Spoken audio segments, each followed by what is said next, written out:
Hi, I'm Maurice Jones, and I am one of the main members of WAMM. No one else is going to introduce himself. All right, that's fine. We also have Michael Kaiser, Thomas Jackson, and Roz, full name. Ra's full name. Yes, I will only answer to the Roz from now on. He didn't say the Ross, he just said Ross. Yeah, You that's what don't you get put an the extra in That's front not of what I the it. said. because you feel like it. But that's not what I said. You don't get How an about, extra the. That's not what I. That's not what I how said. about Hey, I Shadow? earned the. Wait, how about Shadow Monarch? Is I will that answer to that as well. wonderful? Today we picked four categories to talk about our favorite thing within. We will be doing. I forgot the order you Villains, made. side All right, characters, couples, and moments. there we go. That's the order. He chose this order. Yes, and these things come from all different sources of media and genres. They come It's from our brains. mostly, I believe some of us did a little bit of researching just to try and, make the decisions that we came to. Because there are a lot of options for these things. Because despite the fact there have been so many bad things recently, there are a lot of really good examples of all of these things all over the place. And we kind of had to, decide on one for each. In all forms of media. Yeah. I didn't do anything from Star Wars. Or Lord of the Rings. I did. That's double surprising. I got away from my babies. Somehow. It really wasn't that hard. Like, had to pry himself away like, Are you oh telling me no! your favorite villain isn't Darth Maul? It keeps no, coming back. fuck Darth Maul. I like Darth Maul until they decided Darth Maul is secretly unkillable. It legitimately every time they kill, it's just like, actually, here he is again. Like, even after Rebels, they still have him alive. See, look. It's not the fact that Darth Maul is unkillable. It's the fact that they want to give Ray Parker. Did you call them Paychecks. Dark Maul? Hmm? Whatever Am I the his one that name heard is. Dark Maul instead of Darth Maul? Yeah, that sounds fine to me. Okay. They're very close. But they just wanted It to all give Ray sounds more familiar. paychecks. It's like, hey, we need you to keep playing with the stick some more. Make him a stormtrooper. But how's he gonna do his sticks thing? Listen, to make him the stormtrooper that yells traitor. Everyone because loves he- that guy, even though. Yeah, but he doesn't have a double stick. Yeah, well, he's got a stick. It's a No, he's shocky big. stick that can apparently block lightsabers. How, No, you he's ask? big. I don't actually know. The electricity. Listen. Disney sucks. That is all. I didn't say this. He said. But If we're I- here to talk about good things. If you I'll want to take him sponsor out Not us, my Disney, mortal Disney. enemy, the if you damn want to sponsor us to mouse. watch something, we'll watch it. What? I said Disney. If you want to sponsor us to watch something, we'll watch it. I'm watching Kanto again. I'll watch it, but I will fucking tear into whatever you put in front of me. I think Yep. Tangled I was will an tear amazing into movie. it like a pepperoni pizza. Only if you have actual legitimate points. We ain't out here to be mean to Well, things just to be mean to them. Listen, I don't need to fucking come up with points to make out of anything Disney makes. Whew, really, It's so evil. Disney rep listening in the chat, don't mind him. He may be Goodbye, the angry white avatar over here. He's just playing his bit. It's not a bit. Listen. We need to give Thomas an avatar. Thomas needs to be. Thomas has an avatar. What do you mean? I mean, I for the mean- background. I'm about to say. Listen, I was Oh, it's fine You're- because you're I saying feel we like. need to expand the background. Listen, for it's him. okay. I've got this. Oh, Are we ready to go into the first category of villains? we Sure. are.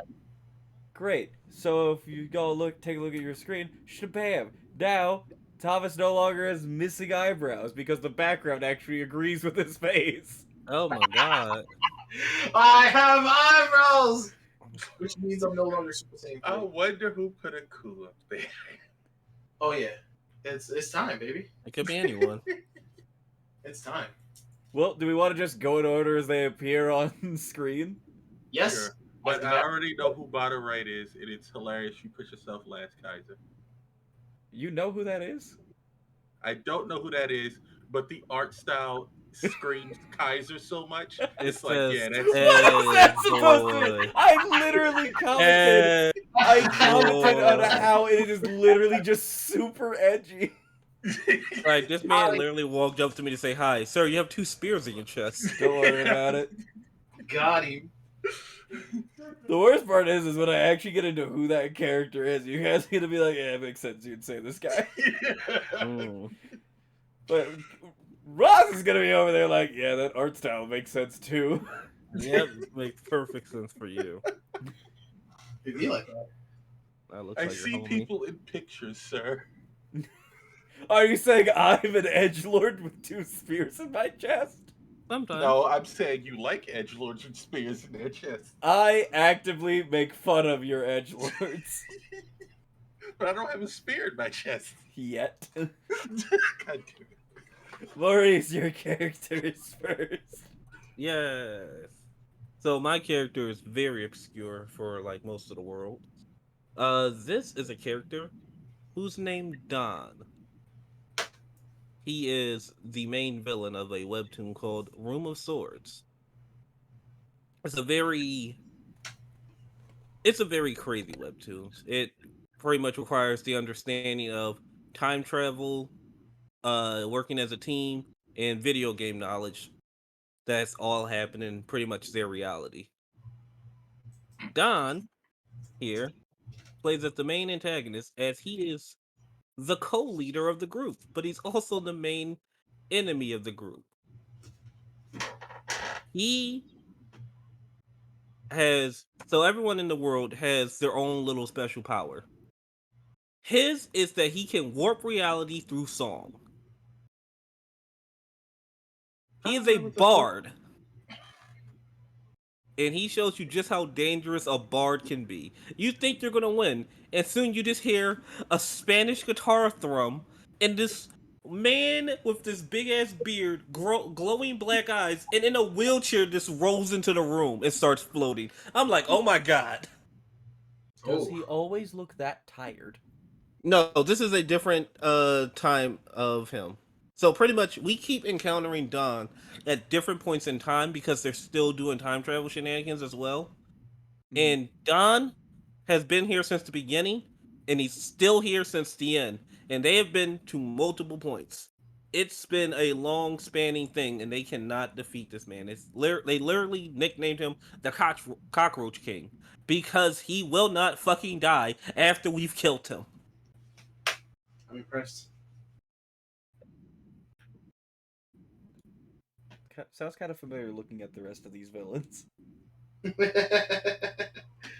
He considering is one of them has two spears in their chest. yes, but no, he is a pain in the ass. Like they already live in a world where they can't die, but if you pretty much if you die, you get reset back to the actual beginning with no memory. And he just consistently becomes super strong. Well, here's the thing. For you to like, you can die, but if you die by a boss sword, which is the things they're trying to collect, you reset with your memory. So you can, keep your skills, keep your memory, and just restart everything and like, get stronger again and whatnot. Like you even keep your levels and whatnot. This man has been here since the actual start. I have not seen him reset, and they've killed him twice without a boss sword. Hmm. And he is perfectly fine because of time travel shenanigans and the fact that he can warp reality. Ah, it's another one of those. Oh, yeah. Yes. But he only does it through song and he's limited to certain things. Like he can only pretty What much do it things? one on his 3D plane, two in a certain amount of space, and three, he's just really powerful. And he's been working at this for years. Like when you first meet him and learn he's the bad guy, they pretty much show us the very beginning where he pretty much meets the main character and he pretends this is like the first time they met. And then later on we learn he's met the main character multiple times already. But the main character just doesn't remember. He's not gonna tell him. Like even the main character like slowly like starts to understand. I can't trust Don. I was already here at the situation because the main character is also one of the co-founders. They were the first two to meet in the Room of Swords. but Don been there 3 years before the main character ever showed up, and we don't know how many times they ran into each other, how many song and dance they had before we reached the start of the story. Like, he's only 36. He could have been here for like 2,000 years and he would still be fine. This man is resilient. He could have reset many times. He's still fine. His power fucking absurd. And this is just like the only image I could find.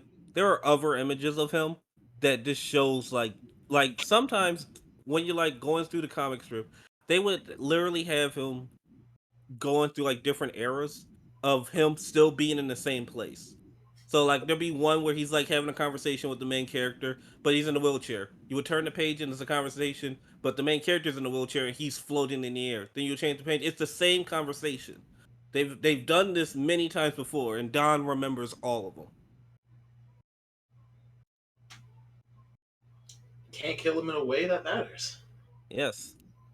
And I'm like, this guy's great. This just shows like this just says this is what a bard can do. This is a bard, like you always think bards, haha, funny sex guy. This is a fucking terrifying. A man who can literally say, "Oh look, the sword is going to hit my neck." Instead, it misses, and then you still swing, and you're now aiming at your friend's neck. Luckily, they blocked in time. Sadly, your sword broke, and it nicked their cheek. I'm like, yo, stop, Yo, stop controlling the scene. You are not the author. Aren't they though? Pretty much, he literally was just walking forward, and he stopped someone by making a roof collapse on him. Like that's the best he could do with warp reality. He can't just instantly kill anyone. He hasn't done that yet. But he can just like make things in the world happen. He can like change small little bits of fate and things like that. It's crazy, and the way that it happens because of it's a webtoon. There's actually music playing with it, so you just hear a Spanish guitar kick in, and you're like, oh my god. It's Don. Oh yeah, that's Don. He's great. Yeah. That His last name is Santiago. John Santiago does sound very interesting. Is their goal to defeat them, or is this one of those villains that's just like they show up and you avoid?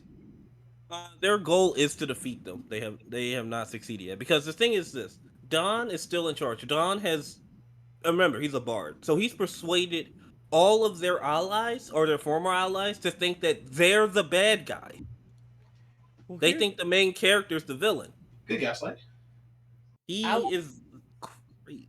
out of curiosity. Does he have an evil plan? We don't know yet. We know, like most of us think his plan is just to escape, but we might not know what's causing him to not be able to leave because he came here through different means than when we know everyone else. Like he got here, like everyone else normally starts out in the little game world. He started in the Room of Swords, so he might not be able to leave. And his goal might be to figure out a way to leave, and it might end up like probably having to sacrifice the people or something. We don't know what his goal is, but it's most likely just escape because that's everyone's goal. He switches up. Like, It's just like, actually, I made the game. Oh my god. no, he actually got pulled into this. He did not want to be here. His whole family got killed, or like, he could just been lying or something. But yeah, but like from what we know right now, he did not want to be here, and he actually does want to escape. Okay, yeah, we'll take his word for it until he, inevitably continues lying. Possibly to us, the I audience. mean, that's what he's been doing. He's been trying his hardest to like get all the boss swords for himself, while the main character's like, we can't let him get all the boss swords for himself. It will No, not just let end him well. have it. Maybe he'll break the world and get out of here. Maybe we'll be trapped in here. Hopefully. Oh lord. But yeah, that's done. I love him. Who's next? I got, despite being a bard, he has just the scruffiest look I've ever seen. At first, I thought this was just a caveman, and I was like, "What is a caveman doing here?" There is actually a cave woman. People love her. What is this? What is this image in particular that you chose? This is one of the first times we meet him where, we like see all those markings. Yeah, that's how long That's he's been here. uh I don't remember. It might be as long as he's been here, or it could be the number of times they reset. Okay, I can believe that. See, this just reinforces the fear I grew bards when I was watching TikToks by a guy named D&D Corso. A lot of his BBEGs end up being bards, and I don't want to roll that many death saves because the guy's singing a song. I mean, Dun-dun-dun. that's what happened when people in Travis Scott's release concert. God damn it. Yeah, I like him. Yeah, he's great. Uh, I gotta admit, and I'm pretty sure our other two characters at the bottom are going to be very similar in this regard. It looks like a lot of our villains are Immortal. seemingly unstoppable. Yes. The heavy emphasis on like seemingly being a smaller font than the rest of the sentence you would put unstoppable in. I But have it has to, real quick before we continue on. yeah. Maurice, what is the webcomic name and who is it by? It is Room of Swords, and it is by Tuna Made It. Is it free? Yes, up to a point. I was about to say up to a certain number of chapters. It's like the latest 3 chapters you can pay for to get early access to, but everything else free. You can. It is over. We're at 203 chapters now. I took a break reading it at like 150, so I got like catching up to do. Mm-hmm. It is good. You can read it for free on Webtoons. It's worth time. It's like how like I look at it and I saw, oh, what, Tower of Gods and God of High School, they got Webtoons. I mean, you could have chose fucking Room of Swords. This shit's a fucking action adventure where the premise, the main starting premise we see is a knight, an astronaut, a cave woman, and a archer meet up in a video game world. Nice. I want to watch that. And then everything else to start happening, and things got so much more complicated, and everything got some more event. Like the fucking cave woman speaks in emojis, but it's in a way where you can understand it. That's fucking perfect. That's real good. I feel like there's no better way to end that character on. It's great. Like there's so many characters that you would love. The art style is beautiful. It's a really good one. And the website to read it on is just webtoons.com. Yeah, you just go to webtoons.com and download Yeah, the app. it's a big site that hosts all of the manhwas and Yeah, it's I've the heard of it website that before. just said that uh literature, what is it, books younger, let's see, what was it, it said Webtoons literature side hustle, and everyone's upset at them right now. That was not the play. They made the wrong play right there. yeah, it's not a side hustle, man. These people take these very seriously. They do. Um, now, going back to what I was saying, seemingly unstoppable will probably be a very consistent theme among uh, any villains that most of the villains that we talk about, since some of the most compelling ones are about those that get built up to be very imposing and part of the entire payoff at the end of any given series is to see just how we could stop this mad person from mad personing. Mm-hmm. And it's, I think that one thing about a villain, especially an overarching one, which it seems like that character is at least, and obviously, oh god, I can't remember his name, Thomas, your next one is that you don't want a character to get to the end of the road after this long adventure of struggling together, and then the bad guy just folds.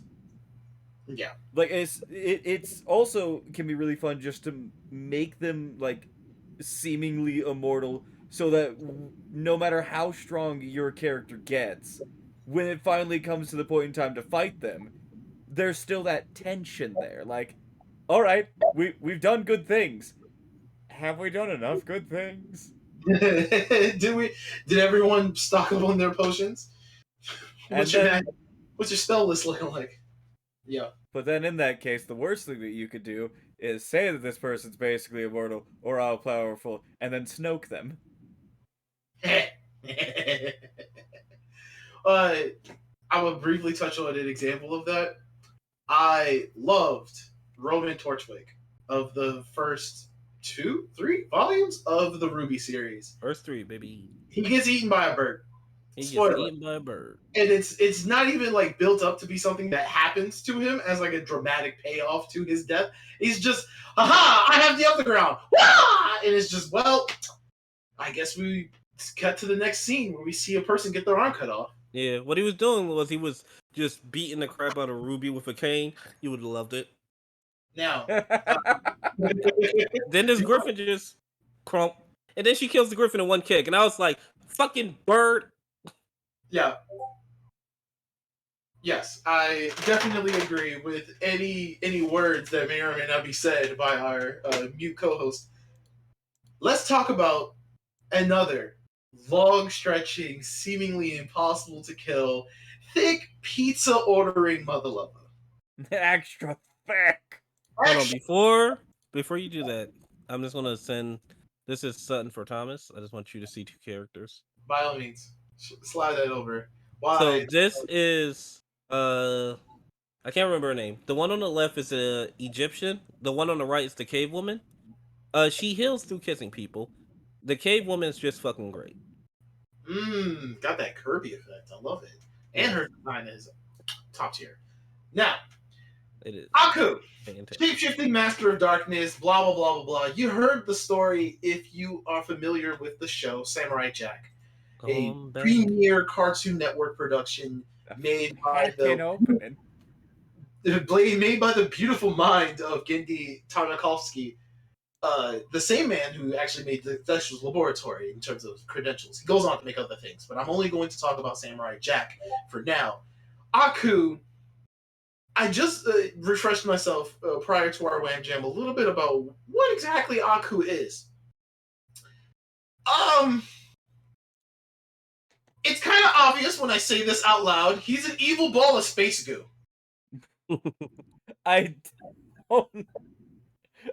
don't think that's quite obvious. I mean, what else would you describe Aku as? I was thinking a demon. Well, yes, right? Like, if you had said obviously he's a demon, it's like, well, yeah, but... So here's all of the thing. evil space darkness. Aku is a remnant, a fragment of a big ball of space goo that appeared in the Samurai Jack universe way, way long ago. It apparently took the intervention of, get this, actual Odin, actual Ra, and actual Vishnu, the destroyer god of the Hindu pantheon, them together to hold off that big ball of goo and blow it to smithereens, with one small sliverine unfortunately making its way to Earth. When it got to Earth and landed in Japan, of all things, because they just get fucked by Godzillas and evil space goo, apparently. Listen, we have identified the sacrificial lamb. I'm sorry. It was Rama, not Ishnu. Yes. Wait. Like issue. Yes. It was Rama. Don't mind me. Yeah. You're all good. So he's a god as well. Thanks to the combined efforts of our 3 gods, we get a little ball of goo that lands in Japan and starts causing more havoc. So the gods intervene yet again, and this is the part that is familiar with the opening of the series. I love you, but no, I'm in the middle of something. The gods help the Japanese men at the time craft the very same sword that we'll see throughout the entire series as our main character uses it to smite Aku. Here's the thing, though. Aku does not have a plan. Unlike our last villain, who presumably has a plan, Aku quite literally does this because it is. Its evil ball of goo form did not, according to the lore, does not have sentience, but Aku itself, once it landed on Earth and grew into the name, moniker, and behavior that we recognize it as, it just... I believe the best way to phrase this is like we talked before, possibly here on WAMM Jam, about Black Force energy. This is an idea of instead of a character getting Black Force energy, this is Black Force energy learning to be a character. Aku only cares about destruction, only cares about conquest. Nothing that is just the mission statement with no end goal in sight. So presumably, your torture would also be everlasting if you continue to rule the world in such a way. And the only thing that makes Aku different from any other grand force of destruction we've seen in various other medias is that Gendy here decided to give Aku the most entertaining personality I've seen out of a force of destruction.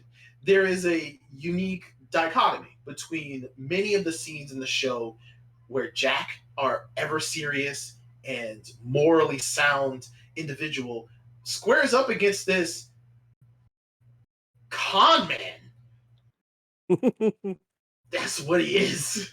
He'll lie, he'll cheat, he sometimes steal, despite owning like 99% of the world in the context of the show. He'll do anything that makes him out to just be a irredeemable and despicable bastard. So he's like, I don't have a plan, but I guess I'll choose violence. Yes. Here's a hilarious scene that he is the opposite of I have a plan, Arthur. That's right. Here's a scene almost verbatim, but not exact because my memory's not like that. Between Jack and Aku, that perfectly exemplifies his more comedic side of his villainy. At this point in the show, Jack and Aku have been running the same song and dance for like 30 or so episodes. Jack ends up going to find wherever Aku hides himself. Aku is like, aha! I have robots prepared to defeat you. And he's like, but you know, we do this song and dance every time, Samurai. I feel like we should just settle this one-on-one. Jack's like, I don't trust that, but I do like the opportunity to fight you one-on-one. So let's make ground rules. Yes, ground rules, great. So you don't bring the sword. We settle this fisticuffs. Okay, fine, no sword. We settle this fisticuffs, but that means no magic. Yes, fine. No magic and no extra help. No extra. I would never. Fine, no extra help. And they both awkwardly smile at each other as they both know that even Jack, as I already described him as a moral and sound individual comparatively and as a person in general, he is also lying through his teeth. He will use the sword. I was about to say, isn't he immortal? Yes. Jack's whole thing is that he needs to use the sword to defeat Aku, for it's the only thing that is capable of harming Aku. But why is Aku so? If I was Aku and it's like no sword, all right, what do you want me not to use? Because I'm literally about to run your shit. You can't hurt me. That's one of the. Like I'm gonna be mad if you're gonna be scared of your mortal hands. I'm literally goo. That's right. That's one of the beautiful things about Aku. I am pretty sure he has a pathological fear of the sword. Oh my god. He was defeated twice with it, technically. The first time was when he first became the Aku that we know him as from that sentient ball of goo when he landed in Japan about 10 years prior to the backstory of the show. The backstory of the backstory. One of the old warlords used the, at the time, recently forged sword to help seal Aku away, which only lasted a decade, unfortunately. Then he ran rampant, as we've seen in the backstory, as we're shown in the beginning of the shows. And that's when Jack, a now young adult man, comes in with the sword yet again to thoroughly beat Aku's ass. At this point, Aku has never met defeat, has never felt fear, has never known the taste of death outside of this magic stick these monkeys keep running at him with. So, despite his vast, and I didn't even talk about the vast array of abilities, one of them being the vehicle of how we get Jack in the dystopian future in the first place, just being able to open up time travel portals. despite all of this power, despite all of this bravado he pretends to have, he does have not only a fear of the sword, but in particular a fear of Jack, for he is the most annoying human being he has ever met. And he's killed and met a lot of human beings up until this point. So they have this scene where Aku gets to show this conniving and cowardly side that is, as you already pointed out, Kaiser, against his own betterment. He could have just taken this as straightforward as possible and as earnest as possible and probably would have won. And despite all of that, he will get defeated in the end by the sword, but not before we get some more things about that. Some more things that I like about Aku. He has no regard for life. Pretty obvious, given that I already explained that he's a ball of evil, ready to lay waste to everything. Incarnate. Yeah, he is just evil incarnate for no reason other than this is how he exists. But he has a you get to learn about some of the darker things that he does when he's not on screen. So in season 5, the most recent one that came out, I believe either in 2020 or in 2019, it was very recently.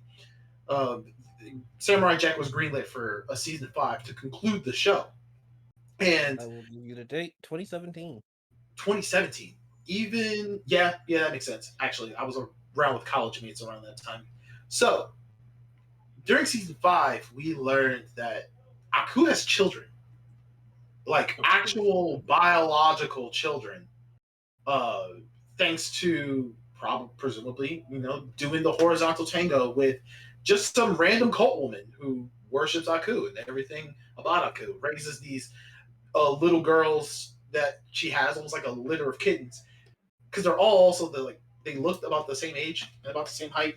I can only imagine that she had them all at the same time. Very, very horrifying. Not the point. All of these little girls are groomed to be assassins. Of course. Right.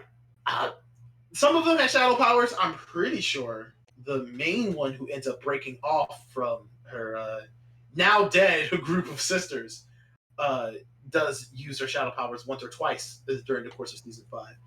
But we didn't hear or see any of this. Most of Aku's forces are beings made from his own essence, since he's just a ball of goo. He can basically take the form of anything and make anything in the form of anything.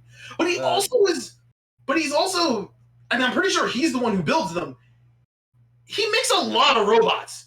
Yeah. Like, I get that it's a dystopian future, but it's a dystopian future where, like, most of society is laid to waste. So there should not be this much technological resource around, except, presumably, if he's the one making them.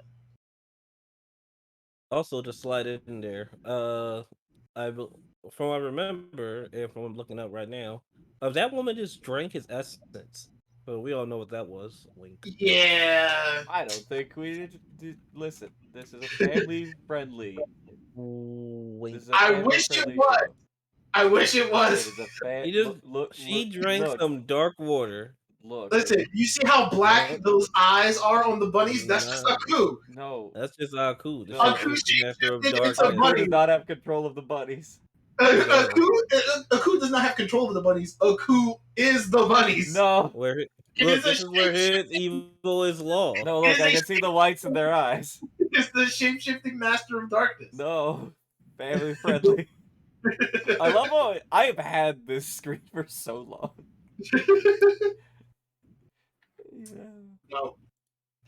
I think the last thing that I'll touch on is a little bit more of the dichotomy that Aku has with our titular main character, the samurai known as Jack, because we don't know what the fuck his name is. It's probably Lee. There's a million Lees. Wow, racist. I was gonna say his last name was probably Muhammad. Oh my god. Lee Muhammad. I mean, Muhammad. Muhammad he Lee is went goofy in one of the actively like episodes? by the math, it should be the most common name. Man, So Lee Muhammad, what are Muhammad, you doing here? Lee Muhammad, the Jack of Samurais, grown his entire life to be a noble swordsman of, I believe, Edo period Japan, or something very akin to it, where the samurai practice was going on long and strong in Japan's history, and was raised. I can't remember what the name of their like code of honor is called right now, but this is what he was raised. I believe it's Bushido. Now that I say The it, Bushido way, Bushido yeah. Brown. He travels the world, trains with a bunch of people in all corners of the area, the Tibetan monks, people in Africa to learn polar warfare, etc., etc. So I he's love well Afro Samurai. versed not only in a lot of weapons but also in being connected with humanity. Something that he struggles with once he immediately gets thrown into the dystopian future where any creature that is sentient and kind enough to actually speak towards him speaks in ways that he doesn't really understand. And he struggles for Samurai Jack's own arc in this entire show, trying to uphold his moral integrity while also getting what he wants. Because often, Aku set up a world where the most efficient way to get what you want is to compromise your morals. Just take it. There are times where Jack will actively choose, instead of going into the portal, which will help send him back into the past and slay Aku before the events of the show and we start this time loop all over again. Erase all of it. But there's somebody that needs immediate help because one of Aku's robots is about to kill them. And this happens multiple times throughout the first 4 seasons of the show. There was literally one time where Aku actually just said, "Here's the portal. Go on through. Do it. And he can't. Do it, Samurai." It gets to the point, and thanks for mentioning that particular scene, it gets to the point that Aku knows that this samurai is straightforward and filled with honor, whatever the hell that is. I will do whatever it takes. I will lie, I will cheat, and I will manipulate to win. There's no reason behind it. I already explained some possible character psychoanalysis behind his fear of the sword, but there's no reason for him to do this to other people. He already rules the entire world. And he still lies, still cheats, sometimes steals. Not really, he really just gives people weird looks and they give him stuff begrudgingly, but that's still stealing. That's still stealing. I find Aku to be amazing. This narratively makes him less of a character that needs to go through a character arc and relatable in that sense, but rather just a taunt to even the audience to stoke our sense of possible tension, but more so admiration for Jack for going off and doing the thing that we probably want to do ourselves. I would be hard pressed to meet someone who actually says the words, "Oh yeah, I identify with Aku." And if they do, I will also find a sword blessed by the gods to go smite them. What if they identify as Haku? Here, I want Video you to game just look at developers. this one moment of Jack and Aku. Video game developers identify with Aku. Specifically, the ones who design loot boxes. Aku would make one hell of a game development studio. Yeah. The game would be crazy as hell, but expensive like a motherfucker. Give me a moment so I can show the stream the video. Yeah, the gift. It's pretty good. Like there was just one moment where I think it was in the last season where Aku was pretty much he just showed up because he can get to the samurai whenever he wants, and he was like, "Haha, samurai! I've heard that you lost your precious sword." That's right, samurai. I told him about your vital information. Jack pulls out a sword. Aku goes and just stares at the person. The dude's like, "Oh no!" And he just laser beams him to death. That's right. I'm like, That's correct. like he didn't even try to laser beam the samurai. Nope, just to do for bad information. All right, let's calm down, samurai. I heard you lost your sword. That's the sword right there. You lied to me. Die. That's that's what I mentioned before. The complete disregard of life. He takes lives surprisingly easily, as we see a little bit in the season finale of season 4, and definitely in season 5. He's not averse to killing. It's just that most of the times that we do see Aku on screen, he is either in his burning tower of fire, ordering extra thick pizza, or he is listening to the woes of those people, interrupting him, trying to order the extra things he served, or he is actively running away from the samurai because the samurai has the magic stick, and I don't want monkey with a magic stick to approach me. It's still a stick. Like these are just the different faces of Aku. I can't show all Yes. these on stream. They're gifts. You don't No, have it's fine. to. It's fine. I'm The- showing them to you. It's just the point is that this unspeakable evil, self-proclaimed trademark, has only two faces. Either I am cheesing because I am doing a bit and I'm being funny, or I'm not smiling and the immediate death is upon someone in my immediate vicinity. He also has one more face that's like one of my favorites. It's just this shocked face of just nothing but big old eyes and little beady, just pupils, just like the hell. Oh, before this will be the last Like, thing I'll look do. at this. Yeah, that was funny. The last thing I'll do before I end. There is one episode that's Ooh. honestly really low, even for Aku. So, in this episode, I believe the cold open is that he gets recently defeated by his confrontation with Jack and flees, as he always does. But then Jack is soon approached by this sort of grifter, edgy looking woman, and during this episode, they travel together. They fight the robots together, save some people together, do everything really nice, and have a real nice kind of like found company related partnership between them. And then they sit by a campfire during the turning point of the episode. They have their conversation. It's hard for me to remember what specifically said between the two of them, except it's I'm pretty sure having the woman talk to Jack and having him lower his guard. He does not need to be on edge all the time now that she's here. Now that he has a friend, a companion, someone to break up the monotony of loneliness that for the most part he's had throughout the journey so far. And this was all Aku. It's all just Aku. This is Aku in disguise just to get to the sword. And yeah, I remember that one. yeah, he's evil. Trademark. It was me, Austin. It was me all along. He's Bugs Bunny unfortunately incarnate. right. He's unfortunately too. I'll say he's too macro managing to be petty enough to earn the same spot as like Reverse Flash or Dio or even like Luthor. But he has the ability to be this petty, to mess with a person this well. Is that he also is very is that unlike all of those other characters, he is literally apathetic. He does not care for anybody outside of himself. My favorite moment of Aku had to be the time where he actively flies to the samurai to have a conversation.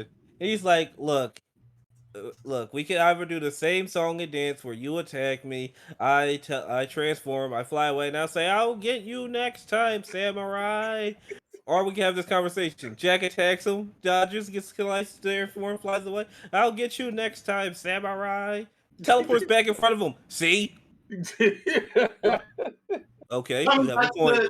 That precedes their agreement to settle this mano a mano, no sword, no magic, no support. But yeah, obviously, in the words of Tyler the Creator, so that was a fucking lie. So that was a fucking lie. That's it. That's Aku. It's great. That is Aku. All right, Ross. He's this regal looking motherfucker staring at me. It's kind of pissing me off. I've look at seen that a puppy lot look of cute fan skunk art of this hair. character, and I've never known who the hell it is. Kaiser, this is gonna piss you off a little bit as I introduce him. Why are you so This quiet? Man, me? Yeah. I don't know. Alright, just Speak go up. talking. Say I'm what you making you just. louder. This man right here is named Emmett Selk, and he has recently been considered to be one of the greatest video game villains of all time. And that's not just by the Final Fantasy community. Are you sure? I'm absolutely sure. But nobody Emmett's- besides people in the Final Fantasy community play Final Fantasy. Hilarious, Kaiser. Hilarious. Not even a joke. Anyway, he is a complicated character. Before I tell you his story, I'm going to tell you his personality. He's Kaiser with a gray streak. Wow. Congratulations, Kaiser, First you time are my the- villain, now I'm your villain. Am I just a villain? Maybe. Congratulations, Kaiser. You are the greatest villain in video game history. You I are what you said believe. one you of. are. So Emmett Selk has a complicated personality because he's tsundere, basically. All right, check. We're 1 for 1 already on Kaiser. What? He's the type of person who doesn't like to get involved with things, but at the same time, if it's in front of him, he can't just sit there and watch things happen. He has to deal with it. Check. What? We 4 for 4. And he's such an eccentric character where when he talks and he does things, much like Bayonetta, it seems like he's putting on a performance. But he's not really performing for anybody staring at him. He's performing for himself to keep himself entertained. Maybe. I'll put a maybe on that one. So he's a very what is it? He's like the drama kid who never left the drama club. That's were you in drama? The drama I kid was that never took. in the drama club. I He's wanted a- to do drama club, but at the time I was doing ROTC stuff, and those groups were very much diametrically opposed at my school.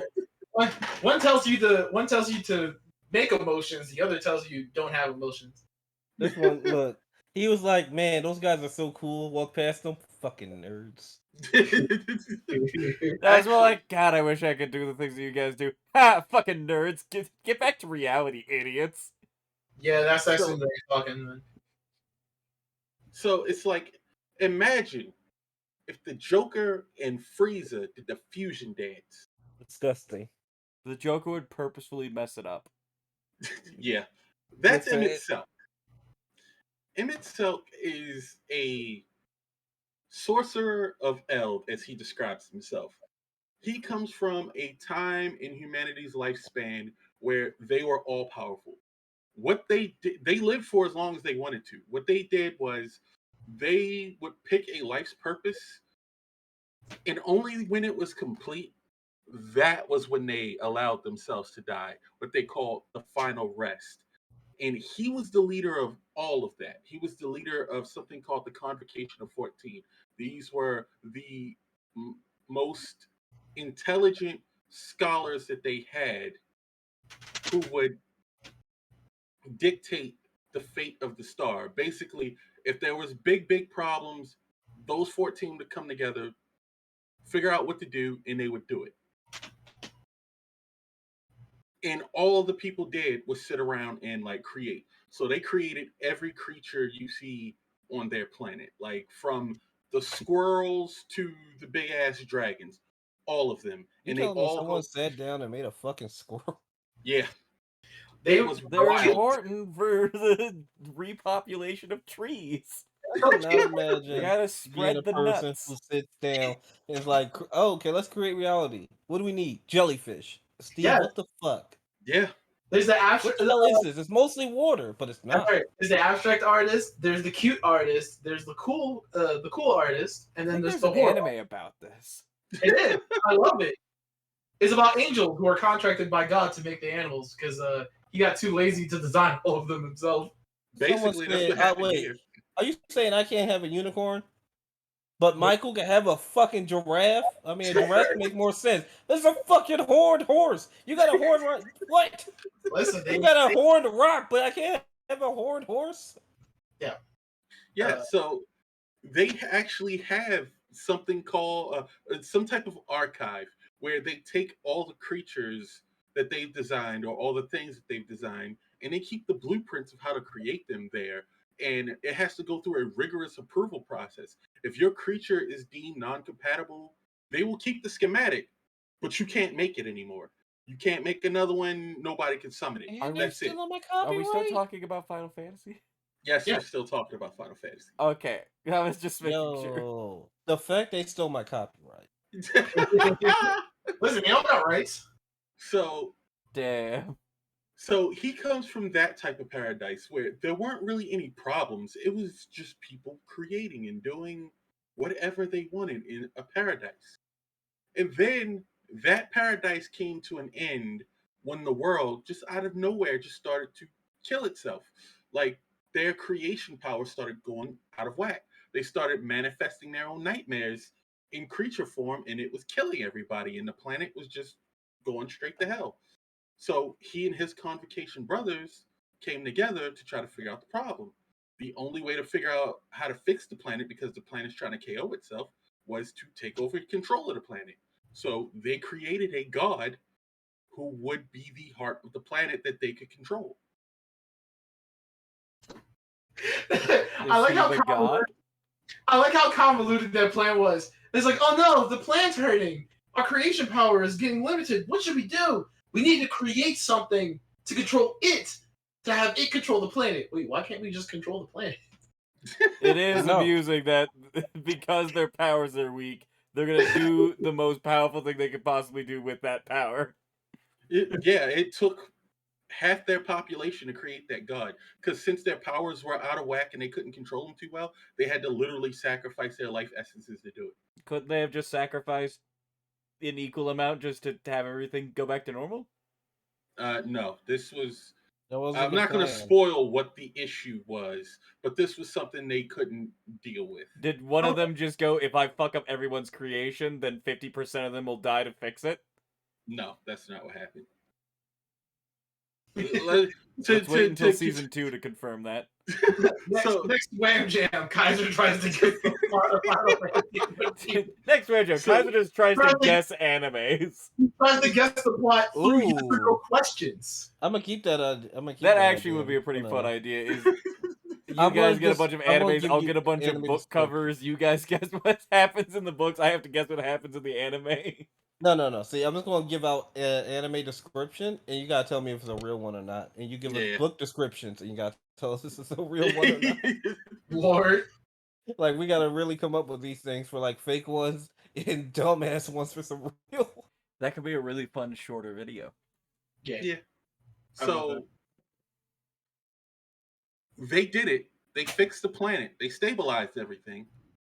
But in doing so, the summoning got a little corrupted, and the god ended up what they call tempering, is where basically the god mind controls you, and you begin to obsessively revere it to the point of being a zealot.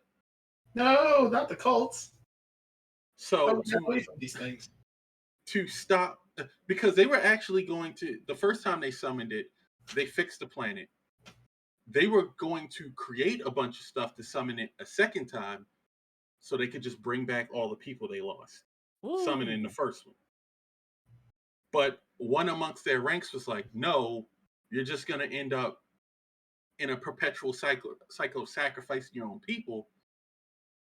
Yeah, but it works, dude. Why can't we? It works, dude. We can't have that. So they summoned another god by sacrificing half the population to fight the first god. And when the second god killed the first god, it ended up shattering the planet into 14 reflective pieces, being like, think of it as like alternate Earths. How dare he? He ruined the whole op. Everything. It was working great, and he's like, it's not going to work. So I'm going to just make sure everything's ruined. There's a reason for that, but This like is I said, the same society that was able to make it to where people live forever. Yeah. But they Well, it was can't talk about it, and they just have to kill half of them every time they decide they want to do something. They literally went from Each- living until they decide they want to die to 50% of us have to die every 6 months. Yeah. So And then we bring you back. what happened is when they got shattered into 14 reflections, every person got split into 14 different people. That's not So confusing. so every spirit that lives and is reborn has a mirror on each planet, with the exception of a few of them. And these few people came together to start a group called the Asians. I love Their Kingdom Hearts. their goal is to destroy the reflections and rejoin the planet together. And Uh, Emmett Selk was one of the people who wasn't shattered, has all of his power, and is leading this group. I love Superman and Lois. So he has godlike power. He's immortal. Why doesn't he kill 50% of his followers and make a new god? Oh, We ain't because get there yet. only 3 of them escape being shattered. So that's not So he enough only has to power. kill 1.5 of them. It doesn't round. It doesn't round. It doesn't round up or down. Yeah, Oh, it's no. not enough power. It's not enough power to do what you're trying to do. But it is enough power to blow up a planet, though. Wow, just Or at as least, bad you know, as hold the God phone. destroy 14th the of one. planet. Hold the phone.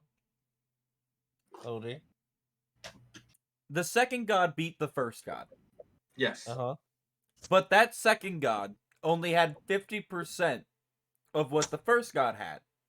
Yes. Yeah. The second god didn't beat by sheer power. The second god's ability allowed it to split the other god into 14 weaker pieces.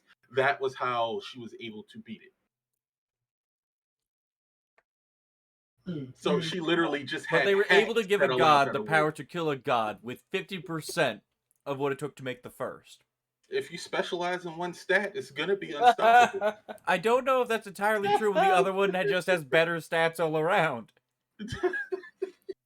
I mean, that's the ye old thing of like, I'm good at one thing, and I'm alright at all of these things. Oh no, Like- I beat you in this one very specific We area. just had a conversation about how bards are really powerful, and they literally are jacks of all trades. Yes, That's true because this But is Final Fantasy and not you D&D. forgot. This one, the other god is also trying to keep a planet alive. So You mean the first god?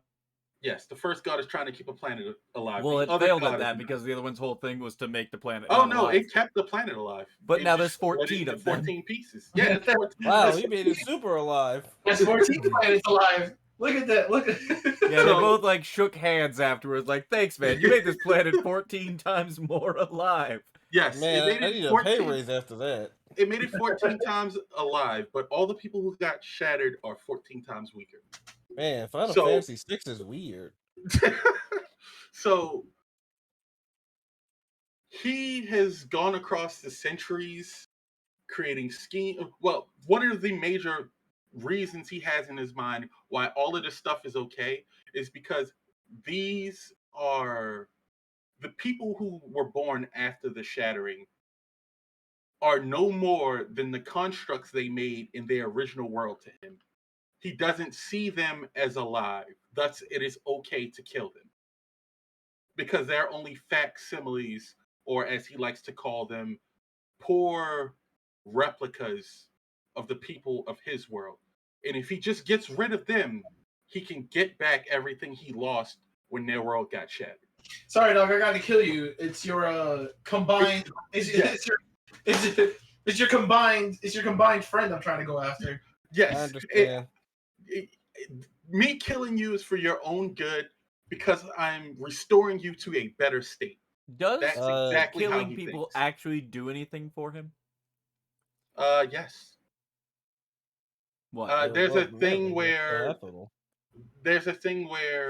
if you destroy one of the reflections, the source or the one that is closest to your original world absorbs that part of the planet and gets stronger. It takes it one step closer to being complete. All right, here's a question. If he's from an all-powerful race of beings that were able to decide when they die and probably do a whole bunch of shit, why is he so fugly? Oh, That's what you mean. oh my Came God. right from the Hello, 911. I would like to report a murder of an immortal. I would love for you to be a character. You just say that to his face. Just I like, would immediately be No, killed. no. Kaiser, hello. The poor funny guy." part, the funniest part about all of this, that's exactly something Emmett Silk would say. You You have know, I all this respect you, power, Salty yet Me. you still have I no will kill bitches. you. So because he Where are your is maidens tarnished? because he's an Oh, eternal no. being, he can possess people and switch bodies, and that's He how. chose this. He chose this. Yes, that's how he has done his plan. Because you can't just outright destroy a planet. There's a process you have to do, I don't and know, apparently so Black Bolt can scream loud enough to destroy a planet.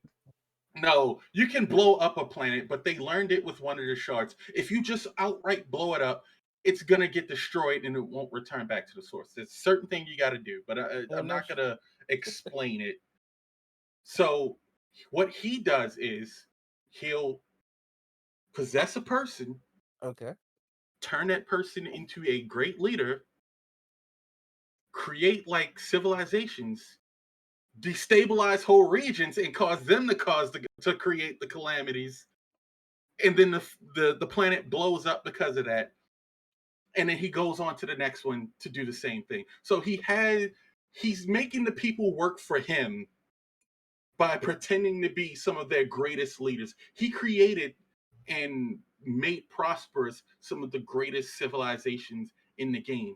And the Jesus craziest part Louise. is we never knew he was doing this shit because he never revealed himself. He used different names, and he only came about in one expansion. Like he came out in one expansion, and everybody fell in love with him from his personality to his plans and all the shit he was doing. Alright, two things. First of all, no offense. I'm really happy for you guys. The Final Fantasy crew are really just too easy to please. No, they're not. Secondly, See. The problem with what Kaiser's saying is he's never played the fucking game, so he doesn't know. I really don't need to. I could literally look from the outside and be like, hey, what do you like? And they'll point at a thing, and I'll just be like, what? No. See, the problem with Emmett Self, half the stuff he does sounds fucking dumb, but it's fucking smart in the situations he's in. I mean, Look, like, with the But hand, here's my I real don't- question. So what you're saying is this guy was literally bored. definitely also Hitler. No, he was absolutely fucking Hitler. He's been 3 different fucking Hitlers. He created the Garlean Empire. He was They're- Hitler and Martin Luther King. He made the Well, Garlic Empire. He was never Martin Luther King. He was always Hitler. Like if he was like in our world right now, he would have been like the leader of the Mongols. He would have been Alexander the Great. He would have been Hitler. He would have been Stalin. He would have been a bunch of different people. Oh, he's just Vandal Savage in this shit. Yes. If there was a war, he probably started it. Fucking Savage over here. So he created the Garlean Empire. He found this group of people who got outcasted to the most uninhabitable part of the planet. And they were all just bitter because they got driven out of their homelands by other races. So he went, why don't you all come together? I know you guys are different races, but why don't you all come together under one banner? I'm going to lead you. We're going to reclaim our land and make this land and that other land more prosperous than it ever was. So he got a bunch of pissed off, marginalized people to go conquer the fucking world. And they were winning. And the thing about Emmett Self, he is eternal and he knows it. So he doesn't have to micromanage. He doesn't have to sit there doing the twiddling his fucking mustache and commanding stuff. He sets things in motion, then he goes takes a nap. he was just like, hey, yes, Supreme Commander, hey, go attack him. Okay. All right. I was about to say, I don't. Well, we'll take a shit now. I'm not here to rag on the things you like, Roz. He lied. Yeah, he's lying to me. I'm about to say, you haven't But done that it. last statement just makes him sound like a fortune cookie to me. No. His thing is, I'm more powerful than anything you've ever known. The literal gods you pray to are playthings to me. If this plan doesn't Prove it. work, I'll play the fucking I'll game, quit. man. I'll go No, home. if this If plan this doesn't plan- work, if I'll this make plan- another one. If this plan doesn't work, that's your fault. I know that's why I'm saying he's a fortune cookie. He's like, hey, stop fighting each other. Go fight them fucks over there. And they're like, that's a good idea. It's like, No, it's no. a good idea. Thank you for having a rational thought. Goodbye. I'm gonna go take a nap. His mentality on plans is the same as the dude from Invincible. I'll just start over, make another son. With What's 17 more another- years. What's Yeah. another decade or three? I got to admit that this does speak to. I'm trying to think of another character that does this as well. What a character? Proverb. Actually, yeah, Vandal Savage. You already mentioned them, Maurice. Is the almost direct parallel here. Vandal Savage similarly gets a lot of setbacks, and I often clown on him because I do find him to be a. Most of his things are setbacks. I That's trial find and him error to- for you. I find him to be a C tier villain at best. but the one thing that makes them very similar in this regard is this idea that because they're so immortal and persistent, they don't worry too much about each of their plans succeeding, as if the failures will end anything that they have as a grand machination. Mm-hmm. It's I believe it's a proverb or phrase: losing the battles or winning the battles, but not the war. It's all about the war. It's all about the no matter how long it takes, because he has all of the time in the world to get it done. Yeah. Exactly. Like To be fair, sometimes when you're like when you have too many plans and some of them actively interfere with other plans, and you're like, interesting results. Like, and to be clear, there's nothing wrong with that. That's a relatively good villain character. Just the one that's just like, all right, well, that didn't work out. On to the next one. I just personally, those aren't good leaders. What? I mean, to be The- fair, they're most in of the fact, empires have honestly, fallen. They're terrible leaders. They're just like, yeah, go do this thing. I'll be I got other things to do. I gotta go make a sandwich and then go talk to the people, like, not the people you're fighting, but the people who are like 3 doors down. It's like someone who's trying to get a bunch of like apartments to start fighting with each other and is like messing up the hallway strategically in front of other people's doors, but they don't actually care if they fight. They're just like, if they did fight, it'd be kind of funny. No, he pretty much guarantees that they'll fight. This is what he did during one of the wars in the game. Like, this is prequel shit. This is lore. This is canon. He was one of the founding members of the Alag Empire, which is the most expansive empire throughout history. They were super technologically advanced. They did all of this stuff, and they were just conquering shit left This and right. motherfucker takes over his grandson's bodies, don't he? So he helped them do that. Then they ended up in a war with a place called Mericidia, and Mericidia's thing was they had dragons, and the dragons was given the technology a run for its money. So he helps the technological side get access to some magic so that they can even the odds. And once they even the odds and they start really digging into Mericidia, he went over to Mericidia, possessed somebody who was, whose name meant something, and then he went, you guys hear this thing called summoning?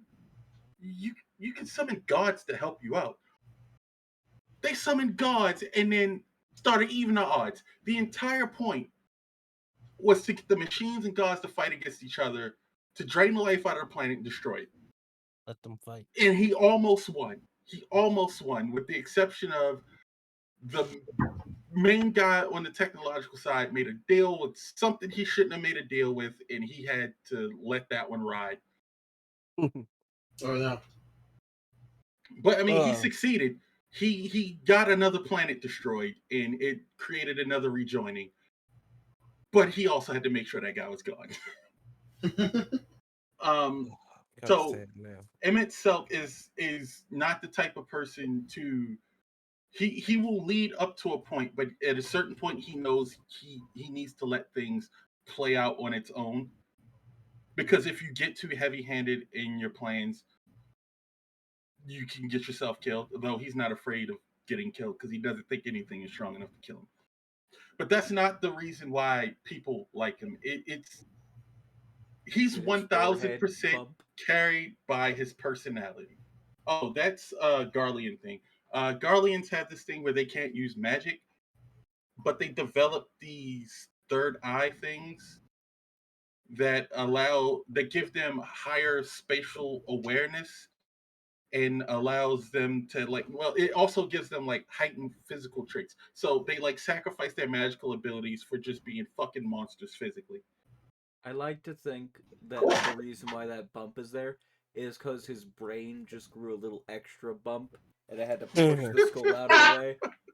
Well, that's not even his The original frontal body, cortex so yeah, we'll and go with that. the frontal cortex and the peeking out the window cortex. What's happening over here? Oh, I'm going back inside. So when the thing with his character though is he's been doing this for so long, he's fucking tired. Like he walks with a permanent slouch from carrying the weight of his people because his title is Emmett Selk. His real name is Hades. Jesus. He is the one who will shepherd his people back to life. I'm gonna He be real with you. bears the weight of the lost souls of all of his people. Damn. I'm gonna be real with you, dog. You should probably take off that heavy ass coat. Damn. I'm so sore from carving my own path. I really gotta ask, did someone actually be like, why do you walk with a slouch? I'm carrying the weight of all my people. Like some fucking person who comes on the fucking comms after a freaking game. No. Just like, God, I think I need to go to the hospital after carrying you fucks. No, when you finally defeat him in the game, and Oh shit, you can be defeated? It's Final he Fantasy, everything can be defeated. in Shadowbringers, he's the main boss. He's introduced and killed in Shadowbringers, and we pretty sure he designed it himself. But I'll tell you his story in Shadowbringers. In Shadowbringers, he's been reawakened because he's just come off from setting up the Garlean Empire, and he was like, "All right, I set this up. My son knows what the fuck to do, and he already knows he's a puppet. He's supposed to start wars, and he's supposed to piss off the planet so they summon gods, drain life out of the planet, cause another rejoining. He knows this shit. So I'm gonna go take a nap." But his son has been losing and been fucking up. So he comes back and goes, "Son, you're a fuck up. You just lost a bunch of territory, and now they're coming to our doors. So this is what you're going to do, and this is what's going to happen." But then he catches wind that there's been a shift in plans because the main character, aka your character, has been transported to another dimension that's not supposed to be possible unless you're an Asian. So we've been taken to another reflection or another version of the world. And while we're running around there, he had already set up a plan there to cause that world to blow up. And it was one of the people from our world that stopped that from happening. So he's going over there to check it out. And then he sees us. And he sees we have the ability to take down something called light wardens. There's these people who oversaturate with light energy and it turned them into evil light gods. So we can kill the light gods and absorb their power without transforming into a light god, because that's one of the things with the light wardens. They can infuse you with light and turn you evil. And if you defeat a light warden, it turns you into it basically just transfers from them to you. So he's like, "Oh, this is another thing I can set in motion. If I just let them keep doing this, eventually nobody can hold all of that energy on their own." He's going to turn into a light warden, and not just a light warden, the Light Warden, like the most badass world-eating Light Warden you've ever seen. Goodness. So I'm going to evaluate his strength. If he can survive this, I'm going to try to recruit him to my team because it's not like my plan is evil. I'm trying to restore the world to what it was. He wants to do the same thing, so why not be friends with him? So he just appears in the room with you and your friend and goes, "Hey, want to be friends?" No. And everybody's like, "You're an Asian. Fuck you. We don't want to work with you." He's like, "Well, you can't kill me, and I That's don't want to kill racist. you right now. So we're working together." And you end up hanging out with him for most of the game because he's an immortal being who can appear in and out of darkness. He followed you everywhere. He could see you regardless. He's coming with you. Hey, yo, let That man me gonna help you. I don't mind having a roommate. Sleeping. be. And I not had a only ghost with me for a year and a half. I can survive you. and not only is he following you, he does what Kaiser does. He is roasting you and your friends the entire way along. Damn, you're gonna roast me? Well, I'm out like, here I'm starting to trying. think you think I'm a bad friend, Boss. I don't think you're a bad Like- friend. I like him itself. He's sassy. He's sarcastic. He puts on a performance. He's helpful, and he doesn't ask you for anything other than be better. That's Destroy the exactly what world. he tells you. No, he doesn't tell you to destroy the world part. He's just like, I have high hopes for you. I know you can handle it. I'm looking. We're I looking at your don't career with great understand. interest. We watch your career with great interest. Like, Crazy. like there's a scene where he's talking shit to his son, telling him he's a fuck up, and he knows what he's supposed to do. His son goes, "I'm sick of this shit." He shoots Emmett Selk in the head, kills him dead. So Emmett Selk goes into one of his clone bodies, reappears and says, "Is this what we gonna do? You're just gonna shoot me? I'm gonna come back and you know you're not gonna solve anything? I told you what to do. Go get it done." He, he every scene with Emmett Selk is like he's just jerking off constantly. Oh, Like God. he commands the room every time he's in it. I mean, if he's jerking off, I'm sorry. Like, oh no, he can have the room. He's his performance. He's performing for himself because he's been doing this for centuries. He needs entertainment, something to take his mind off of the depression because he lost all of his friends. His very best friend became part of the god, and since the god split up, so is his friend. He can't even go see him anymore. Damn. So he wants to bring them back. He wants you to help because he sees a reflection of another one of his close friends inside of you. Oh, I And don't know that's the that person. reason he's evaluating you Yo. because he wants his friend back. Okay, I'm sorry there's to a slight disappoint. issue though. I ain't your friend. Well, it's not that part. It's the fact that you kill him at the end, which means something about that changes. When you get through the game and you destroy all the light wardens, you absorb all the light. He was doing more than just, trying to see if you could handle it, if you were worthy of joining him. He was also trying to figure out the other person, the Crystal Exarch. He's another person who came from a different shard, and he was the one who stopped his first plan that almost worked.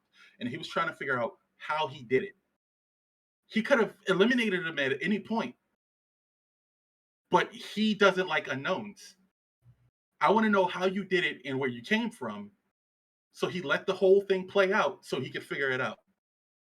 And once he figures it out, he put Catboy was trying to save you by absorbing all the light out of you. And in the middle of that whole emotional moment while you guys are hanging out, and because you start turning into a light warden, spoiler alert, you Oh, start yeah. changing and becoming a fucking monster. Oh, Catboy tries to absorb it out of you into himself. Then he was going to go to a different shard that was already destroyed and die. That was his plan. no, No, Catboy. Let it happen. Emmett Selk went, "No, I don't think you will." Shoots Catboy in the back Oh, and stops you from being saved and goes, "No, you're going to become a fucking monster. And what you're yeah, going to do is you're going to blow up this planet." Now, I'm going to take Catboy and you wanna go save through him? his memories to figure out how he did what he did. And if you think you can handle dealing with your light warden thing, come find me. I don't think I will. You could have just killed him and read his memories the whole time. Yeah, well, no, You no, no. you It could have was just more knocked him out. important. You ain't have to kill my friend. He can't just like go into your mind and pull your memories out. No, he his Oh, powers all don't work that powerful. way. Oh, He was gonna torture Catboy. Well, he did torture Catboy to get information out of him. He is. I did it. Are you trying Yeah, to say that you It think happened. I would torture a cat boy? yeah. Yeah, That's yeah, you actually Wow, definitely would. that was so quick. If he has the 100%. information you have, the That torture will be that swift. was one of the quickest yeses I have ever heard from you, Thomas. Here's why. I have a brain dead simple reason why. You would torture a cat boy unprovoked. You don't even know the guy. You would torture him in order to have the question, "Yo, where the hose at?" Because you want a cat girl.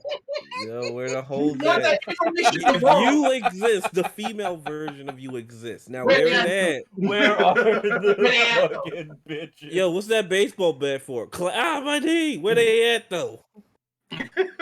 So Where's your mama? Tell Everybody me got a where mama. your friends are so I can also be their friends. It's just like, yo, hey, yo, you got a sister? No, I'm a single child. Oh, you're a child. Wham! You're Where's your friend at? That means you got a mother. Where's your mother? Let me holler at her. I want to talk to your So- I mom. don't remember cats only having once.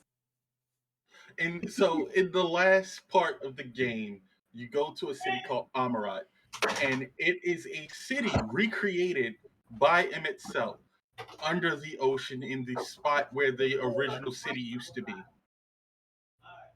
And this is where you find out the type of character M itself is. He's sentimental, he's tired, he wants to return to the world that he loved and the people that surrounded him that he loved even more. And he won't settle for anything less. He won't settle for a fake false world where all of his friends don't even remember him or Okay. where everything came from. He won't settle for anything less than paradise. Now I'm gonna say this in the nicest way possible to this man. Have you tried killing yourself? He's already technically dead.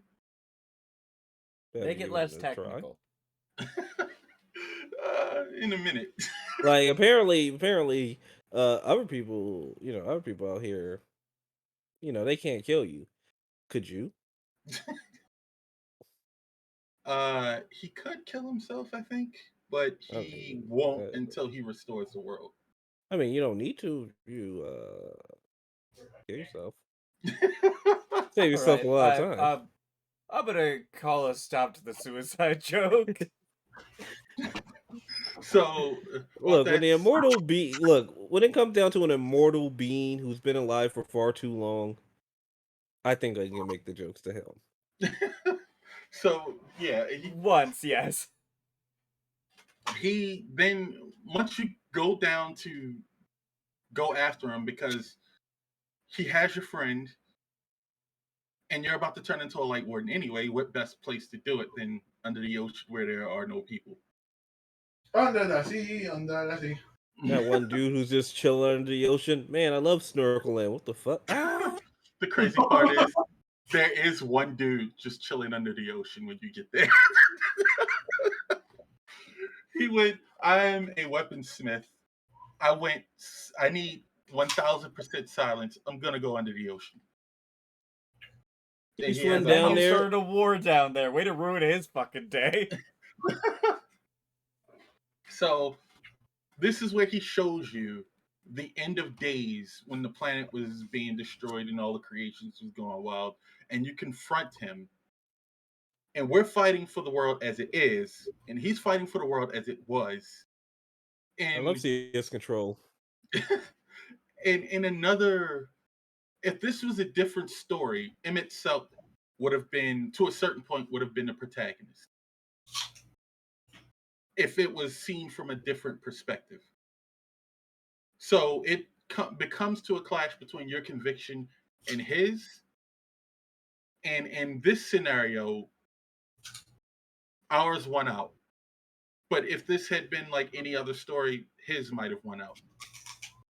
And that's I think that's the greatest thing about him itself is he's a reflection of the player and not just the character. Because we've slaughtered through tons of people. We've struck down heroes of other nations in the name of saving the world. We've sacrificed other people to save our friends. Everything that he's done. I mean, we didn't, set up nations to war against each other, but Not yet. Give it Next Final time. Fantasy 14 expansion, we build a kingdom and have it wage war against other players' kingdoms. So Ooh. when you when you add that conviction onto his magnetic personality, his sassiness, the fact that he's Sunder, he'll say, I don't want any parts of this, and then help out anyway, and all of that extra stuff. He's just an amazing character, not just to be around, but just to watch. Like, if he put on a one So, man play, I'm pretty sure a lot of people would watch it.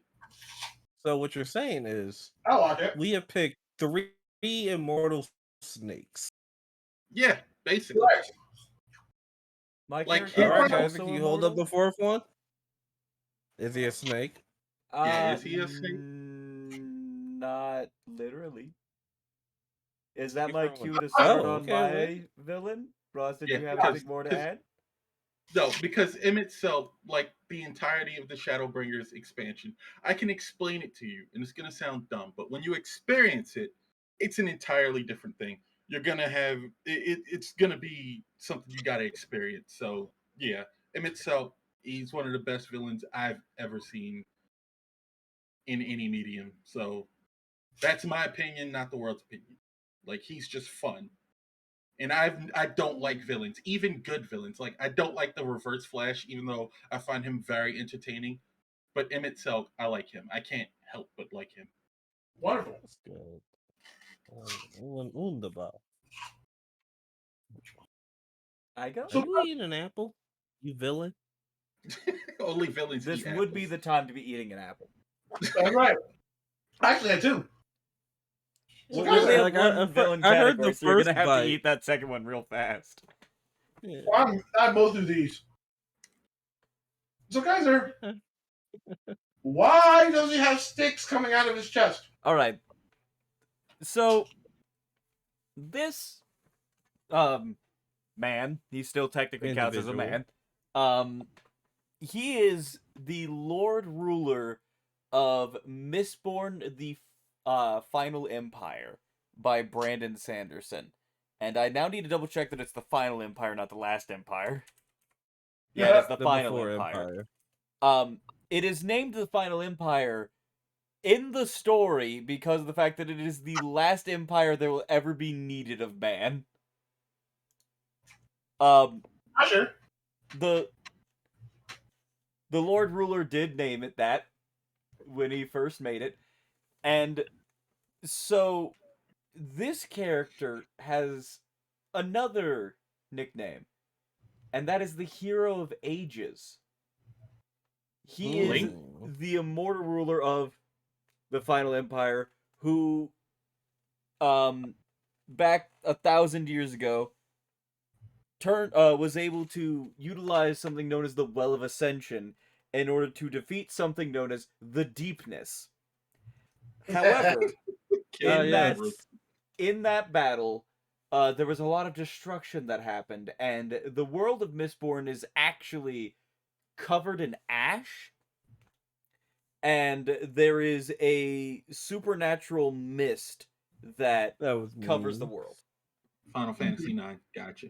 I made a terrible black joke. It's fine. It's fine. He was like, the world, most of the world is covered in ash, like some of y'all ankles. Correct.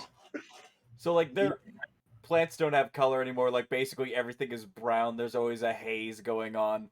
However, in that event, there also became magic basically got added to the world. And so from then on, people were able to basically consume metals and then burn them, which is it's the name that the book gives it. I don't know why my brain kept trying to say show. This is called allomancy. Sorry, I had to double check my notes because there are two magics and they're both mancies, obviously. So this is allomancy, obviously alloy, metals, mancy.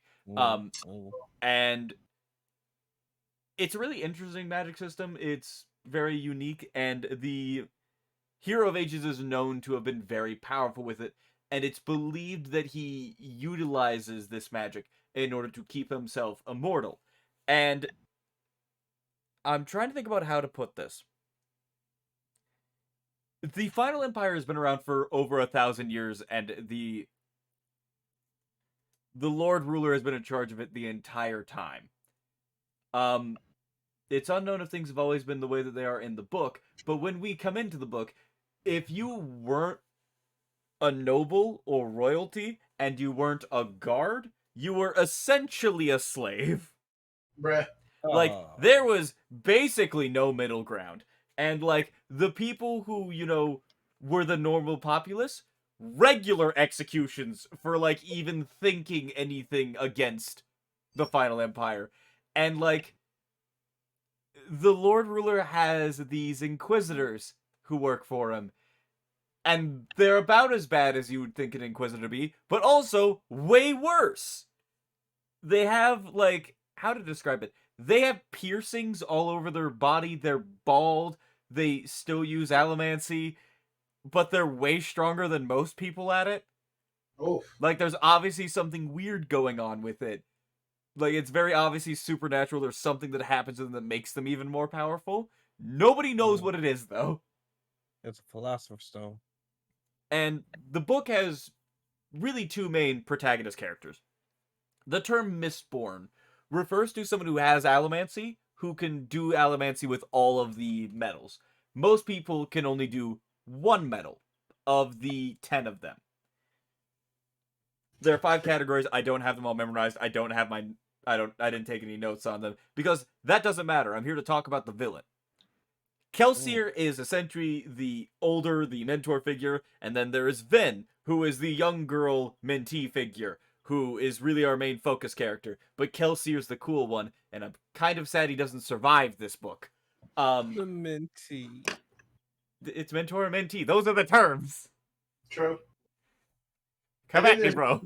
Then there's Manatee that has nothing to do with it, but sounds similar. Look, this Pokemon thing, you got the mentee, the manatee, No. the mentor.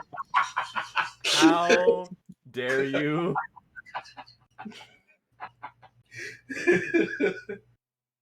If I wasn't amused, I would be offended.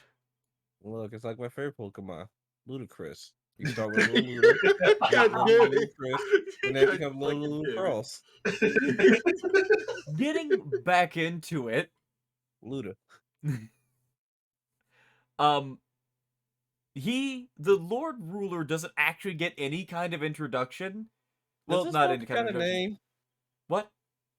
Does the Lord Ruler have a name? Yes. You don't find out that name until, like, I think the second book? Okay.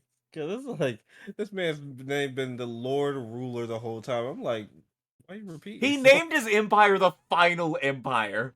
I mean, This guy's not creative with names. No pressure. I ain't making another one. He named the metal magic allomancy. Yeah, he's not very creative. He's like Frieza, Planet 419. Precisely. 8. Getting back into it. So, yeah.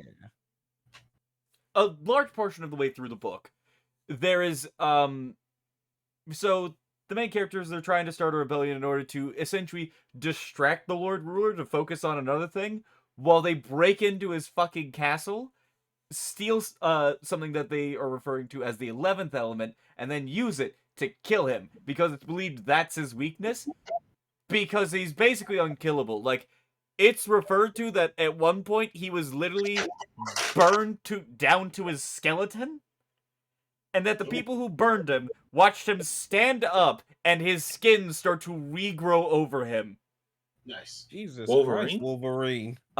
He is also referred to the fact that he has been beheaded more than once, but It's unknown if that one is true, or if even the fire one is true. We'll get to what I mean by Deadpool? that in a minute. I was Now, about to say, because like someone had to witness this. not if he killed all of them. Look, look, if he killed all of them, no one could tell the story. Rumors. But One getting of the guards, yeah, that nigga getting stood back into it. Sorry, I have quite a bit to go over. And technically, if we're going to keep this to an hour 34. So we're already behind schedule, because of course we are. This is WAMM. Listen, keep talking. Tell us. Most of the way through the book, there is a scene wherein, the main characters were trying to basically start a rebellion to start fighting inside of the main city that all of the story, the first book happens in, and the second book.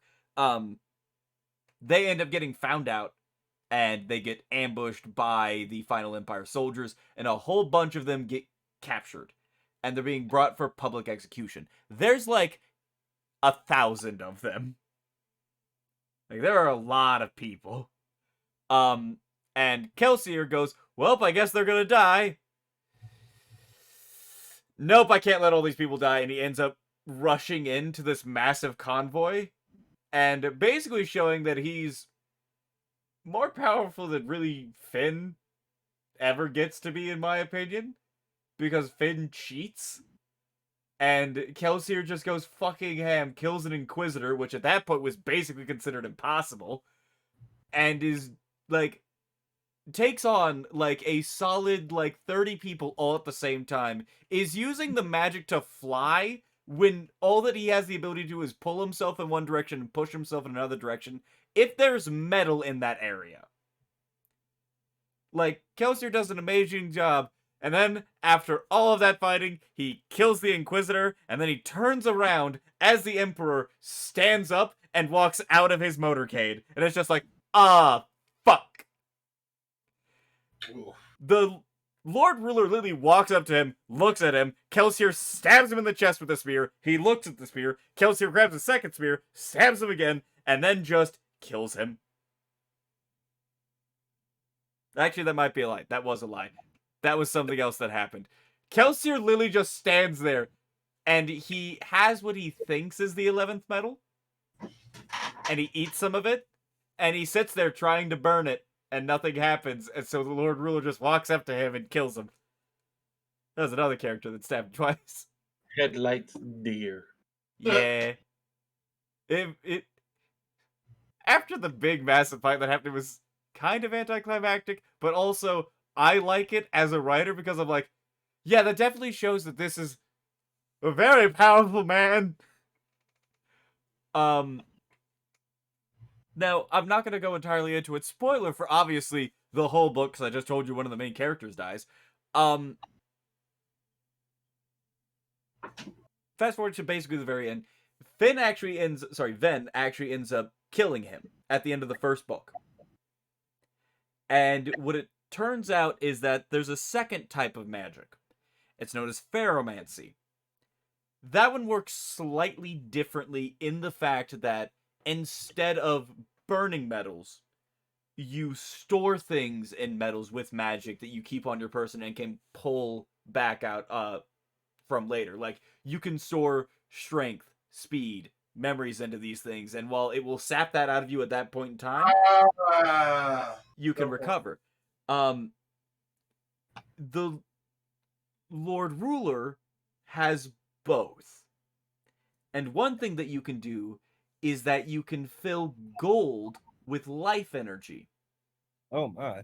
But he can then consume the gold and burn it to gain it back, and there's this cycling that happens that basically keeps him immortal and allows him to... His body's essentially immortal. Yeah. And what happens is that Finn and him end up in a fight, and he is just mopping the floor with her. Like, stabs her in the chest at one point, and, like, pushes her so hard that an earring that she has is ripped out of her ear. That's why you don't wear earrings in a fight, lady. She gets brought over to, like, this broken part of a wall or a window, I can't remember which one, gets held out over the edge by the Lord Ruler, and when that's happening, the mist essentially, there's no other way to put this. It goes into Vin. Like, she absorbs the mist and then uses it on the Lord Ruler. And by doing so, she burns metal almost like she had consumed more metal, but she was out of metals. And in doing so, she rips away all of the metal that is on the Lord Ruler that has a bunch of his ferromancy stored in it. And in doing so, he has become so reliant on having them on him that he immediately ages like 100 years and is like basically like the Nazi in Indiana Jones when he drinks the wrong cup. Damn, you hit Complete him with the smell. Black Adam? Hit it with the raisin effect. Love it. And so she picks up his spear, walks up to him, and he goes, "You know not what you've done. Without me, the world is over." And she basically just goes, "Shut up," and stabs him. Yeah. Now, here's the part that I really like about the Lord Ruler. So, his real name was Reshek. Sorry, Rashek. Mm-hmm. And he was never the hero of ages.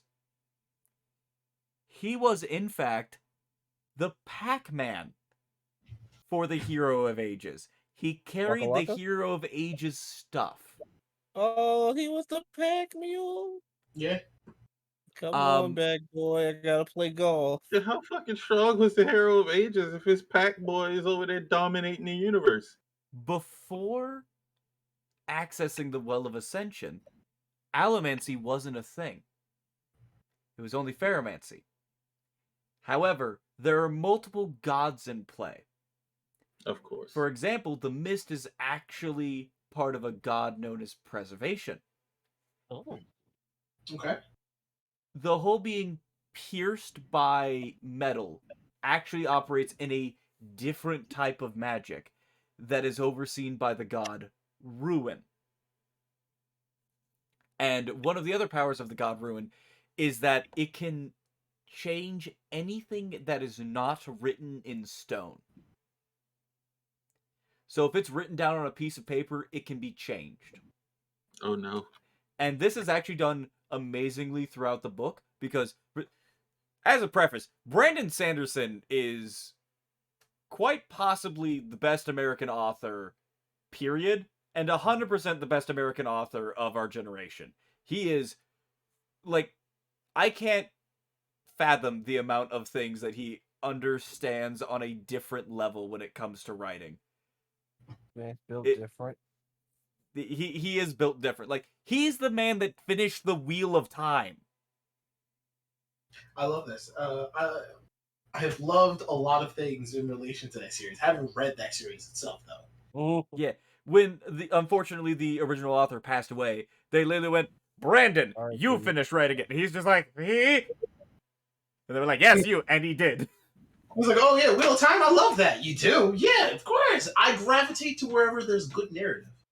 But one of the things that he does is actually, like, the beginning of every chapter was a narration of a journal.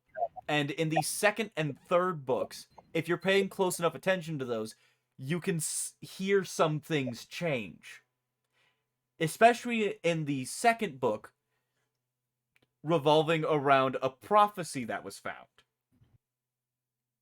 And it actively shifts from pointing at basically in one kind of direction that wasn't particularly clear, to them pointing at a different direction that would point directly at Vin and the character who originally found the fortune. And essentially, what Ruin does is he tricks people into thinking that it was their idea. Ruin tricks Rashek into thinking that the Hero of Ages is actually going to release Ruin when he goes to the Well of Ascension. And so Rashek, when the Hero of Ages wasn't looking, stabs him in the back. This happens right when they get to the Well of Ascension. And once that happens, Rashek gets into the Well of Ascension. And he's given an option. He can either take the power into him or release it. What he doesn't know is while that power is Ruin, what's happened is that Preservation actually beat Ruin. but his power builds up and builds up and builds up and builds up, and every so often someone has to go in and release that energy so that it doesn't build to the point that ruin can resurface. Mm. And so he chose to take it into him, which also allowed ruin to basically be a part of his mind. And the main issue for them at that point in time was that the mists were creeping in. But that's preservation, the good god. Preservation is trying to basically push people in the right direction. Like, no, go over there. Go over there. Do the thing. Just Do the pull thing! it out. Actually, no, Meanwhile- sorry. I got it flip-flopped. Someone needed to actually go in and absorb it, but they just needed to absorb it and let it go out of them again. Not release the energy, because releasing it is what lets ruin out. Which actually happens in the second book, because Ven gets 100% fucking styled on and tricked. Bamboozled, as they say. Yeah. Also, preservation has a really weird way of trying to help. Like, so Finn ends up getting a boyfriend, Ellen, and he's there when she gets into low ascension, and she's trying to decide, do I release the energy, or do I take the energy into me? And so preservation stabs Ellen to go, aha, now you have to take in the energy, so you can heal him, right? And then she releases it, and he's just like, bro, I just killed your boyfriend. I straight up just killed your boyfriend. Friend. Because preservation can't Shit talk. done got in my way. Preservation is. You're right. First off, it's one of those it's one of those particular kinds of mute characters that doesn't necessarily understand humanity and subtlety and even just modern persuasive skills. So, in this case, preservation just had to be like, well, I can't allow you to have a choice because I know you're the main character and all, but you'll probably choose the wrong thing. So let me just force your hand a little bit to make sure you do the right thing, and you still did the opposite of what I asked. Yeah. It was really funny to me afterward because I was just like, this guy was like, haha, he's been stabbed. You're gonna save him, right? Why aren't you saving him? Say it. Oh, no. Now, to get back into everything that happened with Rashek, the mist was just trying to get them to do the thing. All he had to do was absorb the power and let it pass. However, he thinks that he needs to use the power to defeat the mist. This is a fantasy novel, so people don't know science. Yeah. I mean, when he absorbs the power, he has complete control over the world. To the point that his bright idea is that he moves the Earth slightly closer to the sun. Ooh, he's Oh, trying no. to do Oh no. And he lights the world on fire.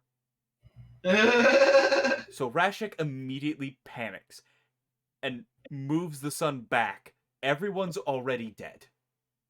Yeah. He then used the power to bring everybody back and cause them to evolve to where they can deal with the fact that he lit the world on fire and now there's just ash everywhere and volcanoes. And he, like, fucks around with a whole bunch of things and it's just like, well, I fucked up. The mist is still here too. Man, it's almost like the sun isn't the natural enemy of mist because it's been out during the day too. Strange. Yeah, so didn't go exactly how he planned. So essentially what he did was he built the capital city. He also, like, reshaped the world so that the capital city was at the center of it, which is where the Well of Ascension is. And every, like, 200 years, I think it was, he goes back down into the Well of Ascension, absorbs the power, fucks with some shit, and then leaves. And he really is just basically saying, like, I am literally the most powerful person here. I am the only surviving person of actual humankind. him accessing the Well of Ascension is also what creates allomancy, which he knows, obviously. If you combine allomancy and ferromancy, you can become immortal. And ferromancy was something that was specifically of his own people, the Terrace people. So, in order to not have any competition, the Terrace men, after the reforming of the world and the Empire, the final Empire was made, the men all castrate themselves normally, What? and the females were essentially brought in to the main city away from all the Ferris men, and were a part of a breeding program. I mentioned this is the villain, right? The fuck?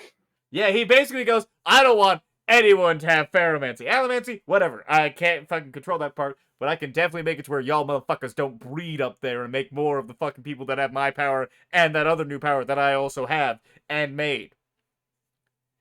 Only me.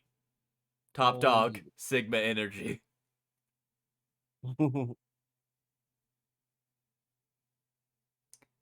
Thomas, that appears to have made you go completely quiet. I mean, that was a wild revelation.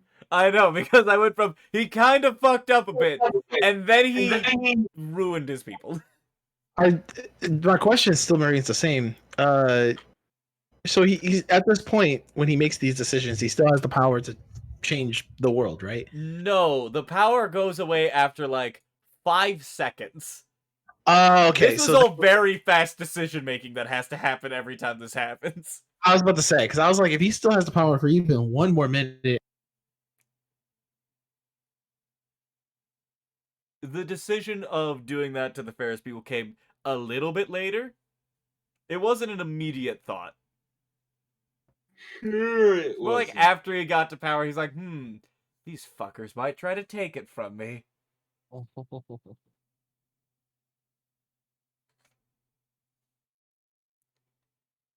So yeah, that's how the Lord Ruler became the Emperor of the Final Empire, and didn't call himself Emperor. He was the Lord Ruler, which are 2 words that mean basically the same thing. King Tiger Washu. King Tiger, King Tiger. Oh, also, I almost forgot to mention, the thing he learned from Ruin is how to do another type of magic. It's basically piercing people. If you have metal piercing into your skin, Ruin can straight up just take over your mind. Wow. Oh, jeez. Yeah, so that thing where Ven's earring got ripped out during the fight? Saved that life.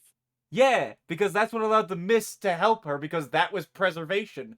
And Vin is the avatar of preservation. Like, this thing has actively been trying for years to be like, hey, let me help you. No. But Vin's mother actually had been possessed by Ruin, because Ruin possesses a whole lot of people. Like, all the Inquisitors possessed by Ruin, which includes Kelsier's brother. That's a weird time. And it... how to describe this part? It's so weird. Vin's mom kills one of Vin's siblings and puts her earring in Vin as a baby, which causes her to not be able to interact with preservation. Like, it takes all 3 fucking books for her to realize it. I realized it in book 2. Maybe I'm weird. I'm slightly confused. By what? Why would the earring swap have that effect? Well, because you just have to be pierced by metal consistently in order for it to be able to get into you. And so the earring that she pierced her ear with was actually made of copper, which is one of the metals that I believe it was copper. It was one of the metals needed for a I believe it actually was copper. Sorry, I keep getting distracted. for it to be able to start putting influence on her. And it also disbarred Preservation from being able to interact with Vin because Ruin was there, and they're not able to interact with each other. Gotcha. Until the very end, where Vin, as Preservation, fights Ruin, and technically wins, but then also dies. Elend also dies in the third book, spoiler alert. It doesn't seem like it seems like life is a revolving door in this story. Kind of, but no one comes back, except for the ones who do at the very end. Which doesn't include the main characters. It's just a couple of side mooks. Who technically didn't die. I'll be honest. Brandon Sanderson, very intelligent writer. There are a lot of really good things about these books. The first book is by far the best. So life is a revolving door. Yes. Well, no, not really. But then, except for a few people, that applies Well, to. I don't even remember if any of them actually. Well, no, the world was exploding. I forgot about that part. Everyone was actually dying, except for the 8 people that were alive, and then technically beat Ruin and remade the Earth again, and then everyone who wasn't Ven and Elend were alive again, but they died. Oh. The thing I found funny is that they died, and and their bodies were still there, as Preservation, she went, "We're gonna die. Here are our bodies." And she, left a note that even said it was to, I can't remember his name. There's, basically the one who was reading the prophecy in the second book. They're like, "Hey, we decided that, it'd be nice to hang out with you guys more, but we've done a lot of work recently, and we kind of just want to die. So we're gonna." Also, I just want to die. here's the power of Preservation and Ruin. Become a god, Ooh. and he does. Yeah. Ah! He's like, sure, you killed my last avatar, so I guess you'll do. Ah! No, he becomes both Preservation and Ruin. Yeah, preservation is just like, you killed my last avatar. I guess I could use you since you killed Well, my I last. mean, you're here. Right, I didn't really want this, but I have no choice. I didn't consent to this, but you know what? Whatever. Oh. It's like it's like you have to dry your hands after washing the dishes, and it's just a dirty rag by the tip. It's like, fine, you're there. I'll properly wash my hands later. Yeah. So, that's Rashek, aka the Lord Ruler. Oh yeah, I He is- enjoyed him a lot more than I enjoyed Ruin. he is Lord Ruler of the sticks being in his chest. Again, first Mistborn book, really good. Second Mistborn book, 90% good. The 10%, though, that isn't good, it perpetuates the entire fucking book. Is the 10% that's not good the same as the 10% that's not good in Attack on Titan? I haven't watched past the first season of Attack on Titan. By that Does I it- mean, does the 10% that's not good, does it ruin the entire story? For me, Does yes. the 10% start with an R? Okay, so yes. So spoiler alert, we'll just talk about it, even though this is supposed to be the podcast where we talk about things that butter our toast. This is what curdles my milk.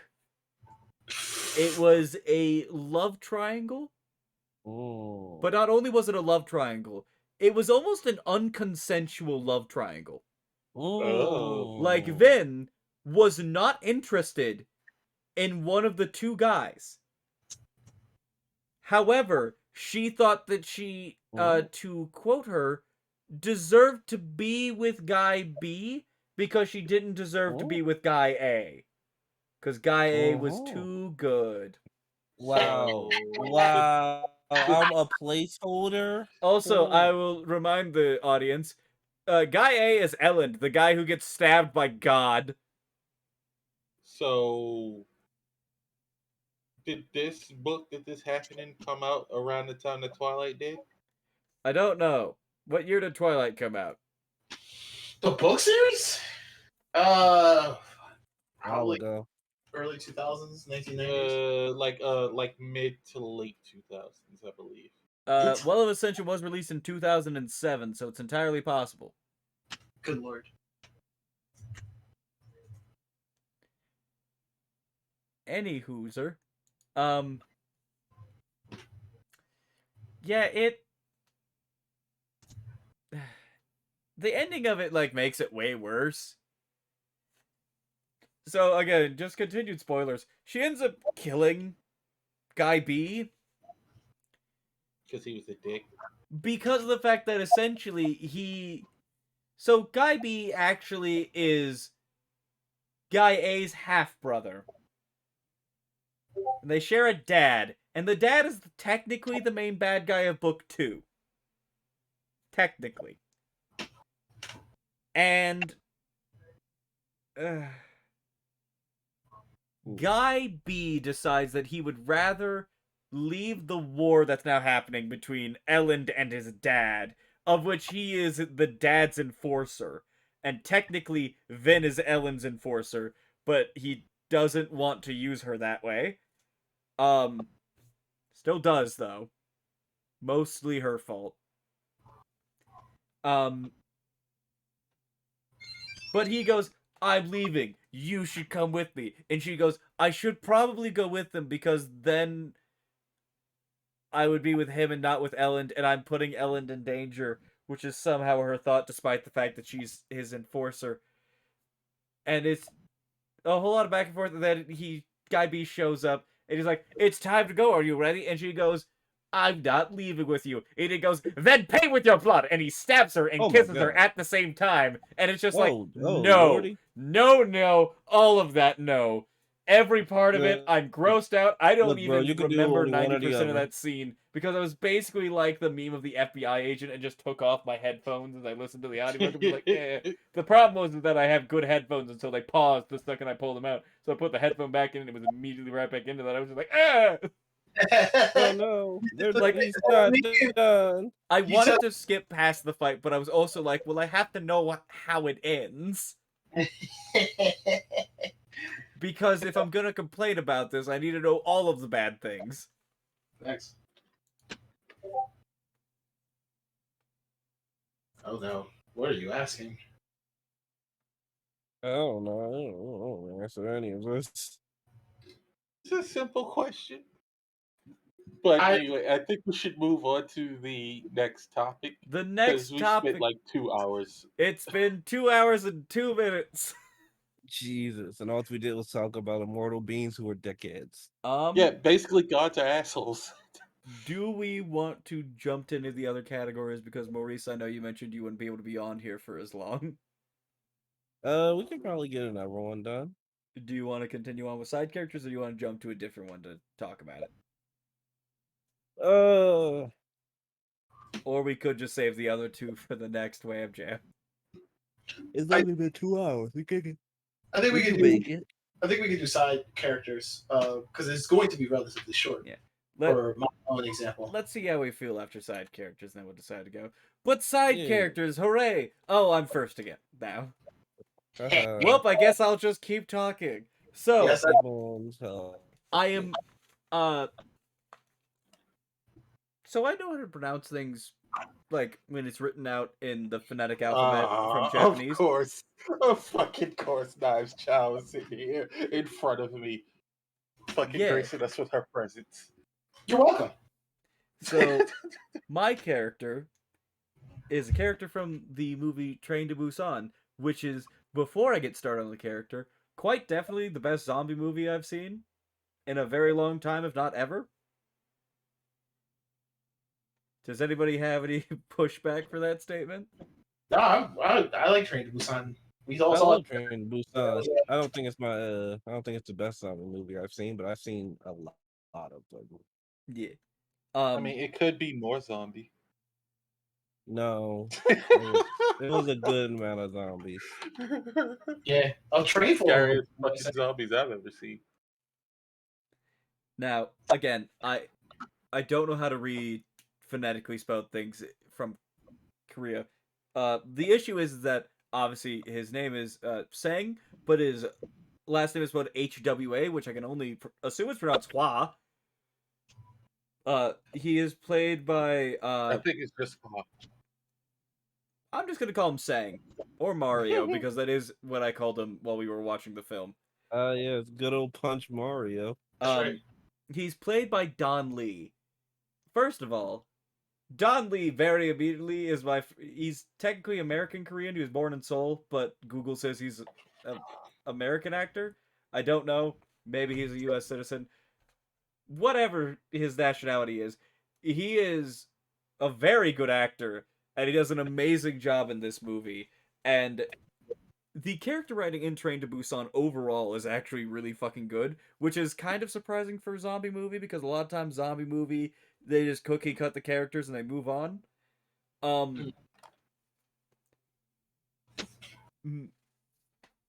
Mr. Sang is how to put this? He's a better dad than the main character. He's a better fighter than the main character. He's a better person than the main character.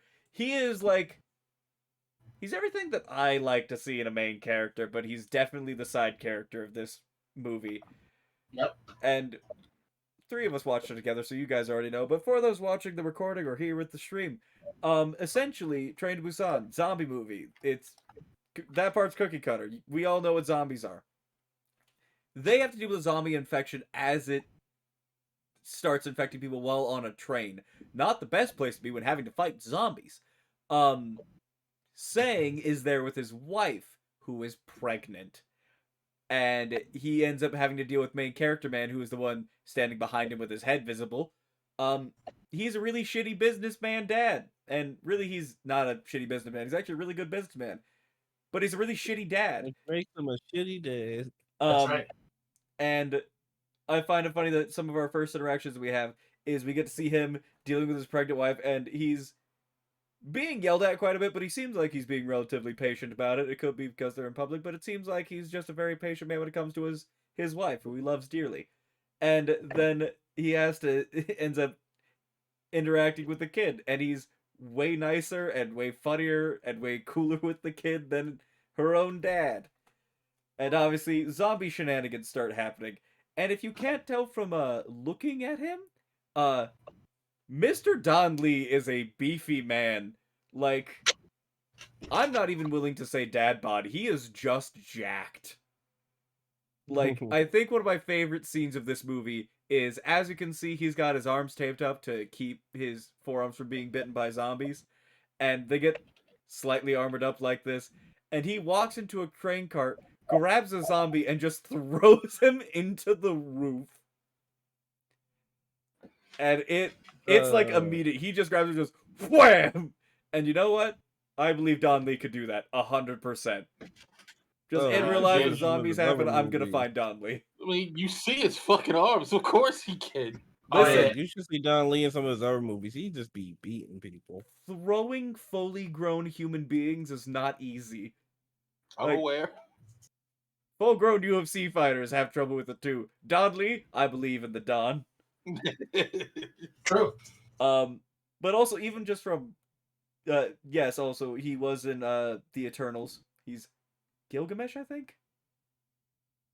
I can't remember which one he is. He's the only one that But fucking no, I was dies, so thinking, racism. Except I for was the other thinking one of some that of the dies. other Korean movies where he was just beating people. Oh yeah, like Like- not only that is he good at the action scenes. He actually seriously is a very good actor. Like his delivery in every scene I've seen him in is very authentic. And I know that part of that is very hard for me to tell just due to the fact that I don't understand the Korean language, but his facial expressions and his way of moving in scenes is extremely good. Like, Maurice, remind me of the name.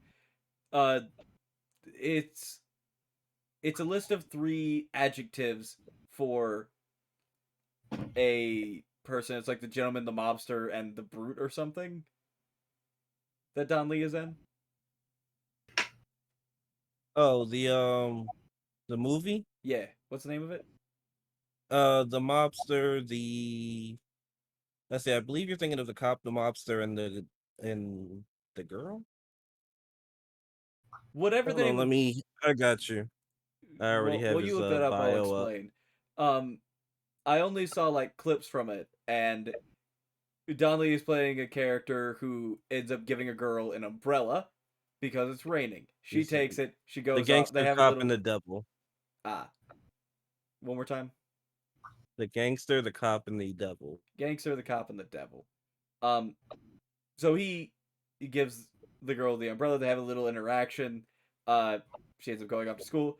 Later that day, he's I believe in a bar, and there's a TV playing the news, and they're talking about a an incident, and he sees the umbrella that he gave her, and his facial expression immediately shifts, and he like stands up and moves towards the TV screen to listen, and it was just very good facial acting, and I loved it. Getting back to saying though, like there are a lot of situations in this movie where we see people be selfish in the idea of self-preservation. It makes sense in a zombie apocalypse. You're gonna want to preserve yourself. Sang is actively moving around trying to protect about as many people as he can. He's trying to organize people. He's trying to, like, when they end up at a train station that they all get off the train at, but it turns out that one's infected, he's the one that's closing doors, making sure they're locked before moving on. He is one of the last. Actually, he is the last person to reboard the train. And there's this really cool scene where he's running along the side of the train. He is just about to the door, sees a bunch of zombies, changes route, picks up a baton and a riot shield, and just while sprinting still just starts fucking bashing his way through them, and then gets on the train. Amazing. And the scene that I have pictured is they find out so those three, it's a teenager, it's the dad of the daughter, and Sang, who is the husband of the pregnant wife. And they get on the train after the wife and the daughter get on the train. And those two end up essentially locked in a bathroom, completely surrounded by zombies.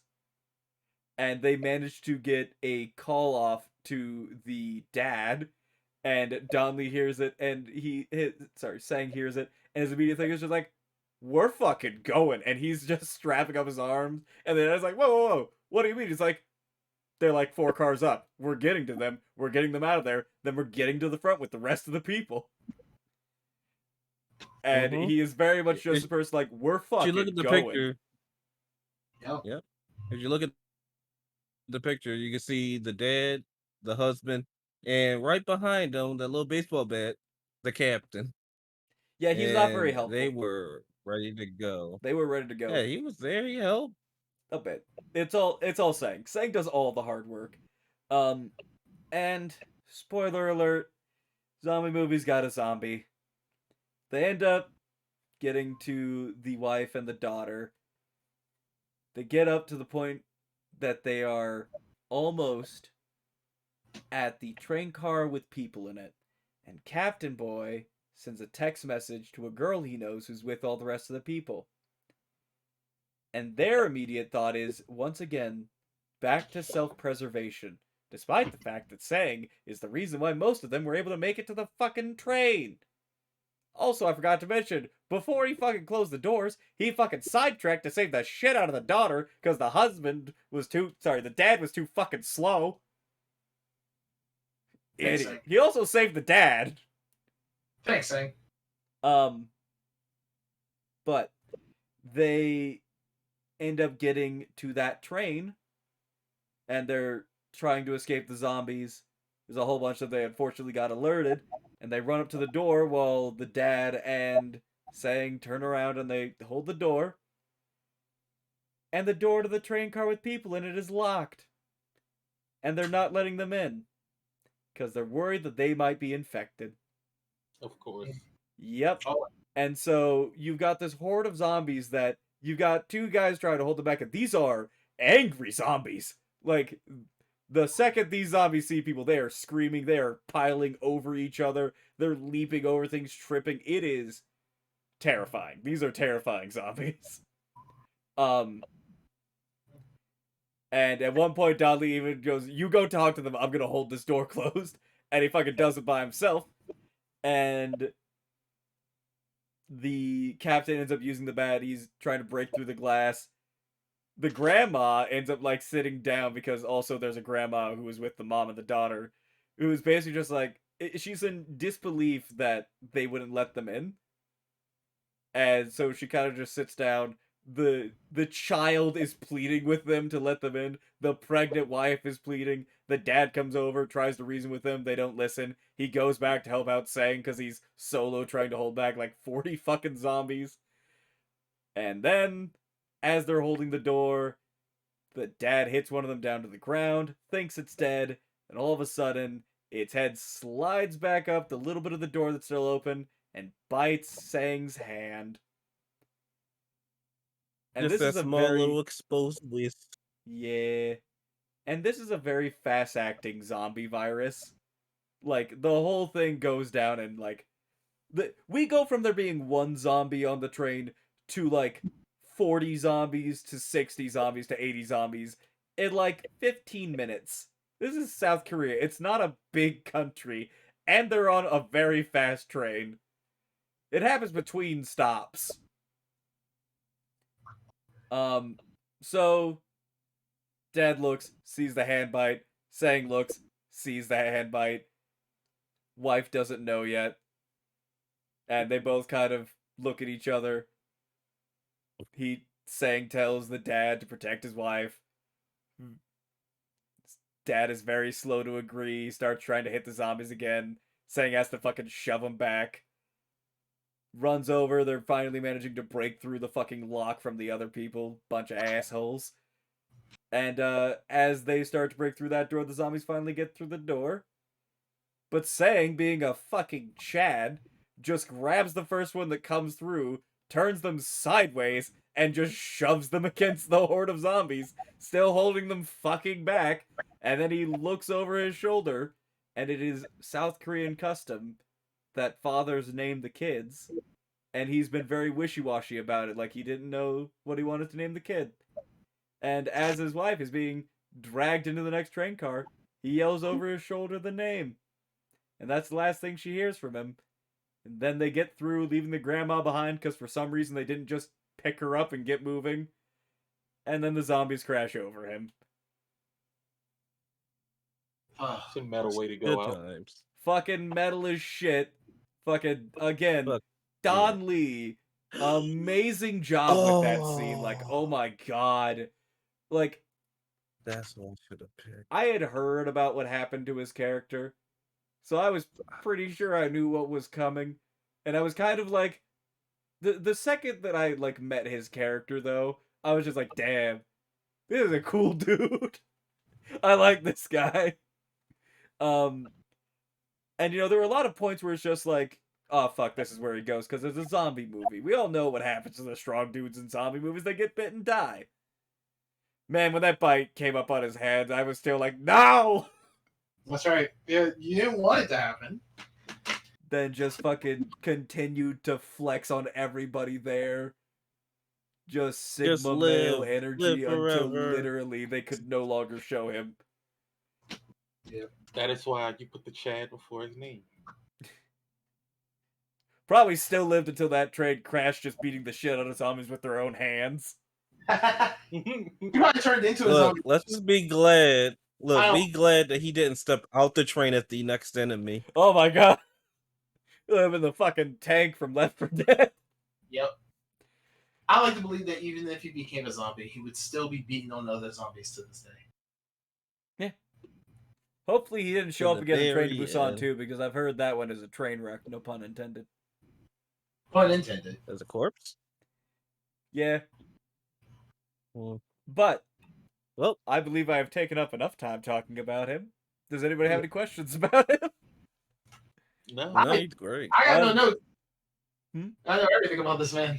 Yeah, I mean, again, the three of us saw it at the same time, but you know, when it comes to side characters, I'm sorry, it's hard to do better than Sang. Like Izo. If you want to see him in a different movie, find him in Unstoppable, where he pretty much fights an entire crime organization to get his wife back. Nice. Again, Don Lee, amazing actor. I'm trying to think about how to put this. A lot of his movies are, Korean movies. He is, again, Korean. Deal with that shit. Watch Sure. movies from other countries. They're good. Read subtitles. I mean, I Like, need to learn anyway. the weebs are already used to this, but like seriously, there are so many foreign films that are just as good, if not better, than things made in Hollywood. And like, there's a French film that I'm thinking about right now that was recently remade, and it was nowhere near as good. Oh, It's the called Intouchables. It's a weird yeah. name, but that was the name of it, and it's an amazing French film, not as amazing American film. Look, when they said, "Hey, we're going to try to do Old Boy," I was like, "America, stop!" Yeah, Then they did it. and then they didn't stop. In fact, they looked at you and went, "I can't stop." Better, better, better. Look, we did it better. Not even close. Look, we Not did even it better. In whose book? My book. I wrote it. It's right here. The only time I ever seen them get close of America stealing from something else is when they were like, "Oh man, the raid looks great. Let's name it Dread." facts, though. It is Facts. very uncommon for American Hollywood to be able to convert movies over, mostly because of the fact that a lot of things that make those movies great is the context. Like, part of the saddest part of fucking Sang's death is something I had to, in the moment, explain to people from America. Just like, hey, the dad's normally named the kid, and he was being wishy-washy about it. So him yelling it back is important. It's not like if I did that, that'd be weird if I did that. Name the kid April. What if it's a boy? Shit. Well, I guess his name gonna be April. That's right. Listen, you could be named after a month. That's fine. Yeah. Even worse, the name's of April. What if it's a boy? Oh, then the zombies just take over me. How dare you? He I'm moves. I'm trying to name a Yeah, kid. my Stop wife eating got my that. intestines. Right, he You want me moves to name the boy Stop Eating My Intestines? What about all the words I said before that, bitch? Woman. Now is not the time to be making fun of me. No. Is Hey, that what's really what this my next spleen looks picture? like? Now is I've never exactly seen the this time to make character fun of you. before. Yeah, I'd like to know a little bit more about this man with the bucket hat. And the Yes, who's this weird looking man with the fan? Never seen him Does for he a day in have my a life. fan? He looks like he's on the soundtrack. He looks like he owns a shop of some kind. He Is looks he like a shop. about to drop a diss track? I mean, that is my favorite thing about Bleach characters. They all look like they're on a cover of a fucking soundtrack. That's because they are. Because look, each episode is only the opening and the ending. Here we go. Okay, this character is Kisuke Urahara from the show Bleach or the manga Bleach, whatever you are familiar with. Laura Ora. Oh my god. Hilarious. No. Kisuke is one of those fun, mysterious characters, and that's why I chose him because there was another character I wanted to pick, but there was not a whole lot to her because she is the most background of background characters. Her name is Sylphie, and she's from Amagi Brilliant Park.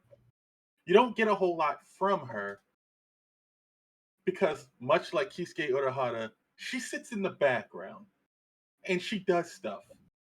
Like, for instance, there's this one part where the rest of her group, they're part of a pop group, they're just they're under pressure because they have a performance and they haven't put on a good show in a long time, and they've been training and practicing and trying to cover their weaknesses. And since this is a training montage that they're doing and talking about, she's in the background in boxing gloves like fucking Rocky, shadow boxing. And when they get to the end of the end of the story where they're about to perform, she's in the background with the fucking towel over her head, still in the boxing gloves, the fucking pants and shit on, just being goofy and all types of other shit. She's great. Kisuke Urahara is the opposite of Sylphie, where Sylphie is an airhead and acts like Kisuke acts like an airhead, but isn't one. He is the perfect mirror character to the main villain of Bleach. Whereas they both are very similar on fundamental level, but the way they view the world caused them to branch off into separate directions. They're both highly intelligent characters with no equal except for like each other. They're both very powerful and gifted. They're both dedicated to their convictions and their causes, and they are willing to break taboos to achieve their goals. Oh, So where does this difference come from? Their worldview was what caused the split. It was Aizen's worldview, or his goal as you discover it, was Aizen was lonely. That's what his character arc comes down to. He was lonely. He couldn't identify with his peers. He couldn't identify with his superiors because he was equal to them or better, and he only had room to grow. So it was one of those situations where people would look at him and go, he already knows what he's doing, doesn't need my attention or my tutelage. I'll move on to somebody else. He's good. He's got it. And Aizen is sitting there like, what about me though? this nigga just want attention. Oh yeah, why else do you think he would do any of this? You a and grown ass man. A grown ass dead man. and he was driven to isolation.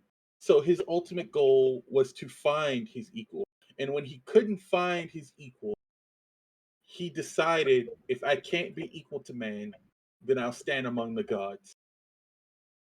That's Aizen's character. I will eat them. Kisuke's character, he, I think the reason why his worldview was different was because he had Yoruichi. He didn't have an equal mentally, but physically he did have an equal, and that was Yoruichi. And I'll those say two it's pushed probably each other most to be people. better. Those Shit, two like, pushed did each. both of these two just miss Kenpachi over there? Well, he was smarter than Kenpachi, and that's what put him over the edge when it came to battling Kenpachi. I But mean, you can be smarter than Kenpachi all day. How do you beat something that's nigh beatable? It's like, well, oh, don't worry, I'm smarter than the Hulk. Why is he lifting me up? You got it? Yeah. so when it came to Kisuke, he saw things in a different light because he wasn't lonely, but he still had that drive to be better, like Aizen. Mm-hmm, mm-hmm. So they both had ultimate goals that was breaking the boundaries between what is human or mortal and what is God. But Kisuke had a different understanding of the realm of gods than Aizen. Aizen believed, I'll stand among the gods. And Kisuke believed, I'll uphold the order of gods. He saw the gods as a necessary evil to keep the world as it is, or to keep the world in balance. He'll push the limits to make the world better in his eyes, whereas Aizen decided the gods are unfit to rule the world, and the world deserves to be better and can do it without them, or can do it with my hold on.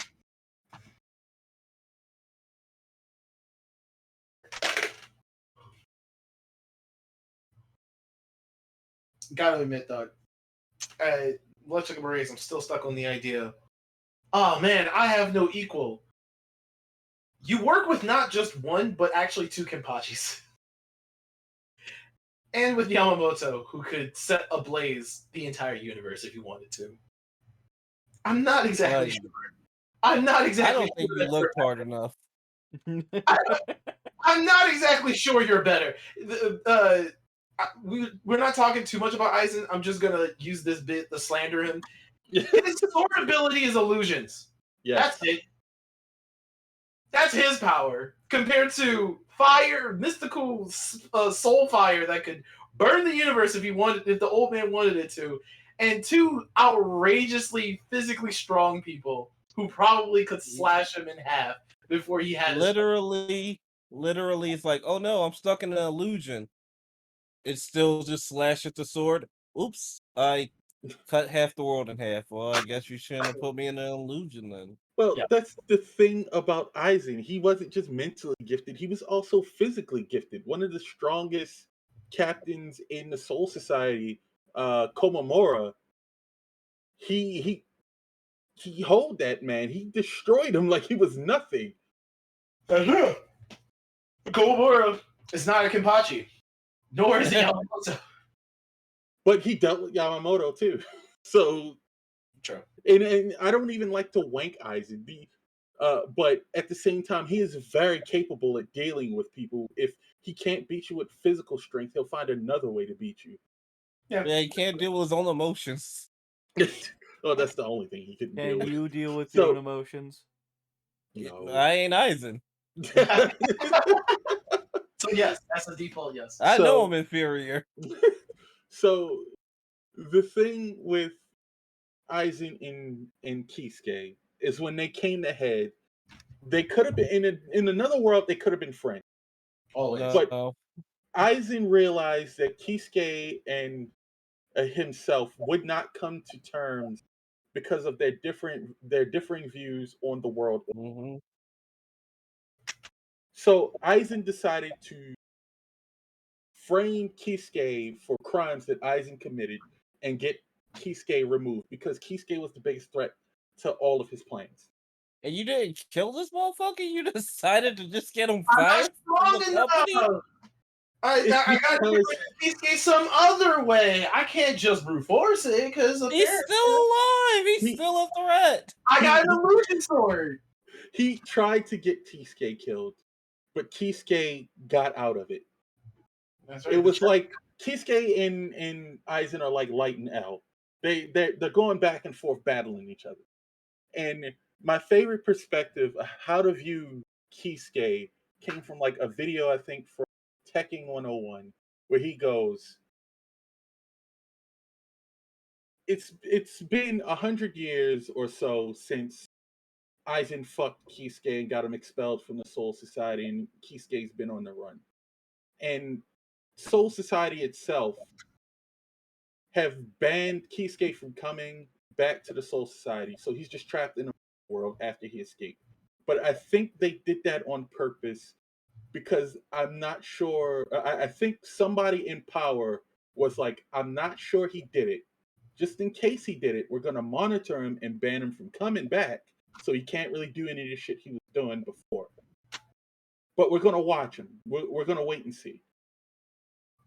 So imagine if somebody you knew and who fucking gloated in your face fucked your life and you were one of the smartest men in your series and you had 100 years to plan on how to fuck this guy. That is Kisuke's character. No. Kisuke spent 100 years lubing up dildos. He was ready for Aizen. Oh man, I can't wait to read the Starting to sound yaoi even more now. gay. I'm pretty sure I It can find kind some yaoi of this if you want. I'll give you some. Oh yeah. I'm sure it already exists. So Kisuke, it was originally believed that he was the final villain of the series for a long time, and even Taisei Kubo considered making him the final villain of the show. But This man instead, had they that made. thought just cross his mind. No, no. But instead, they made him this fun side character, just like tied so deeply into the events. You don't know if he's fucking around and bad shit is happening because he's fucking around, or he set it in motion so bad shit can happen so he can make his ultimate play. while he's fucking around. Yeah, while he's fucking around because he's got a badass black chick. He don't need nothing. He don't. And Listen, she's a cat girl. that's literally the dream. And she's a cat. He got a cat girl. He's already won. Why would I want to He's be part of already Soul won. Society? He got a black cat girl. Many a young weeb in chat and when they see this VOD will hopefully agree with me. Yoriichi is a very early anime viewing crush. Yes. In the 2000s, if you were watching Bleach, sometimes you watched it for Yoriichi. I'm not gonna lie to you. The stick fights are cool, right? Getsuga Tensho and what have you, but then they're sexy black women. What else am I supposed to be? What else am I here for? Look, I'll be honest. When I was watching Bleach those long time ago, and I was like, "Oh man, this is great." I was like, "Oh, Yoriichi, that's nice, that's nice." But that Orihime though, That's true. Now listen, Also, I'm not. TJ Kubo has done a lot of things. when it comes to his female characters, he don't miss. And when it comes to all character designs, even this bucket hat Look. shot, I like his drip. look, when you just look at Bleach and you like, yo, this plain ass nigga over here is just named Chad. Why he just fire? All he does is punch things. All he does is punch things. Yeah, he fire as hell. Look at him. This dude look great. So when just it puts the entire series into perspective because Aizen has been doing a play in order to get his hands on an object that Kisuke Urahara created. Kisuke lets him. He's like, you know what? I'm not even just going to let you get it and let you know that it's out there. I'm gonna put it on a silver platter for you, and I already know how you're gonna react. We known each other. We've been studying each other for 100 years. So he gave it to him and let Aizen expose himself to all of Soul Society. That allowed him to do Kisuke to do a couple things. One, figure out what Aizen's plan was. Two, exonerate himself and paint Aizen for the villain that he actually was. And three, put himself in a position where he can create a weapon or help create a weapon to get rid of Aizen. Like everybody says that you know the meme, like Aizen, like Ichigo was part of Aizen's plans and all that other bullshit. No. He planned this man's birth. He didn't plan Ichigo's birth. Ichigo was a fucking accident on Aizen's part. 100% was a fucking accident. They didn't know the hollow that would go on to become Ichigo. They didn't know that was going to happen. And Aizen was like, oh, that's interesting, and walked away. He didn't give a fuck. Just the fact that that's a sentence that makes sense to me. Yeah. Talk about miracle babies. Kisuke. He is the hollow that got born. Jesus. Yes. In the 1,000-Year Blood War, you find out Ichigo's mom was attacked by a hollow that Aizen created.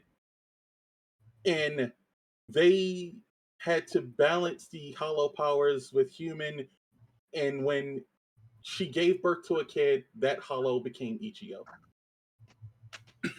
I like how this implies that much like a biblical parallel with little Mary getting approached by, I can't remember which angel it was, so I'm gonna just throw one out. It's Michael. Congratulations, Michael. Hey, Michael. when Archangel Michael just descends upon the Mary.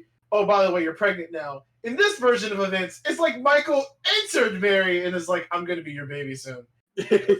Oh. Looks over at her. The fuck? It's the only way to explain how that works. The only thing I can think when you say Michael enters Mary is like, not so virgin anymore. Yeah. Or even worse, like Empress Teresa, where it's just a little ball of light that enters. We don't talk about Empress Teresa. that needs to be a WAMM Jam. Yeah, it does. It really does. Is there anything else about Kisuke Urahara that you want to talk about? Maybe a shop. Yeah. I keep saying that he's a shop owner because he has that thing. Yeah, there's a reason he has a shop in that city. because Aizen was doing his thing in the city. Kisuke went, "Oh, I'm gonna figure out what he's doing." He figured out what he was doing, found out that the hollow he had created got put into a girl. He helped the girl out, thinking this will be interesting. And then when she gave birth to a son, he went, "I'm not leaving this city because I just found the thing I'm gonna use to fuck him, and Aizen just gave it to me. Oh no. I am going to use this strawberry-haired teenage boy to fuck that man." Oh, hello, 911. This man's about to. He's about to commit a crime. No, I won't hold.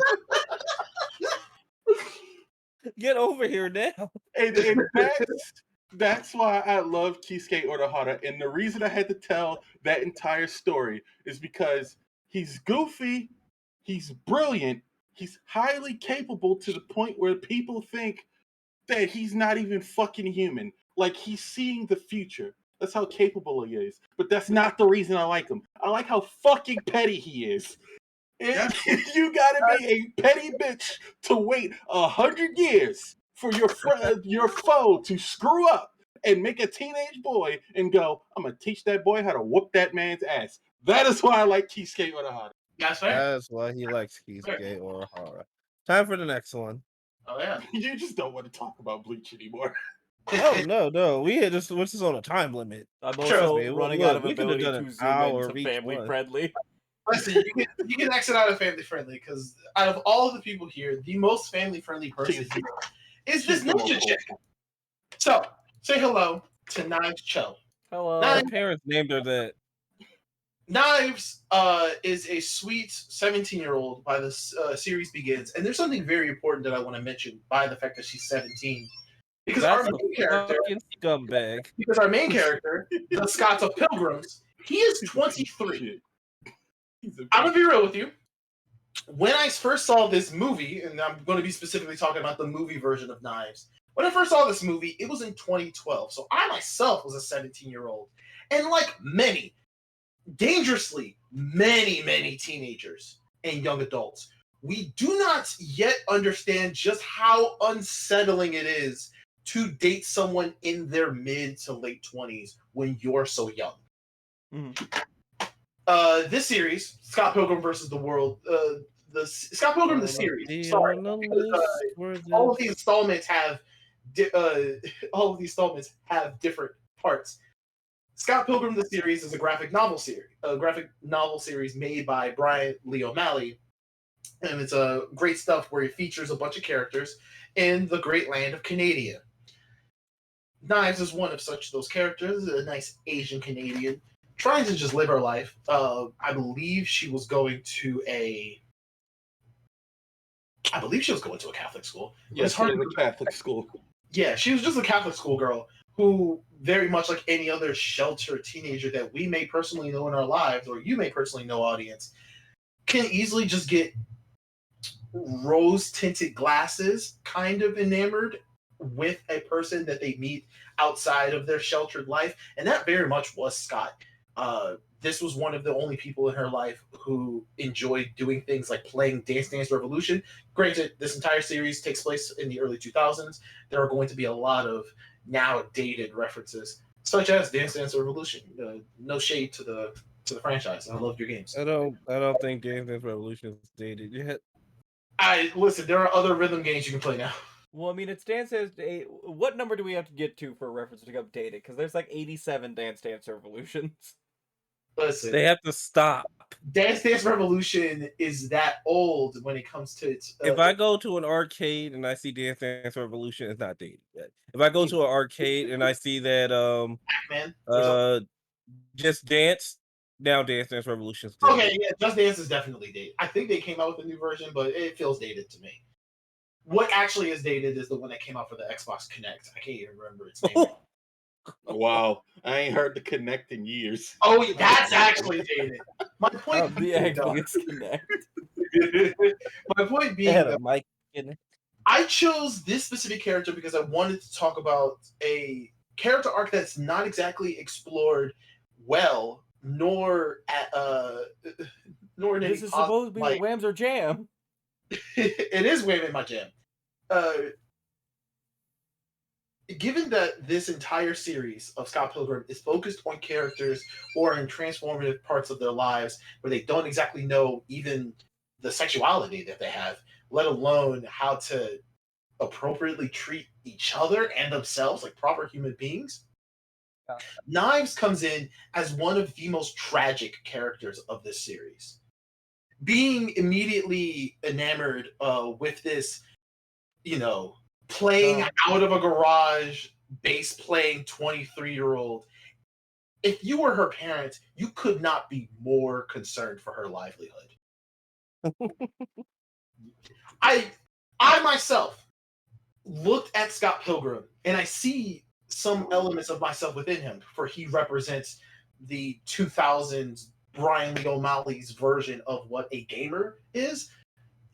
That's a separate conversation topic if I ever deep dive into the series. But since I see a lot of myself in him, I also see just how gross he is as a person. And I feel sad that Knives comes in and she reminds me of all of the friends that I have who have went through similar situations that she did. This is not as terrible as I'm making it sound, because it's not like Scott does anything particularly abusive, actually.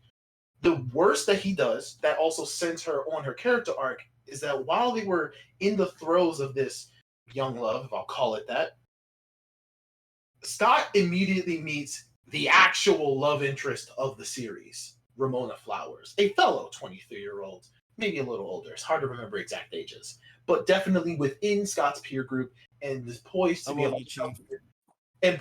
much healthier relationship. Here's the thing: in the movie version and in the graphic novel version and in every version ever, Scott kind of, quote unquote, forgets to break up with Knives before starting to date Ramona. Movie Scott is 22. Movie Ramona is 24. Great. Still a relative close peer group. Wonderful stuff. This is bad. This is quite bad. For in the beginning of it all, Knives, trying to be literally the sweetest thing on earth, comes to the garage to watch Scott and the other band members play their funky music. They are an indie band group. And she is actually, even worse, in love with their music.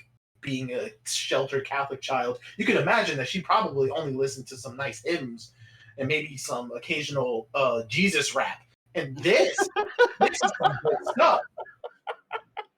Jesus rap, God fucking This, while I'll let the peanut gallery laugh it off, this is some good stuff that she's lit. She loves their music. She tries her best to get along with the other members that I haven't talked about yet, Styles and Kim. Also, Young Neil, he's there because currently Young Neil owns the, I believe, garage that they're playing in, and is just a fellow 17-year-old that's just around. He later becomes a bass player, but for now, he's just around. He's cool. Hello, Young Neil. But as soon as Scott starts seeing Ramona and consequently forgets to break up with Knives, she's immediately ghosted by this man. In multiple instances through the movie version, you get to see very hilarious scenes, but sad at the same time, of Knives trying to just find Scott and Scott just tipping on her, being also unfortunately taken up by the plot of the series, where he has to fight Ramona's exes to be worthy of her love. Not her plan. It's one of the plans of the exes. I'm not going to talk about it. But this coincides to Knives being left out in the dust, being left confused, concerned even about why her hold on. My boyfriend, all this stuff. Sorry. Does Thomas sound really robotic to anybody else? Yes. Yeah, his mic is sad again. Okay, like you're staticking real bad. Oh no!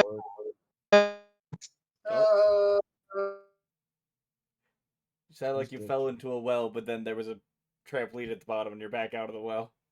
Wonderful. Oh. Nope, you're back in the well. Fortunately, Oh, Like, You sound like you've disconnected whatever microphone you have, and you're now going through your computer's microphone. Like it Well, sounds like you're just like eating your computer, right? Yeah. Don't worry, How about Thomas. now? You'll never be happy. That sounded better. Wonderful. Yeah, you're back. Excellent. It's hard to look at Knives as a character with much agency. For she's left in the dark for the beginning half of the events of the movie as the iteration that I'm focusing on here. Only until she meets Ramona and learns that she was the reason that Scott has pretty much disappeared from her life and stole his love from her, that she internalizes this hatred and then directs it towards Ramona specifically. This is where, for Directed at Scott. yes, what? Directed at Scott. I wish she She was could. in love with him, so she refused. She is still in love with him, very similar to a lot of people who are currently in denial when they're in abusive relationships, not knowing that it's the abuser that's the problem, and instead reaching. It's very glad that she did not internalize it and turn it within herself, because that would have really broken my heart. But we don't get there in the movie version. Instead, she becomes a secondary antagonist, a sort of person that is going to hunt down Ramona, similar to how the evil X's go out of their way to hunt down Scott, especially the later ones. This all does come to a head near the climax. Because of plot reasons, Ramona, under mind control, is with the seventh evil X, the one who orchestrated it all. He has the rich man aesthetic, so he's literally like a rich music producer to tie all in the themes of music and various other things that goes on in the plot. But this becomes the location of the final confrontation. Scott storms Gideon's swanky palace studio thing. Chaos Theater. Chaos Theater, thank you. It's a I chaos really try not to care about this man or anything that's related to him. But Yeah, he was I don't like him. theater. I'm supposed to not like him, so I'll treat it as Brian as Brian You wants. did a good job. Mr. O'Malley wants me to hate this man, so I'll do it, Mr. O'Malley. Now, Scott storms the Chaos Theater in an attempt to rescue Ramona from the clutches of glasses-wearing Gecko Man. He's not a gecko. I'm just throwing insults at this point. But a surprise attack comes from Knives, from the shadows, because she is a ninja. Not a fact too harped on in the movie version, but definitely is explored in the graphic novel version. The movie had to cut literally 7 graphic novels of story into like one. So Easy. concessions were made. What goes on here is a double battle, or maybe even technically a free-for-all, as Knives doesn't have any reason to be loyal to Gideon, but is wholly focused on destroying Ramona, as Scott is busy trying to fight Gideon. They have their battles, and because of the chaos of it all, for other reasons as well, Scott loses this entire battle at all. Both Knives and Ramona knock each other out, as they are relatively the same strength, which is quite surprising, given that up until this point, we did not know Knives could fight. And then Ramona has a subspace in her pocketbook and can summon giant mallets. Yeah. She's fought her just as much of a ninja ex-girlfriend out of the evil X's. This is why a recurring joke was like, Scott's like, I need to fight your 7 evil ex-boyfriends, 7 evil X's, because one of them is a ninja lesbian. She fought her and defeated her quite handily. Knives comes into the play. Oh, it's it's on now, baby girl. She loses. The mind control that Ramona is under does not impair her ability to fight. So this was, for the most part, Ramona trying not to die. And still got defeated. Still got defeated. Thanks to plot reasons, though, Scott does end up coming up in the end. One very important facet of how he comes back involves a extra life that he gained through his adventure. This allows him to technically travel back in time before the events of his actual death. This is what you need the extra life for. in order to replay the events of storming the Chaos Theater and play some things different. Narratively, this is where I would praise Scott for him growing as an individual, making his apologies and concessions to all of the characters involved, for he is a gross human being. That is his point. And then eventually calls out to Knives while she's still in the shadows, making her appear angry, frustrated, confused, and profusely explains and apologizes for his behavior. This then allows both of the girls to make forgiveness with each other, and then all three of them can try to beat Discount Eisen's ass together. This is all great. All great stuff. Here's where the movie falls off in the original release of it. In the original release, Scott stays together with Knives as Ramona comments on the comments positively on the obsession and possessiveness that Knives had for Scott as they end that movie version of the movie with them going back to playing Dance Dance Revolution as if nothing's wrong, except for the fact that this is a 23-year-old with a 17-year-old. No, nothing's wrong. Nothing at all. This is why I prefer the deleted scene director's cut version instead. The director's cut version has everyone leaving the Chaos Theater, much like the first version, but this time when Scott sees when Scott sees Ramona walking ahead of everyone, just trying to, get away, move out of town and such, Knives is the one that edges him on, hey, go to her. It's all right. I forgive you, and I think I'm ready to move on. These are not direct quotes, but rather the sentiment that she gives that is so healthy, mostly because those fuckers can go off wherever they want. I just want Knives to understand that you need someone who directly shows their love for you. It's such an important lesson that is not often explored in a lot of media that feature, in this case, a mildly abusive relationship, but let us not be mistaken that this is abusive.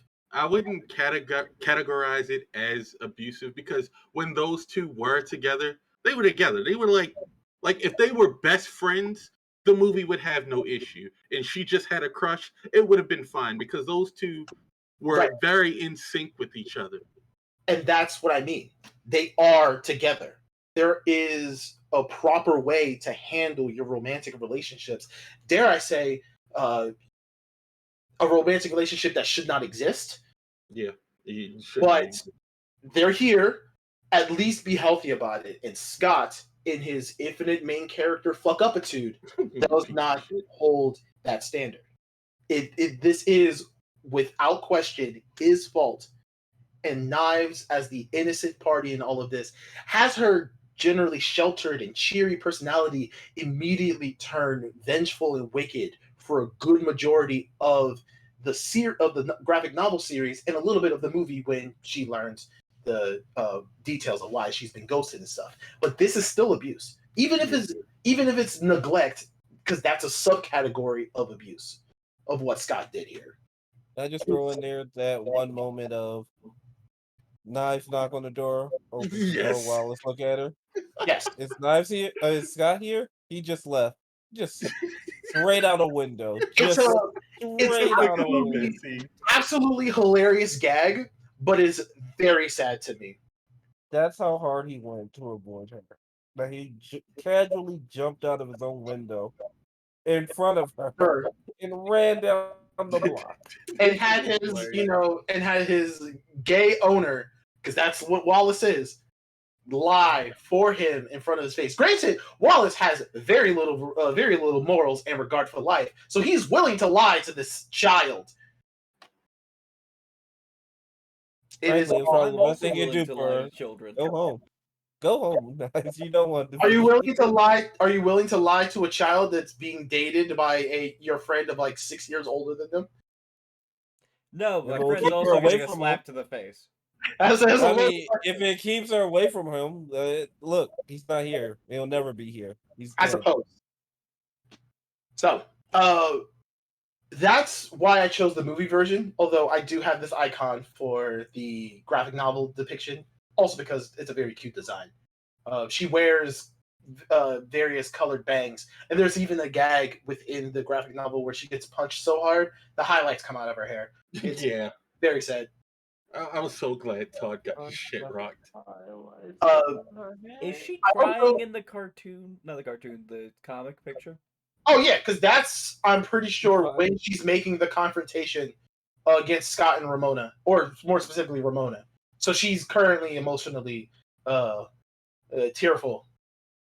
She in the graphic novel, she has multiple encounters with Ramona. She becomes a consistent thorn in Ramona's side for reasons that Ramona doesn't actually know. Because Scott, in his infinite main character fuck upitude, doesn't actually tell Ramona that he was dating someone literally days before they started dating. Yeah, he's an absolute piece of shit. Like a whole like the story takes place over the course of a year. Yeah. Wow. Like they have Yeah, birthdays. it's and a very shit. eventful This is how year. much Scott is fucking up. It's a very eventful year. Now, granted, not everything is Scott's fault. Only thing specifically within Scott's life is Scott's fault. But the grand machinations of everything else belongs to what Gideon. I want to come up with now. Eight Eyes, because he wants to believe that he sees more than those four eyes actually allows him to. Now, the last thing that I'll touch on is a little bit of the graphic novel's interpretation. This is not a defense of the original released version of this movie in theaters, but even in the graphic novels, Knives, even after she has her reconciliation with Ramona and with Scott, she starts to date the other active teenager, young Neil, and then for a time is figuring out whether or not she had a crush on the just as old as Scott, maybe a little bit older guitar player Styles, the owner of the band. Actually, he's the lead singer, but I'm not sure if he's both the lead singer and the guitarist. He is. Yes, he He is. is a guitarist. It's traditionally a three-man band, so yes, he is. And then in one panel that's never explained further, she's caught drunk making out with the drummer, Kim Pine, also a former lover of Scott, because again, everything in Scott's life is unnecessarily messy. Yeah. Look, I'm just these are saying, facts. if you play the game, she heals you with kisses. Yeah. So Knives' whole thing here as a character, removing the trauma of being a character in this universe, she's one of those various people I know in my own personal life who's just trying to figure herself out. It is not in a healthy way, given that she is technically fooling around with a close group of friends. In her efforts to do that, I really think she should just probably go on Tinder. She is now 18 by the end of the series, so I'm not worried about She's the age. 17. She should be on Tinder. She's 18 by the end of the series, is what I mean. So I'm not worried about the age thing anymore. However, you are correct that she is 17 for for as many as she's been in. So that's 1, 2, 3, 4, 5 of the 7 novels. The final novel takes place finally in that year later period where everybody's an age older. But yeah, it's a very important lesson that is hard to find, but I really like to echo it when I get the chance. It's all right for her to make this mistake of deciding to date a 23-year-old. That's the only mistake she made. Not even trying to kill a woman. That's not even a mistake to me. That was defending her. That was the Bushido code. That was defending her honor. I got no notes for that. She wanted to throw hands, and I'm like, throw them hands, honey. Please. Throw them. Hit Yes, the shit, queen. this bitch. She tried to steal your man. You can't let that happen. The guys that approach younger teenage girls or girls in development is a staggering likely occurrence. It unnerves me on a personal level. Yeah. And then from a moral standpoint, it should be something that is highlighted and shamed so that we can actively work people against it. Yeah, I think guys like that, the ones who actively go after younger girls, are immature and like power dynamics. They know there's a power dynamic. That is exactly why they want it they want younger girls because they don't really know any better. And if they do like meet a strong-willed girl like that who's like bit more mature than her age would let on, they don't like her. Oh, she's difficult. Oh, she's just a bitch. I can't stand those dudes because they're weak and they want somebody else weaker to pick on to make themselves feel strong.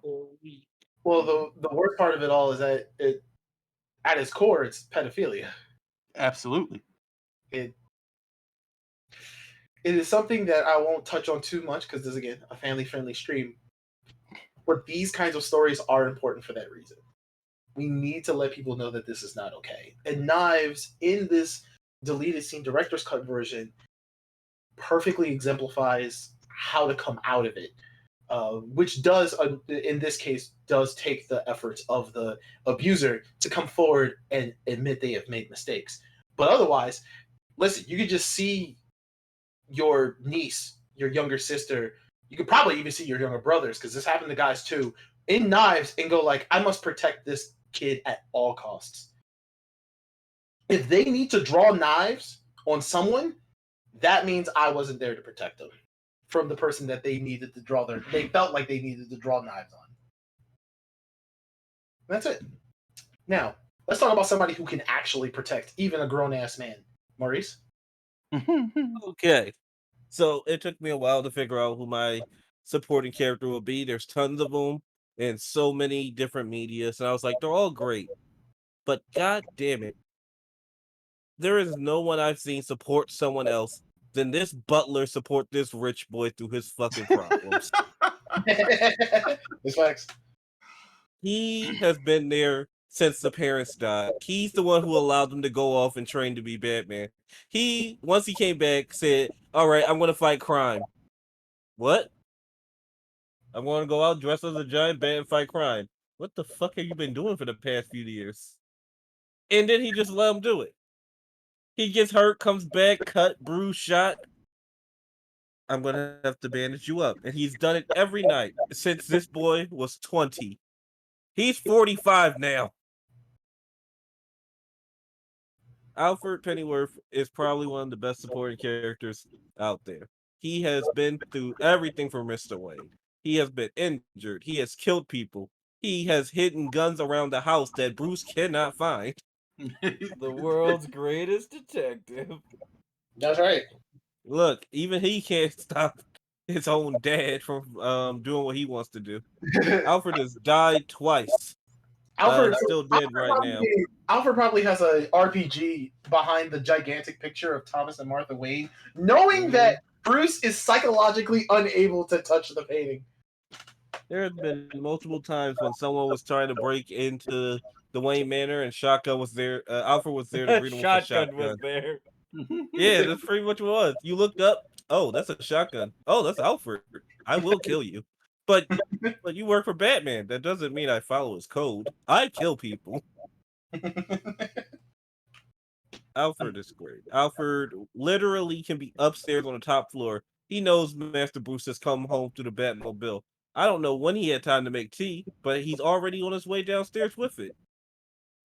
He can literally run a Fortune 500 company because he has to take Bruce Wayne's place so many times because someone wants to go and play in his space station with his friends. And in the newest one, he dabs. That's And true. he No, just dabs. fucking stop. Look at the dab. Look at the Look dab. at the dab. Damn. Alfred is amazing. I like throughout all the comics, Alfred is probably the best member of the Bat family. He treats them all as their as his own children, even Batwoman, and no one can stand her. I can't stand her. And Alfred here just see the Batwoman show may have been better if they just had an Alfred They to did teach have an them the Alfred. right. No, They had a no, you be fox. quiet.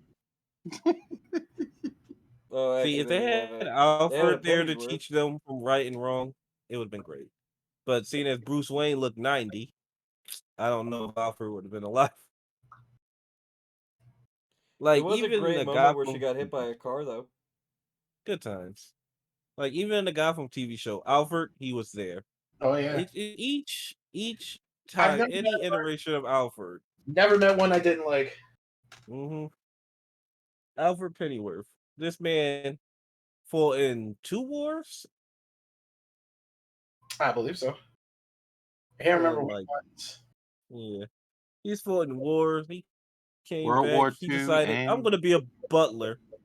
the War on Rock and Roll. He built No. the city. Good. Quick war aside, Kaiser, was the Korean War in the 80s? No, Korean War was the 60s. Okay, then I Actually, think no, that one was the 50s. I'm thinking of maybe Vietnam. That was also the 60s, yeah? Yeah. Hmm. It's one of those two. I just don't know if it's both. I gotta go check it out. But yeah, Alfred, he's great. Like, there's not much I can say like everyone else with like a fully cohesive story because he's done everything. He is a dad to this adult. Yeah. Uh, if I may, could you talk a little bit about the Dark Knight's Metal? Not specifically the entire storyline, but rather the actual adversaries, the Dark Knight versions of Batman, and how Alfred plays into some of their existences. Oh yes. So pretty much each Dark Knight Metal version of Batman doesn't have an Alfred in one way or another, and they're all evil. Makes sense. That's like the most sum up way I could put it. Each Yeah. one of them just does not have an Alfred. Yep. One of them actively loses his Alfred, so he's like, I want an Alfred back. So Cyborg makes him an Alfred. It's an AI system. And his AI system is so good at making sure that his Bruce Wayne's happy, he just starts killing people. He's like, oh no, you're sad because you're failing the city. Well, let me not let you fail the city. Get in the soup, boyo. Get in the soup. Yeah. That's actually one of my favorites. In Death the Dark Machine. Knight Metal, the murder machine. It is exactly as Maurice describes it, with the added little bit of flavor that Cyborg was initially hesitant to help Batman at all, because when a grieving Batman asks you for anything, you know that he is probably a stupid fucking idea, and he is not in the right state of mind. Much like a lot of grieving people. Except a lot of grieving people aren't rich billionaires dressed in batsuits. So my slander continues. Your When very reasonable slander continues. when Cyborg does help create the Batman AI, I gotta admit, this is probably a more accurate reflection of what Jarvis from the Iron Man universe should have been. Where if you're gonna base an AI off a man's personality that's supposed to be your protector, he's gonna protect you, whether you like it or not. The first thing that I believe the AI does once it realized that Batman was feeling a lot of stress and still grief from losing physical body Alfred to Bane, because that was the person who dealt the final blow, killed the shit out of Bane. And then all of the other Batman rogues gallery. It became such a menace, an unstoppable menace, that Bruce had to lock the AI. At this point, was able to craft physical replicas of itself to go off and do, the choking, the stabbing, the punching. So he locked them all out of the Wayne Manor, had barricaded himself inside. Also, unfortunately, meant that many of the other soups couldn't actually get to him in time because they were busy dealing with the Alfreds running rampant. Some of them made their way back to the mansion. Cyborg was on comms with still disheveled and emotionally vulnerable Bruce, trying to cope with the stress of this situation that he inevitably brought upon himself in his unfortunate and emotional state. But all you hear is outside the banging of the door. Let me in, Master Wayne. Let me in, Bruce. Let me in, Bruce. I can fix you. I see that your emotions are hurting you just as much as the situation's causing them. Let me put you in a new body so you no longer feel pain. Let me in, Bruce. Let me in. And he did. They came in. We don't get to see graphically what happens to Bruce, but we can imagine that he was ripped asunder and had his consciousness stored in a new machine that felt nothing but the mission. We are one! And that is the murder machine. Yep. Then the universe immediately collapses because This There's is also the this is a storyline where Batman's not allowed to be evil, and so universes actively die if things don't go how they're supposed to. there's also a good time in the Injustice comics where after Alfred got a little bit hurt because Superman review and everything. Uh, I forgot what happened, but they pissed off Superman. He Oh yeah, broke into the Batcave, beat the ever loving shit out of Batman, gave him the Bane treatment. Bruce went up and his spine came down onto Superman's knee. So Alfred, being the good dad he is, after he recovered, like 10 seconds later, he actively beat the shit out of Superman because he took one of the kryptonite pills. And he did it in the most polite way possible. And then he just said he's going to do what a good butler does and take out the trash. This is also the same man who gave Black Canary, here you go, Black Canary. This is a kryptonite tipped bullet. When did you make this? But if you don't ask questions, Don't don't worry about it. don't, just don't. yeah. He is here for the Bat family and the Bat family only. I don't know too much about this storyline, but there is one other thing that I think is quite sweet. That's not something Alfred did specifically. He dies in one of the more recent Batman runs that is going on since 2020. It's a very tragic thing. It fortunately does not leave the universe collapsing because our Bruce Wayne does not turn evil, fortunately. But what does happen is that Alfred's assets are, inherited by Dick Grayson, the first Robin.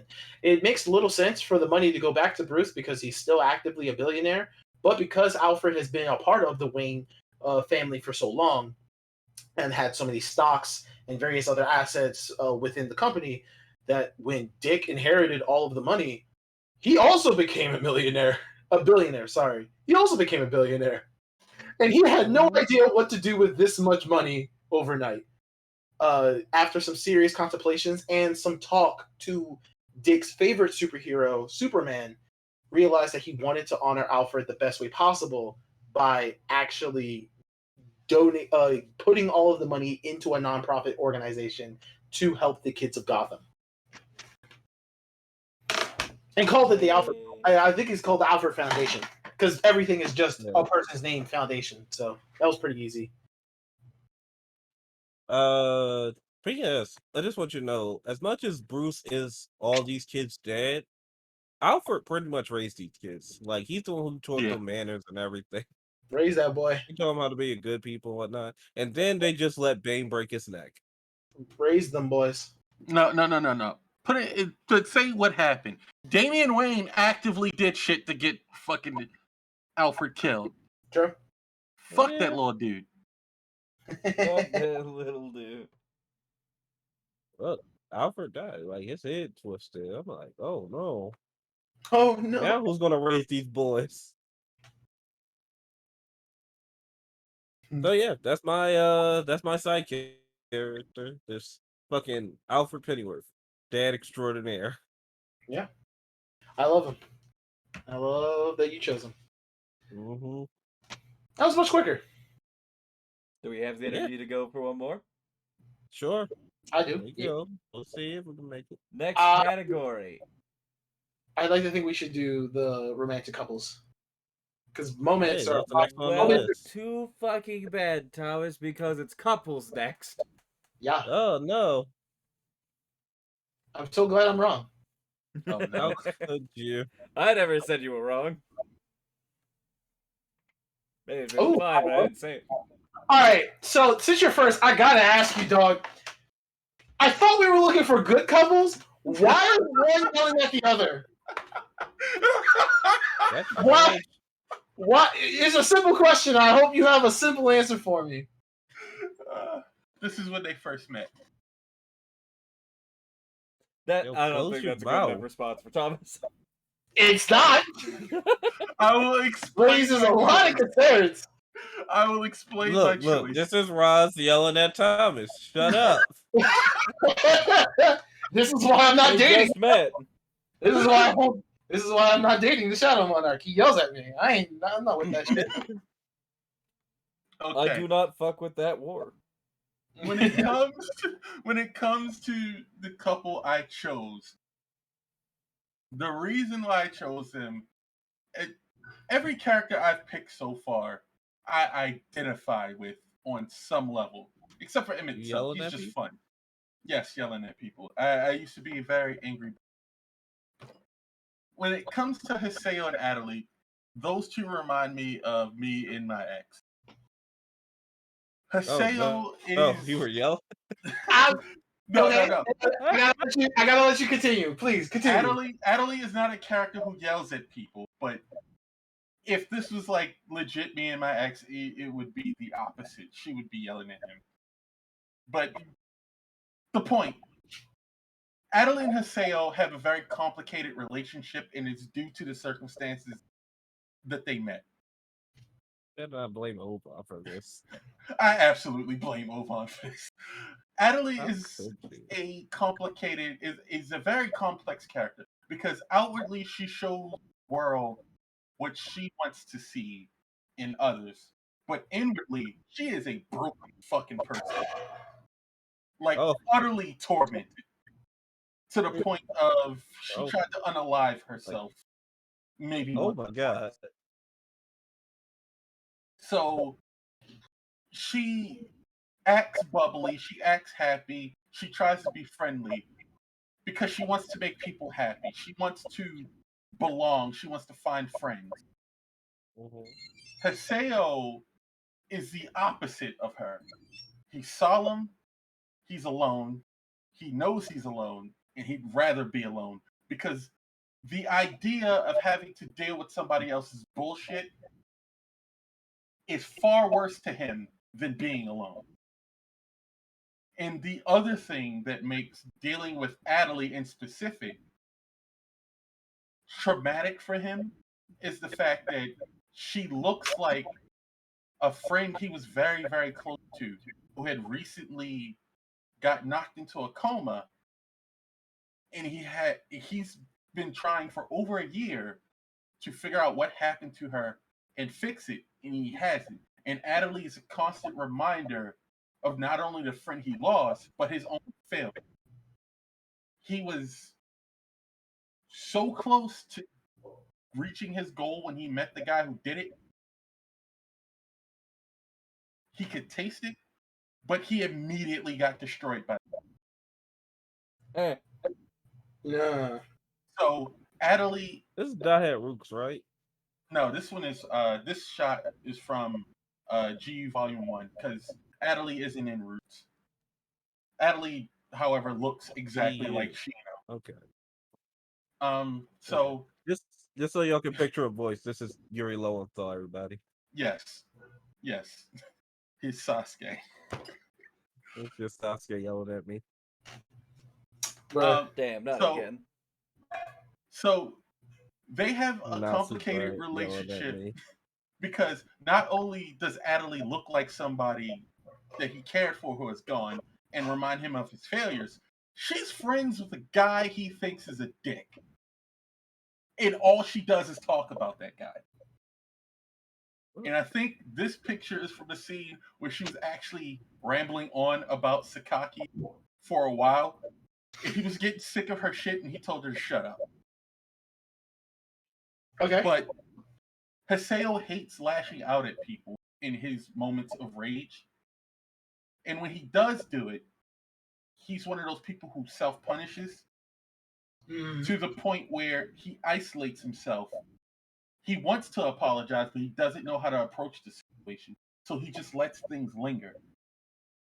Let me But also just add in here. This is an online game. yes, this They're is an just playing online the game. MMO. Yeah, they're playing an MMO. But Adelie is not the type to let things linger, and she is persistent in her ideal to resolve things between them so they can be friends. So it's a constant ebb and sway between the two, where she's doing stuff to piss him off. He gets angry at her. He apologizes. Well, she makes him apologize and pulls him a little bit more out of his shell. But as she's pulling him out of his shell, he's pulling her out of her shell because he's forcing her to face herself just as much as she's forcing him to face himself, to the point where by the time these two actually see who each other really are, after Adelie gets possessed by an Ida and is in full evil mode, and Haseo has to fight her to try to get rid of the bad thing in her. Yeah. The the they are literally standing in front of. They are. I'm trying to find a metaphor that doesn't sound dirty, given all the dick jokes I've made. Too late. They Too late. lay themselves bare to each other. Well, He that lays is himself. the worst option you could have gone with.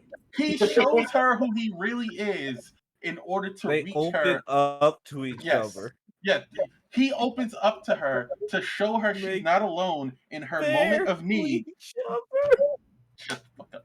Shut the fuck up. You're like, I need to say something not dirty. They were completely naked. Wait. Yes, they were naked. They were nude. They were fucking. This is not Disney Channel. This is France. This is a movie. Everybody's fucking. This is not heck. It's good, everybody. Go back and watch it. The Yes. CG's a little dated. It's a game. You can play it. They recently had a remaster. Good. God damn it, Kaiser. Did they? You were getting a little bit unfamily friendly. I had to remind everybody. I'm waiting for him to pop up on my screen. I'm like See- 2 minutes behind. Family. These two are two characters who were the reason I like their relationship and why ultimately when they get together that I eventually began to fall in love with those two was these two are two characters broken by trauma, multiple traumas. These characters were barely even people at this point. They were just their traumas, and they were both running away from them. But through forcing each other to face themselves and facing each other, they built each other up into better characters and not only exceeded what they were before they were broken, they pushed even further past it to the point where each one ends up becoming this selfless, loving person where they want the best for each other, even if it means sacrificing their own happiness in the end. And if it wasn't for the people around them who saw the sacrifices and love they had for each other, they probably wouldn't have ended up together. But everybody was like, yes, I understand, Haseo, you did everything Shino, but along the way you found something real with Adelie. And Adelie, yeah, you did everything you could to help Haseo get Shino, but I don't think he's looking at her anymore. He's looking at you. Because Yeah, if he it don't wasn't want, for you, yeah. He don't want wouldn't your have- twin. He wants you. He wants the Well- person that looks like your twin. But I look Yeah, like my twin. it wasn't Oh, shit. until it wasn't until the arc where she ends up possessed that he actually sees Adelie what she is, and it's partially the reason she went evil is because they used that part of her. Because at this point, she realized she was in love with Haseo, but she knew Haseo only saw her as Adelie as Shino, because Haseo had told her that he had opened up enough to let her know what the issue between those two was.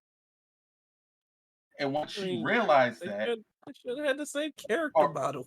no wait, I think it was They had Ovan the actually same who did that. character model. Yeah, Yes, they had the same character. one's blonde, the other's gray. They got the same character model. Yes, they have the same exact character. You can't be out here profiling people like that. He didn't open up and tell her. I remember now. Ovan did it specifically to put her in a heightened state of emotion so she could get possessed because he wanted to piss Haseo off. Thanks, Omar. So if it wasn't for the situation where she got possessed and Haseo had to be honest with her in order to save her, he wouldn't have seen her for who she was, and it was then that he actually started to fall for her. And it's that type of thing where I'm a very big fan of romance and the connection that it builds. And when you have two people start off as not liking each other and then grow enough to the point where they see the faults in each other but still say, I still want to be there standing next to you, that's a strong bond that cannot be broken. And I love watching that. And then to go on to the point where they had grown to the point of selflessness and then had to grow to the point of selfishness, that's another philosophical thing that I could go into for like 3 hours, but I won't. But that's the reason I like them. You take two opposing characters, have them cross, and then bring them together. I thought it was very well done, and Adelie is too pure for me. I don't understand why people hated her. And Haseo was a dick. He was absolutely a dick. But so was Look I at him back then. yelling at her. But she helped him realize you're a dick. Stop doing that. He No, stopped. you embrace your dick energy. Well, he did. He did what he taught me the lesson I learned when it came to my anger. You can't Stop lash out yelling at at everybody. You can't lash out at everybody every time they piss you off. But you can't just hold the anger in or you will explode. You have to learn how to direct it. Be a dick to Yes. those who deserve it. Yes. Remember, everyone, if you're ever mad, just go out there and find your own override. Get so angry that you punch through a dimension just to reach him. To be fair, he had just killed Adelie and Poppy. Yeah, look, good times. He deserved every ounce of that ass whooping. Lord. Yes. But what happened to Tri-Edge? Oh, Haseo fucking offed him in the first game. And then it was literally, your princess is not in this cast. It's like, I've been chasing the wrong guy for a year and a fucking half. Want to make it 2? It looks like Well, it's time actually, for the yeah. next couple. Yes, it is time. I wish I was better at explaining my point. No, that was great. It was great. Look. Although there is something I'm just like, What? you scared the hell out of me when With you're the like, picture? all of the characters I chose except for my villain are reflections of my personality, and I'm like, oh no, Well, are you the yelling one? He's like, I am the yelling one. Oh God. it's No, not. guys. It's not the yelling part of Haseo's relation, personality. Though I do have that explosive side, but I've long since learned to keep it in check. Yeah. It is his shyness and his social awkwardness that reflects in me, in the sense that whenever I'm dealing with other people, I'm not sure where I stand or how to approach situations, especially if there's a situation where I need to apologize for something I did. I've since learned to just be upfront whenever I'm wrong, just apologize. But back then, I didn't know how to go about it, and I would just stew, and I would just wait for the other person to approach me, and Right. then once we were like laughing and having fun, then I would apologize for whatever it is I did.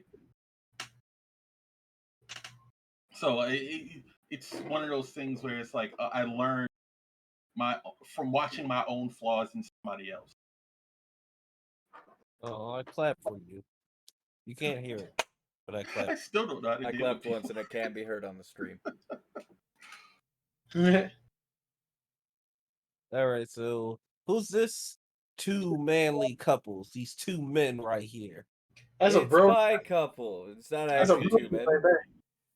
Surprise! Ping is a girl. Because I already know Oh, who Thomas shit. is. I Spoiler already know alert. who Thomas So is. I know I took like the first, I don't know, 5 minutes of the stream or the recording even. I'm not even sure when I did it, and I kind of went off a little bit on Disney, and now I have a Disney couple on here. Listen, Oh my. listen, dog. You did this to yourself. I'm not complaining. I knew I did it the second I started the rant, and here's We why: were- Disney hasn't always been evil. Well, yes, they have. They actually actively have always been evil. But they used to be Okay, evil don't tell and me make Walt. good movies. Now they're just evil. Now they're just Disney has not made a good movie in like 20 years. That's not Yep. true. Treasure It Planet got came out though. before 20 years ago. I was about to say, yeah, cool. Tangled was a great movie. Tangled was not a great movie. Yes, it was. It was that. What the Google? Why did you activate for Tangled? Because it knows what it lacks. Google Exactly. disagreed with me. It was Sure. like, actually, Tangled has a 93% liked ratio on Google. Yeah. I Thanks. don't even like Disney movies, and I Thanks, like thanks Tangled. you, thanks to your, thanks for your statistics, non-evil Google. So Unlike real the, quick, before I get into it, I think that I don't like Tangled, and one of the reasons why I don't like Tangled, it only has an 88% like rate on Google, which is surprisingly low because things really get liked on Google. Back to the point. Cruella. No, we don't talk about Cruella. We don't talk about Ella. I was going to talk about Tangled. Tangled took a step in the right direction for what the 2010s needed from a Disney cartoon. And that is someone pointing out how ridiculous that concept would be in real life. Like if someone actually, like when the theater kids actually did the cringe theater kid shit, and they started like singing and dancing in public, they're just like, what the fuck? Like if someone actually like they have Finn, not Finn. Isn't his name Finn? Yeah, Flynn Rider. Flynn, not Finn. So Flynn is there and he's actually pointing it out. But then immediately everyone is just like, "Shut up!" And then they keep doing it. It's like, oh, you pointed it out, but then you had everybody ignore it and just keep going, and no one actually really responded to it. So might as well have not responded at all. But okay, I guess. And then they moved on, as they should. If you Well, let's hated talk that about your lantern couple. scene, I hate you, Kaiser. If I what? I said if you hated that lantern, I hate you, Kaiser. The We lantern will be scene? at war from now on. You don't like the Yes. Lord of the Rings. If you think movie opinions between us are at peace, No, We're I at don't. war. I don't hate Lord of the Rings. I'm nothing Lord of the Rings. and if you I think that have means that nothing. we could be at like, if anything, we're currently in a Cold War. Well, I know we're in a Cold War because you go overly hard at Final Fantasy. That's true. You didn't do that for us. But what about this couple though? This Yeah. couple, though. Now, to get into this, I need to start off by saying there's a very strong Let's- reason for why. No. You need to start by saying, "Let's get down to business." To defeat the Huns. Facts. Here's the thing. Couples, to me, are far more difficult to do right than people seem to think. Because a lot of times, seems like people, all you have to do is have two characters stand next to each other and, like, look at each other at some point or another, probably, and then they're a thing. And that's nowhere near enough. Yeah. And, like, I'm not even just a big enough fan of, well, if they show they have feelings for each other, then that's enough. I'm like, that's not enough to be a good couple to me. Because a lot of times you have characters who are just, yeah, look, they're together. Wow, isn't this great? And then the movie ends, and I'm just like, you realize those people had no chemistry? What? They totally did. It's like, no. It's like, yeah, they I'll give did. them a They're a mouth. great couple. It's like, are they gonna be divorced if there's a sequel? No. Yes. Yes. There's some odds. If I may, there is the one absolutely top tier line from Bob's Burgers, where a random man, both of Bob and this man's child are on stage together doing a stage performance. He leans over to Bob and says, "Aren't they a cute couple?" And Bob responds deadpan, as always, "Well, they're certainly standing next to each other." And that's exactly the phenomenon that you're describing. Yeah. Thanks, And Archer. the Oh, thing that's funny is it's like the opposite. It's the flip side of that coin of those two are really good friends. Yeah. It's the epitome of the video I posted in the group chat. Yeah, I saw the Pro ZD one. Yep. Look, Look, shipping's always fun. Hey, look, Izuku just talked to Momo. Ship, stop! Stop! Ah! He Yeah. keeps calling her by the wrong name. That must mean they have a personal relationship together. Now, Now, to build off of that, I'm not even just talking about shipping it like the audience. A lot of times it seems like authors want you to think that. And generally speaking, it almost feels like with a lot of stories, an author will be like, there's a boy, there's a girl. Oh, well, that's it. Eh? The Eh? end. Isn't that romantic? It's like you literally have not had them do anything romantic. There's nothing going on there. And then even worse is when like their personalities don't actually mesh, but the author is just like, and then they bang, and it's like, where did that come from? No, no, no, no, no, Kaiser. I have to disagree. I think that's the silver medal. And The gold well, medal for being shitty romance is when they make the characters so alike they might as well have been cloned. I can't stand that shit. It's like they're so much alike. They like everything. They don't disagree on a single thing. Of course they're gonna bang. No. No. I know several people that like all the things I like, and we don't get along at fucking all. I know me. I don't like me. Exactly. Which is how you know Fuck we're friends, me. because we get along, but we hate the things the other one loves. Now, You go. what is almost worse to me, almost, Oh. not quite worse, is the other phenomena that happens with a lot of romances, which is actually what made this category really fucking hard for me. Yeah. It's This was You're when hard. welcome. a character, and generally this happens with the female character, is that Yeah. they come into a story with a plot motivation, and then the second they meet the male protagonist, that motivation evaporates. And all of a sudden, their only motivation is the male protagonist. It's like, you had goals, you had dreams, now you're just eye candy. That's literally all you're doing. Like, what happened to your personality? Where did it go? And the other's just You like, would- I ain't but need it. I don't need it. You wanted to rule the world. Now your character motivation is I want to bang that guy. it's Yeah. like, author, where did it go? What if I give you a beach episode? That doesn't fix anything, actually. But That, I'll in fact, take makes it. it worse. Yep. And But in I'll that take same vein, this isn't worse, actually. In fact, the thing that I just said is the worst. I should have started with this one. It's when the female character didn't have a motivation at all before. Like, does not have any motivation, shows up, is literally there in order to be the romance couple. Which is something Yeah. that happens a lot with other Disney films. Like, the fuck does Sleeping Beauty, Aurora, ever do in that movie besides go, a spinning wheel? And then Nothing. That's it. sleep. We're done. I mean, she got a Fucking kiss out of Cinderella and the Prince have like like maybe a 2-minute dance with each other, and I don't remember anything that they say to each Oh. other. And then she runs away, and he chases Okay. See, the after thing you her. missed. scours the You entire missed kingdom. something, man. We weren't allowed No, to talk about Sleeping Beauty in the house. 'Cause Mom didn't like to talk about rape fantasy.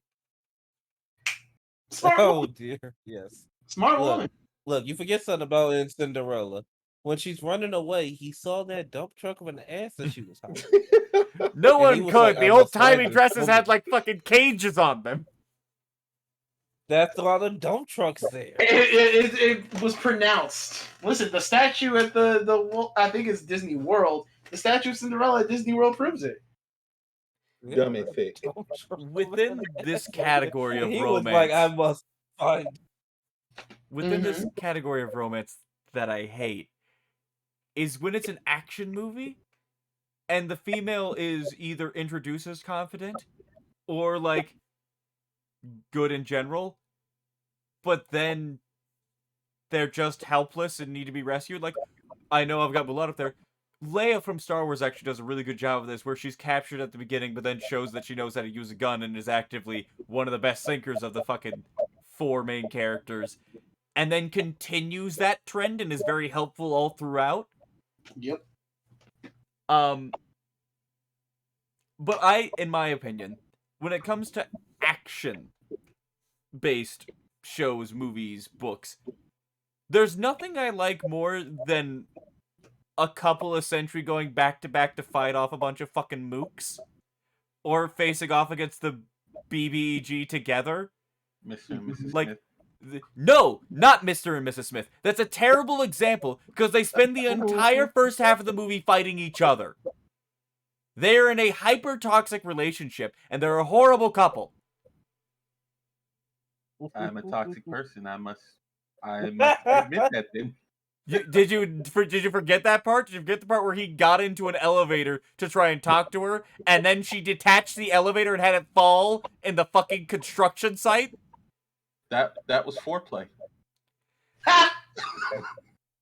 That is foreplay for the most abusive relationship that you could literally possibly have. I'm 99% certain they shoot each other in the desert. They do. They do. If I'm not mistaken, that was Justin Timberlake as. No. Brad Pitt and Angelina Jolie. Yeah. Yeah, that's toxic. That movie is one of the worst couples I have ever seen in an action flick. She actively poisons his food. Like, they're not a good couple. Whoever says that's a good, like, romance flick has forgotten the first 80% of that movie. I remember it. Not only that, but their marriage at the beginning is in shambles. It's because they're not being honest with each other.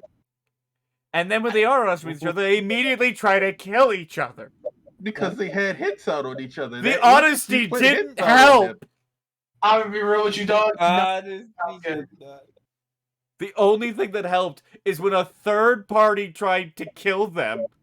They No, it wasn't a definitely got a third divorce party. afterward. It wasn't a third party. What happened in the movie was they worked for opposing agencies. They found out each other's real identities. They decided, fuck it, we love each other anyway, because Brad Pitt, like I do, subscribe to the fucking Cowboy Bebop meme. I love a woman who can kick my ass. And then they decided we're gonna be together, but since their agencies put a head out on both of them, their agencies decided, oh, they're our best people. We're gonna team up to kill them, and they took out both their agencies. I feel like Was we this need to just- rewatch that movie because part of me remembers that This just they take did not place come in to the that John Wick decision universe? before the agency started to try to kill them. No, they didn't. But they Do you realize was- then that they only made that decision because a third party, being their agencies, got involved? no. It'd be no, like no, if the no, US no. and Russia started to fight each other, but then they teamed up because China was like, let's No. kill both of them. No, they teamed up at the same time. The agencies decided we got to kill both of them I need because to they're know not going to which... kill each other. Again, It wasn't because of each other. The two things happened simultaneously because those two were in the kitchen banging while the groups were deciding we need to kill them. Terrible fucking movie. So, The action wasn't even good. But let's get to a movie where the action was good, the couple actually was not hyper-toxic, and in fact is extremely strong no matter what the fuck the second one says. I don't believe that those characters would have had such a toxic marriage when they went He on was a mission. little misogynistic. It's not. I said he was. He wasn't in the first movie. The second movie is where all the shit started to come up. Because in the movie, he doesn't know she's a woman until the point in time where it, obviously she gets hurt, revealed that she's a woman. It's not misogyny that makes him do that. It's literally like, this is the custom of the entire fucking country. You know, if that wasn't a Disney movie, at the moment he saw her boobs, he would have been, oh shit, I'm glad I'm not gay. Well, that's actually something that didn't... That's something that definitely, like, perhaps the author did not think about it at that point in time, but we as people can in fact go, the author did not think of this, but this is definitely something that would have to go through someone's head at that point in time. Because Shang liked Ping. yeah, no, he was fine. There with is it. no other way to put that. Like, Perhaps you They could were say they were just different, very close friends, and then the reveal No. of them being, of not genders, their personalities found out that they were attracted to each other because they were of the right gender for their own sexual preferences. That's a lot of words to get that out.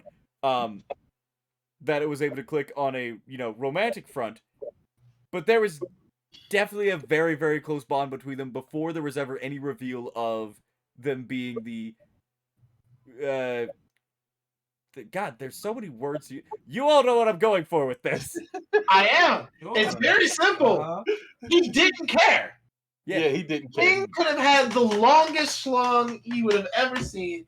He's like, I'm still tapping it. Entirely likely. Don't want to put any words or dicks in his mouth, though. But, to get back into it, obviously there's a lot of pressure on Shang throughout the entire movie. His own dad is literally the dude in charge of the military. And he's like, you're promoted now. Don't let me down, son. And then he rides away. And the first thing that happens is fucking Peg shows up, starts fucking with people on accident, and then finds out that Ping is the son, air quotes, of another very famous soldier. So, not only did he just get promoted, he obviously got promoted because of his connection, so he probably doesn't feel worthy of that connection, 100% has imposter syndrome. He then is confronted with another person who is of a similar background to him, but has not been given the same fair shake, which means he has to do something to show that he is the person who is above and deserving to be there, despite the fact that those two would have, if, Mulan was Ping and was a female, would have had a very similar upbringing to him. So there's a lot of just initial tension that evolves between the two, which is why Shang has such a, direct fucking beat on the main character. It's not just, that's the main character, I need to have a beat on them. It's because of the fact that they can draw all those parallels between who those two would be if that Mulan was born a male. But as we know, Ping is Mulan and Mulan is female, so she did not have that upbringing, so she has to actually, learn more than anybody else in the training that they get from Shang. And also, I enjoy the fact that they have male eye candy for once by having him take off his shirt. There's too much utilizing the female form as eye candy. And the fact that you just have Mulan stick her head out in the crowd of dudes as she takes off, I'm just like, ooh. I'm just like, yay. Well, I think they use a lot of male eye candy too. I'm pretty sure all of those dude muscles in those action movies ain't for straight guys. No, that's for dudes. Anytime I- Arnold Schwarzenegger takes off his shirt, 90% of the time it's for guys.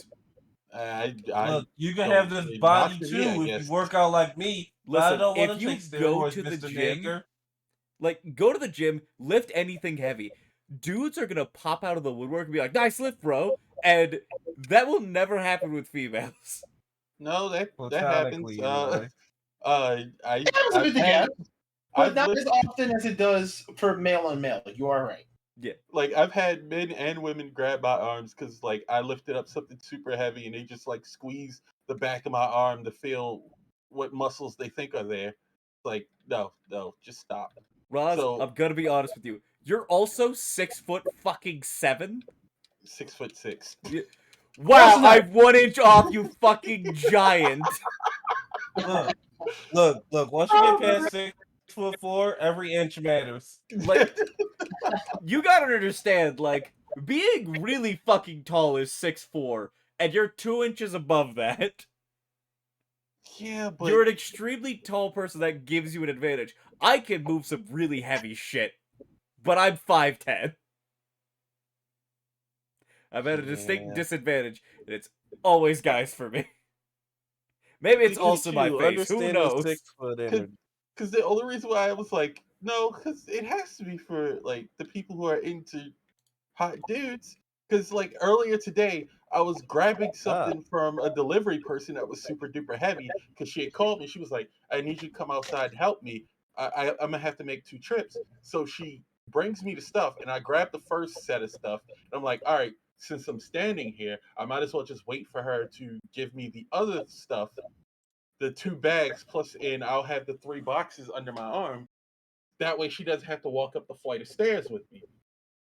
And she's like, "Are you sure you got it? Does it look like I'm struggling? No, I got it. You can go Can back you to your carry car." me?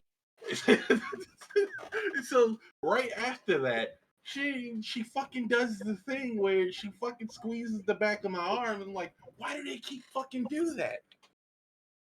Why are you allowing Also, it? to get back to that argument, uh, action movies with Arnold Schwarzenegger are designed and catered towards male audiences. That explains why I don't like them. And True. also, all of the movies that have male eye candy will have female eye candy. But not Yeah. all the movies with female eye candy will have male eye candy.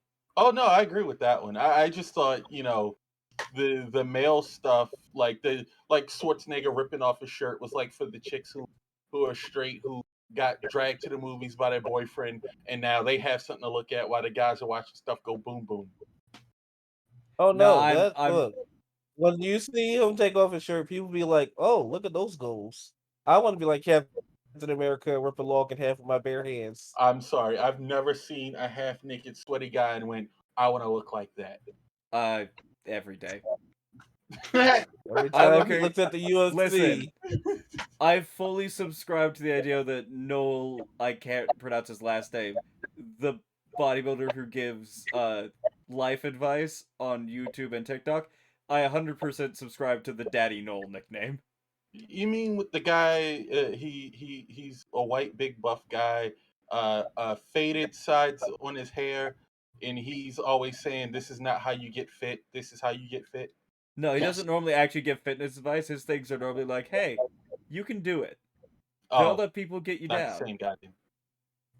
Yeah, he's more of the guy that he has the synthwave music in the background, usually providing positive affirmations, whether it be, Oh, as Kaiser says, you can do it, or even more importantly, in response to some TikTok videos that try to shame people at the gym, and he's just like, "Hey, stop that!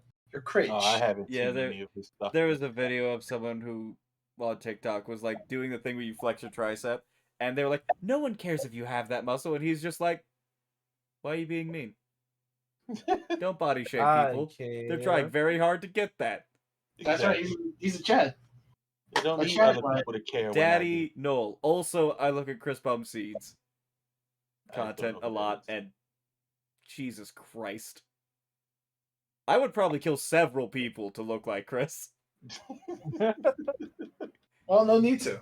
Or at least if you do need You can to. just go to the gym like normal Yeah, people. I don't want to go to the gym the amount of time that he does.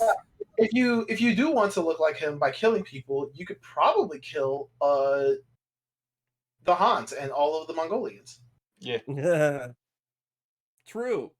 Also, obviously, I watch a lot of UFC, so there's a lot of shirtless dudes in my life, considering that I'm bi. Kaiser, I think it might be my height. My height is the same reason I'm socially awkward. Is the same reason I probably want to look like those guys. Because you look Because down on everyone. yeah, it's because they're all smaller than me. I don't go to the gym. I'm gonna punch you in your shins. Sure, man. I've gotten completely Are off you done topic for yours, why I like Kaiser? Mulan as a couple. I apologize. I kind of have Yeah. touched on it by going over the things that I don't like. This is a couple where they have an actual, like, emotional connection before there's any real physical attraction. And the closeness that they achieve is not just due to the fact that there was an action scene where they saved each other's lives. It was through the training process and like them getting to know each other, training, Shang being obviously the more superior one, and even getting to the point of saying, "Go home, you're through" in a song. Yeah. And in fact, But- giving up on Ping as a fighter, but then Ping showed tenacity and started to pick themselves up. Mulan, obviously, I don't know why I keep calling Mulan Ping. Fake name. Same person. But and it's obviously done in one song, so there's not a lot of time. But they try to get a lot of storytelling across in that one song that everybody knows. I'm not gonna say the words because then I'm worried people will start to sing and then we'll have to deal with copyrights. Yeah, we will absolutely sing. Exactly. And then you can see there is still a lot of emotion for each other when they get to the battle. Not the battle in the mountains that everyone remembers that happens after the scene, but the very emotional scene that people seem to forget happens when they find the army that was under the command of Shang's dad. Yeah, and And he just utterly decimated. and Poe, I believe his name is Poe, the big guy, brings Shang his dad's helmet. Dark. Yeah. He kind of just walks over the side, he puts the sword on the ground, he put the sword that his dad gave him, and then puts the helmet on top of the sword. And there's a very, like, quick, quiet exchange between Mulan and Shang, where it's just like, sorry. But I agree with you. I've seen this a lot in movies where relationships are like instant, that love at first sight things. And I personally like relationships that have built up, where they're built up, and the people have to they find a common thing that brings them together, and then they realize that, oh, this person is amazing. I want to be around them all the time because of how amazing they are, rather than, oh, this person's hot, I want to bang her. Yeah. And that, within that, one of the things that I think is one of the cutest things Disney has done, period, is the whole interaction afterwards that you fight good. And then she just leaves. True. And literally all he says is the Emperor has to go up to Shang just like, bro, what the fuck kind of game was that? Can I add one last thing to yours? Does Of it course. help their relationship that they have strong Suki and Sokka vibes? No, because I've never actually really cared for that relationship. Just I me. see the parallel, but I do think it's a little more. I think it's fair to say that Sokka and Suki have Mulan Shang vibes. Especially because Well, they Mulan came came out first, first. so yeah. Yeah, but I still think even then the comparison is surface level because what both couples decide to do with the relationships are a little different. The initial meeting of the two is actually very similar. And Yes, but the power dynamics were very different. true. Like, Shang didn't come out the gate not racist, sexist. Yeah. That Well, was, that's because he thought Mulan was a dude. well, yeah, that's kind of the point of that story. Like, I don't think that we can properly call Shang sexist when literally when he finds out, he walks away and it's the fucking diplomat that is just like, a woman. Yeah. Yeah. Well, he was a piece of shit the entire movie. We Of expected course. that from him. I'm sad he didn't die. Me too. I'm sad he didn't die. I wanted Mushu to eat him. He did look good. We're gonna go fucked up anaconda and just like, wanted him to inexplicably appear in the snowy mountains during the avalanche, just mysteriously. Lord. and also the fact that I know the friends reacted first, but Shang did nigh immediately come around to helping Mulan once everything started to go down again. Mm-hmm. Much respect. And I feel like the only delay was because of the fact that, well, shit, I literally had in my brain just farted in my own ears. I heard it. Fuck. Shang had a lot more responsibility than them, and also was probably still dealing with the grappling of emotions. Like, damn, I think I'm gay. Oh, it's a woman. Am I still gay though? Listen. Can you imagine if that's what ended up happening? Like, it didn't work out because she had accidentally turned him gay. Wow. Listen, that's not how any of that works. Be glad that we don't live in that darkest timeline. This story is simpler than what we all make it to be. He wanted Ping. He wanted Mulan. What a beautiful thing to witness. He wanted Pig who was Mulan, because Mulan did never actually hide her personality. She didn't That's come right. up with a fake personality for being Pig. It's just like, Just Mulan. Yeah, yeah.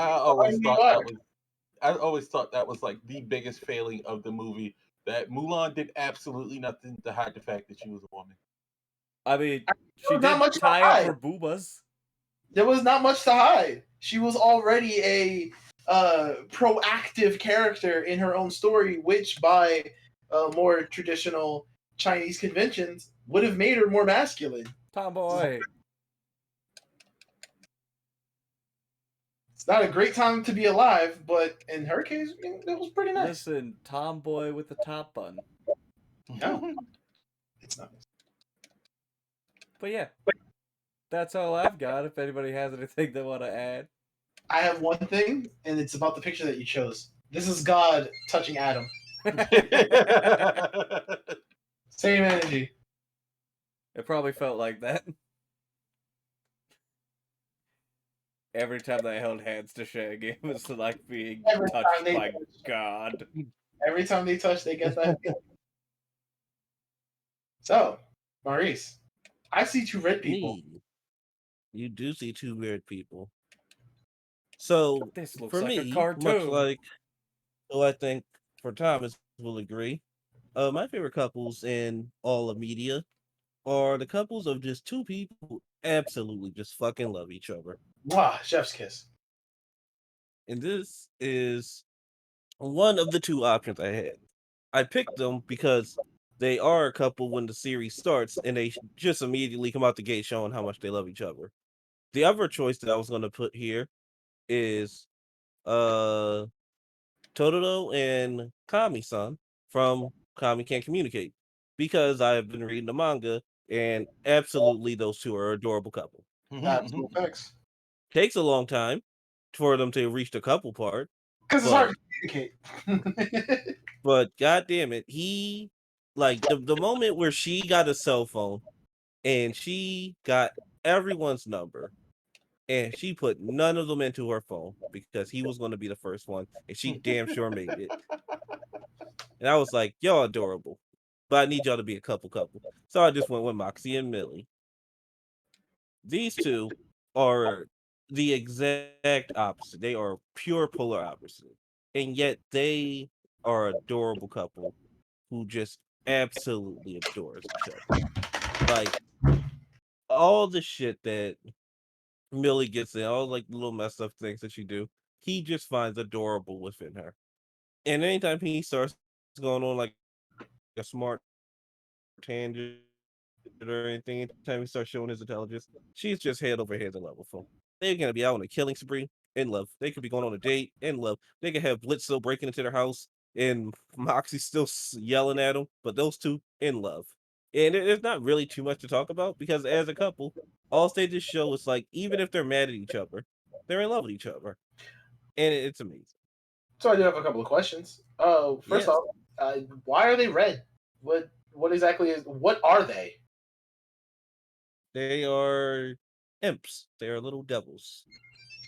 I assume they mentioned this character Blitzo. They work for this Blitzo character. What do they do if they work for this Blitzo character? Who They run in their house? are they are devil assassins. They are hired somehow. That someone will find them when they're in hell to hire them to go up to Earth and kill whoever they want. Like I give you money, you kill this person. 'Cause I fucking hate them. Huh. That's interesting. Okay. All right. They go from hell to Earth to do these jobs, and they work for this boss named Blitzo. He must be one hell of a boss. Yes, he is. Now moving on to a different couple who was just absolutely in love with each other. The original top pick that I knew Thomas already stole. Listen, dog. Yeah, we knew it was coming from It's somebody. so let's start with the particulars. Say hello to the creepy, the kooky, the mysterious, the spooky, the matriarch and patriarch of the Addams family, Morticia Dun, and dun, Gomez. dun, dun. You may snap. Hello.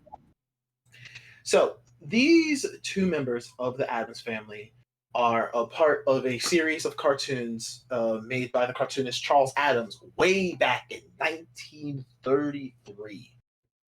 He started having his stuff published in the New Yorker during the next 50 years, slowly with a series of comics.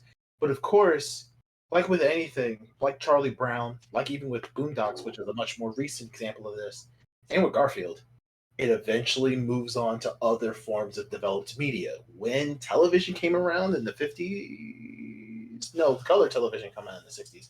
When television came around, they decided to adapt these comics into a show, and this is where we get to the first real personalization and further character building of these two characters. The comics versions didn't even have names; they were just this black colored family with unique goth aesthetic. The creator Charles Addams wanted to make a macabre parody and inversion of the 20th century American family. So I won't touch too much about what he intended. I'm gonna rather talk about the effect. By making the Addams family, Charles, probably intentionally, if I could ever ask him in heaven, I will, made the most wholesome family to exist in fictional media. I will only talk about Gomez and Morticia, but they are a part of a larger family with, of course, two loving children in Pugly and Wednesday, with Three various now. three now. You're right, with Pet Octopus, lovely cousins, lovely cousins, brothers, grandmothers. It is a wild family. I think of about 10 to 11 characters, but the core of it, the things that keep the family together, is this multi-billionaire Spanish adjacent eccentric Gomez and his loving witch from Salem, Massachusetts wife Morticia. One thing that makes them work, thanks to the TV series and the various actors that have reprised those roles over the last, God, 60 plus years, close to it, is this idea of always making them madly in love with each other. Morticia is eccentric as you could think that she is, very stereotypically witchy. I will note that doing a little bit of my research into specifically Morticia and the various actresses who played her, many of them have had to play this woman who is uh, both mysterious in terms of what she likes to do, what can she do as the skill sets and hobbies, but also in terms of personality, she is very reserved and not stoic, but definitely quieter. Gomez is definitely the talker between the two. He is the social body of not just the family, but just the social gatherings. He represents the he represents a lot of the fawning and I believe adoration that many people would want to have in their relationships. Morticia does love him and does show that she loves him. But in various movies and TV shows, it is often Gomez in the position of uh, singing the praises of his loving wife and, of course, of the other people around him, for that is tied also to his personality. So when you put these two together, you just get this loving married couple that does absolutely nothing but often speak praise to each other, to their children, to the friends that get to interact with them. And even when their lives are put in mortal danger, for instance, in one of the movies I believe that came out in the recent years. I think it was in the 90s or 2000s. In that version of the Addams Family movie, Morticia gets kidnapped. Is it Morticia? Is it Morticia? Is it Morticia? Yes, It is Morticia. So Morticia gets kidnapped and is being held hostage against her will. And Gomez, being the loving gentleman that he is, goes to save her. But then when he's actually there and he sees that Morticia is strung up, he immediately starts cracking jokes about how alluring she looks, all restrained like that, and it has to reminisce on the time that they experimented and got a little wild in the bed. And the villain's like, "Yo, dog, I'm right here. Yeah. You're supposed to be scared and or perturbed." And he's like, "Nah, this is fine. Actually, this kind of looks like last Wednesday, huh, Morticia?" Fucking Morticia's. She's chill. Yes. The near unstoppable and flippant nature of everything except for their love is I would almost say an idealistic goal. It is a very Hey personal. Thomas, Yes. can I say something in there real quick? Sure. So Netflix is making a Wednesday TV series, That's right. and their Morticia will be played by Catherine Zeta-Jones. I'm watching it. You I'm in there said somewhere. Catherine Zeta-Jones. Oh, Yes, okay. Catherine I'll watch it. Zeta-Jones. We in there like swimwear. I recognize the name. I don't. There's no face. There's no Mask of face. Zorro. Mask of Zorro. Oh. Thank you. You're welcome. Now, I have a very personal and biased viewpoint on Gomez specifically, for I find him to be a role model in my life. Him, people like Uncle Iroh, and generally other unabashedly polite and nice people, but are not afraid to show their eccentricities, are people that I look up to and want to emulate. Hopefully, I get to succeed that one day by finding a lovely Morticia of my own to do the Will Smith meme where he did the Jada Smith, where he just throws his arms out. A very popular edit of it is Gomez doing the same thing with Morticia, and it's beautiful. Mm, Similarly, and this is a related tangent, there was another fantastic piece of fan art that showed a level of similarity between Auntie Peppa and Felix of Encanto and Gomez and Morticia. Not exactly the same, especially when it comes to Auntie Peppa and Morticia in particular. But Felix and Gomez are quite literally the same gentleman. This is why I love that man so much. That's about it. There's not many two particulars. For these characters are as old as dirt. Apparently, now this is of course from the words of the Wikipedia. They are one of the most iconic American families in terms of media and real life. Just as influential to pop culture as the Kennedys were, or other famous American families that we could think of. I think in our modern context, that would be the Kardashians, as scary as that is. Yeah, it's very scary. But what never changed is how unabashedly positive these characters are, not just for very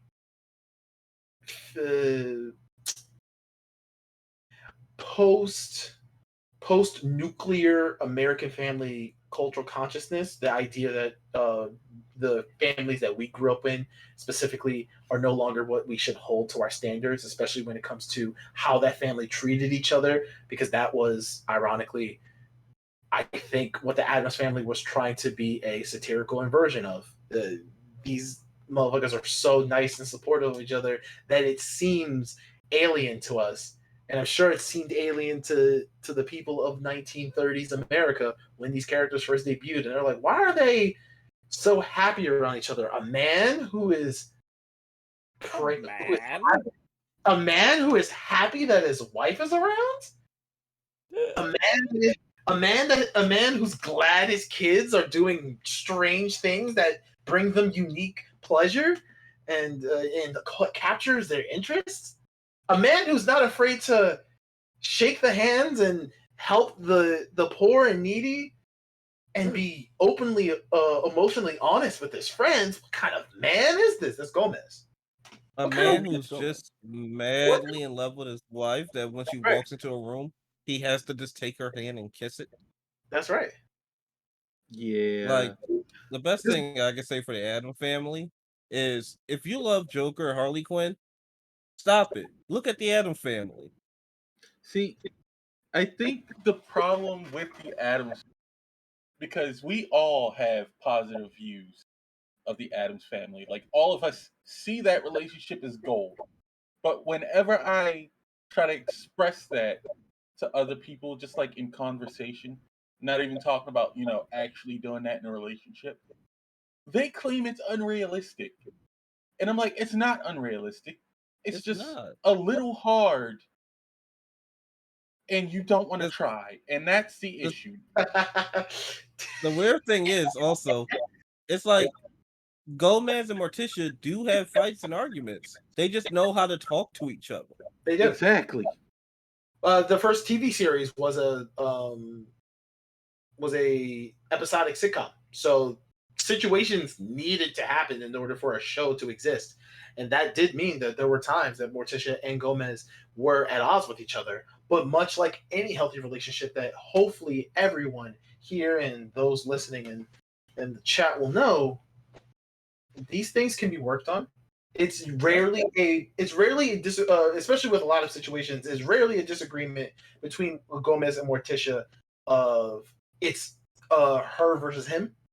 Rather, it's they have two different ideas of how to approach a situation, and they try to work on what compromises they can make together because it's still a team effort. They've always been for each other, and then of Hmm. course for the rest of the family as well. And it's beautiful to see.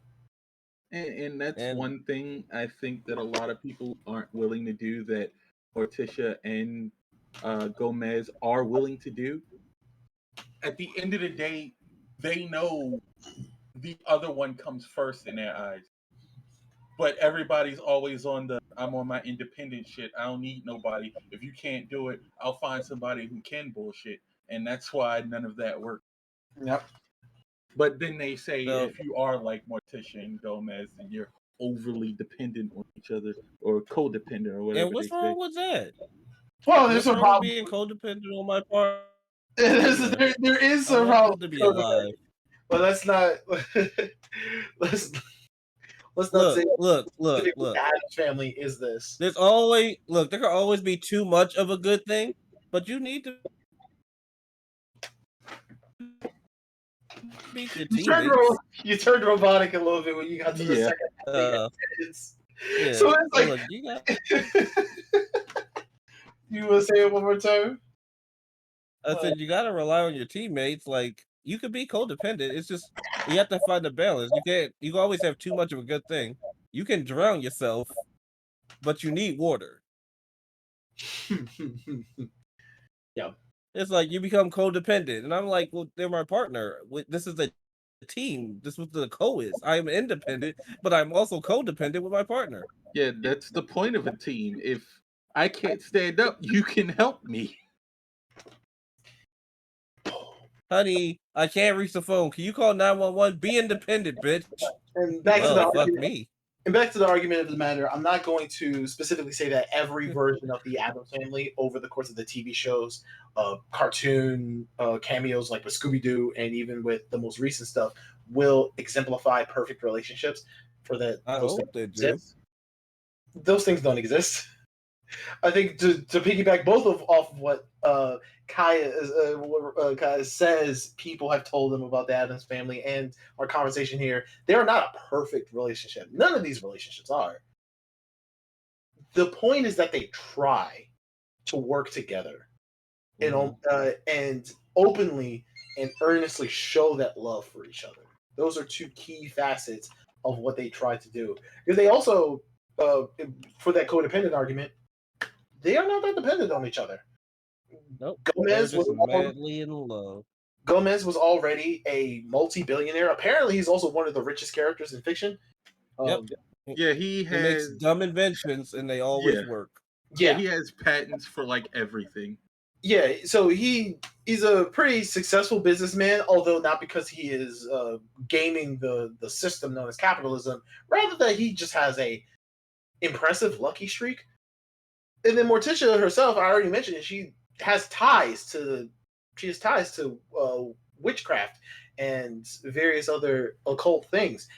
Often they'll be doing their own stuff when at home. When they go out, they're together because that's what families do. They do family outings. Sometimes they just do dates, which is also something that people do. Just go on the date in the cemetery. Yeah, listen. They went to say hi to the family, and I'm like, all right, y'all, kooky motherfuckers. This is quite literally if I saw. Let me see. This is a little bit of a relationship that I saw with a friend of mine where they would just like to go to conventions together, and that was their thing.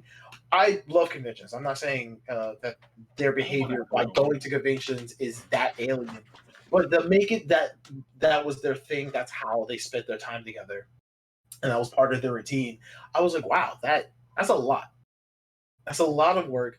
A little bit strange to me, but I also understand that this is the thing that brings you closer together, and that's beautiful. Yeah, that's nice. This is the Adams But family, yeah, those are our couples. the goats. Are we gonna do Yep. the moments tonight? Well, Sure. I do want to add one more though. That for the campaign, Kaiser did make one of my characters the relationship goals that I love. It's just two characters that absolutely adore each other. With our characters, Arlo and Lillian, who absolutely adore each other. Yeah. Oh, can I do honorable mention too? Yeah. Sure. Deku in the hospital bed. There's not been a day one character, a inseparable. day one relationship that Inseparable. stood the test of time like that one. Well, I mean, there is a stronger relationship that exists. His tear ducts, True. Facts. tear ducts, and his I face. don't know. I don't know. Sometimes, look, when Deku goes to sleep, sometimes he just wakes up in a hospital bed. But also with tears running down the face.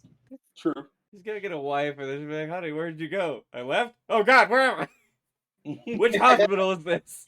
How That's did his, I get here? he was not quirkless this whole time. His quirk was just hospital teleportation. Deku, quirk, hospital bed. That's wonderful. Yeah. If we have the time, I'd like to get through moments. Sure, let's hit him. Well, good news Who's then, going Thomas. first? You're getting the What? treatment that I got. You're last and now first. Excellent. I can blow through this genre real quick. There's actually it's I would dare say it's much more impactful to watch it via video because this is obviously an episode of an anime. This is an anime that Maurice knows because every time we play try to guess the anime intro, I use this as my I'm just trying to guess answer. This is the anime called When Supernatural Battles Become Commonplace. Yes, indeed that is on the Don't look right at next that. to it. Yeah, You there die it is. a bomb bastard. It's coming up. That's why I'm blowing through mine real quickly. Don't So- look at that. What was that laugh? Why you gotta Yeah. make it sound evil? Because that show is fucking evil. Yeah, it hurts. It hurts. He hurts. So this character that we're looking at with the Deku tears pouring down her face, her name is Hokoto Kushikawa. She is the mom friend out of the cast of characters. These are all little, I believe they're middle schoolers, actually. Where the main character, our boy, is the Japanese have a term for this, but in our language, we would just call him an edgelord. He has Chunibyo. yes, he has a almost caricature fascination with the macabre, the occult, and the edgy, outwardly edgy. He refers to things as sinful, tragic, darker than dark, does weird hand motions when he's talking about these various sorts of things. It becomes The Edge. yes, his love and poorness of the Edge is very indicative of why the Chinyobo, the Japanese phenomenon, exists in the first place. This show, in my opinion, specifically addresses the sort of problems that can come from being too deep into whatever subculture you find yourself in and find passion for, like our main character does. Because Hokoto here, his childhood friend and longtime mom friend, is a normie. She doesn't know what the fuck he's talking about. Whenever he makes these references, whenever he quotes these very depressing philosophers like Nietzsche, she's trying her best to keep up with these very obscure things that he keeps talking about, especially in the context of this show, because they all get superpowers for reasons I can't or don't remember to explain. This just spurs him on further to not only do some research into the extent of everybody's superpowers. For most of them, including Hokoto's, are outwardly more impressive than his. He could just summon a little purple wisp, whereas another one can create subdimensions, and then another one can, spam elemental attacks, probably to the level of like Final Fantasy level 90 characters. I'm assuming Final Fantasy 14 has level 90 and above. But it's very impressive stuff, and he just, has a little angry ball of fire. But him being the main character and him talking about all of these things, it becomes a repeated dynamic where she is the one that's the odd man out, not really doing her best to understand. She, in fact, in this very scene that I'm about to that we're looking at here, this is part of a 4-minute long rant that starts off very sad. First off, she is cooking. She is the mom friend. She literally makes food for these hungry motherfuckers. She is out there with ladle in hand, stirring the pot, making the soup for the day. He, the asshole in question, this is literally an Am I the Asshole post.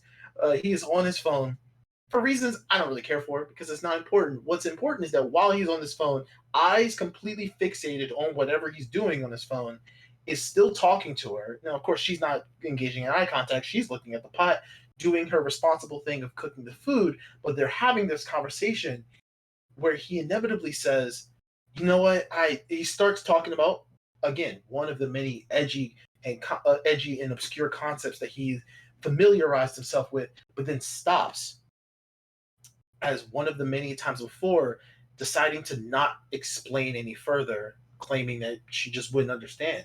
He doesn't outright call her a normie, but he definitely gives her that treatments that we've already seen on the internet, where we treat normies as if they're a bad thing for not knowing this obtuse knowledge that we do, that we hold some sort of secret sauce that they're just too poor and unfortunate to understand. Yes. And this is the final straw. She drops her ladle, runs immediately around the counter, and in so many words, asks him to clarify what he is trying to communicate under all of this obscure knowledge that he's coding his words with. He talks about these complicated and rare things, sort of childishly, because when he makes quotes for Nietzsche and stuff, it's not like he's a philosophy major. He doesn't actually study everything at Nietzsche. He just found that one quote from Nietzsche, like God is dead, and it's like, ah, yes, God is dead. Shut up! You don't even know what that was in context. She retorts. She doesn't know all of these complicated things that he talks about, and she also claims that he doesn't know all these complicated things he's talking about. And it inevitably comes to this very common speech pattern of him not being clear with his own feelings and emotions and communicating those thoughts and ideas to everyone else, especially her. All the while, she is breaking down crying in some of the most beautifully animated sections that this show has to offer, even amongst all of the crazy visual effects that the superpowers give. There is one thing, before I conclude, that is a little disappointing when I rewatched this scene. The main character is not animated. He is during this entire rant that he is being yelled at for. He is dumbfounded, shocked, and maybe even Okay. and even shook it. Befuzzled. Correct, where he just has an open mouth. His phone is still in hand. He shows no change in body language because his body literally does not move. It would almost be like he was paralyzed if it wasn't for the fact that I know he's not, because that's not her superpower. It's just that I feel like this scene would have had a lot more emotional weight if every time they kept cutting back to his literally still just one frame face, if they made eye twitches or made him drop his phone or did some other body language to show that he was responding to the words being yelled at him instead of just being a quite literal deer in headlights. But outside of the peanut gallery that is the fuck tard of a main character, she is giving us a emotional speech in terms of what she's saying. She's using a lot of I statements. She's making very clear, even though they're like rapid fire paragraphs. If this was a text, it would have overloaded your phone the moment you open up your messengers. That's how many words she's spitting. She speaks in this rant faster than Eminem does in Rap God, which is like 95 words per minute for reference. She is going off, and it's beautiful if you're able to keep up with it. But of course, in your particular case, Kaiser and Maurice, y'all both have dyslexia, so it definitely would have been harder to keep up with this kind of stuff. The dub does a very good job of communicating all of this very well in that translation as well. And that's Akoto. I love her for this. She was already my favorite character, but then this definitely won my heart. Yay. So, Maurice, you want to make us cry again? Shit. All right. So I thought really hard about this, and I was looking for moments. I was going through like moments that made me happy, moments that made me proud. I was talking to Kaiser about the One Piece moment where Nami was stabbing herself in the arm to get rid of a tattoo, and Luffy stopped her, and then she was just yelling at him to leave. And in the middle of her breakdown, she just asked him for help, and he said, "Yeah, we're gonna help." And then him and the boys went off to go beat the shit out of Arlong, and I'm like, Say, "Yeah, yeah, go we'll kick him." help. That man fucking just turned up to the sky was just like, yes! And none of them hit as hard as the graduation scene in Angel Beats. This moment nearly made me like completely just start because here's the thing: this is a comedy, Yeah. and it turned into a tragedy. Did they all die? Like they're dead Yeah. already. Whoops. Yeah, They're this all in the territory. they are all in the afterlife at the moment. Good job, kids. Really doing me Yes. proud. Okay. So here's the thing with Angel Beats: each of these people are dead. They've all died. They're in this school that they call Afterlife Academy, and they're just having their best life. They can shoot each other with guns and everything. The girl on the right, they called her Angel. She was the main nemesis for the longest time, and for the longest time in a 13 episode show, it was like 5 episodes. That was a long time for me. Especially And there used to be a lot of kids. There used to be a lot of kids here. There's 5 now. What happened to most of them? So this is not actually the afterlife. It's purgatory. This is purgatory. purgatory. And once they accept their regrets and everything like that that happened to them in life by regaining their memories, they vanish. And I don't mean like you watch them fade away. No, you can be like looking at them in the scene, they will cut to another scene and they're just gone. And with the graduation scene, each one of these people, one by one, and by each one of them, I mean the 3 middle ones, go up on the stage, say what they're proud about, say why they no longer have regrets, they vanish. They clap. The next one goes up. And they did it again and again until it was just the main character on the far left and Angel on the far right. Those two don't go up on stage. They walk away so they can spend some last quality time to each other. the main character finally gets his memory back and realizes why he's here because he died with no regrets. The reason why he's here is because Angel wanted him here because she wanted to thank the person who gave her her heart. So what happens to the main character is he gets into a bus accident with a bunch of other people and they're trapped on the ground for a week. He does his best to keep everyone, alive, motivated, things like that.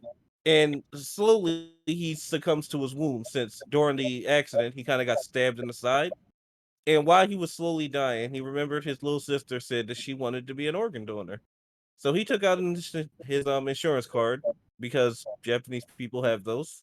As an American, didn't know that. And he pretty much circled the organ donor thing, which inspired everyone else to do it. Not because they were losing hope, but in case they did die, they can do something right for the next person. And as he was slowly fading away, help arrived just as he died. Eh. Yeah. So he was like, yep. So he moved on, but that's when he woke up here.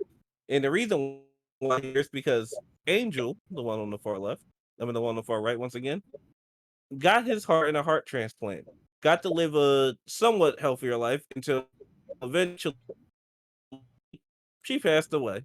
And she wanted to thank the person for the heart, which forced him to come here last, even though he's one of the first ones to die of these people. And the final moments is those two being happy outside the school, having a small conversation. He's confessing his love for her. She's confessing his love for him. And she just gives him one last thank you. And then she just disappears in front of him. And he falls to his knees, reaching out, grabbing for her, breaking down because he didn't want to be alone. And now he's alone. And I'm like, how, why? Why, Key? Why, Key? Why are you doing this to me? And then the credits roll. So he didn't even get a chance to fucking disappear. Because he never had regrets. But don't worry, there's an He end wasn't, credits scene. Yeah. wasn't supposed Don't worry, to. there is an end credits scene where you do get to see a white haired girl walk past the redhead boy and she's humming the song they know. And the redhead boy reaches out. So we assume, this ain't confirmed, that they got reincarnated. Or he's Better still fucking there. Remember, this is a it's, visual novel. There are multiple endings. it's all a dream. Of course. Well, at least it didn't end like fucking school days. Look, School Days is a different visual novel that has new people. We need to make Kaiser watch. No, he'll be fine. But yeah. So just watching the scene alone, it was painful. Watching these people who did so much, like the blue hair boy, the number 2 in a row, he should have disappeared a while ago when the girl he's in love with disappeared. But he chose to stay behind to help his friend. And I'm like, yo, that's a fucking pro. That's a real And then one. he finally got to disappear. That's a Chad. Each person Yeah. just slowly start disappearing, making the school feel emptier and emptier as episodes went on. Even the opening had people just disappearing them. And I'm like, yo, stop. Stop. I mean, Yo, it's Oh, not. it'd be this real was a funny. comedy. Were they removing people like from the different openings, like the further along the last people that were in it? Sometimes, yeah.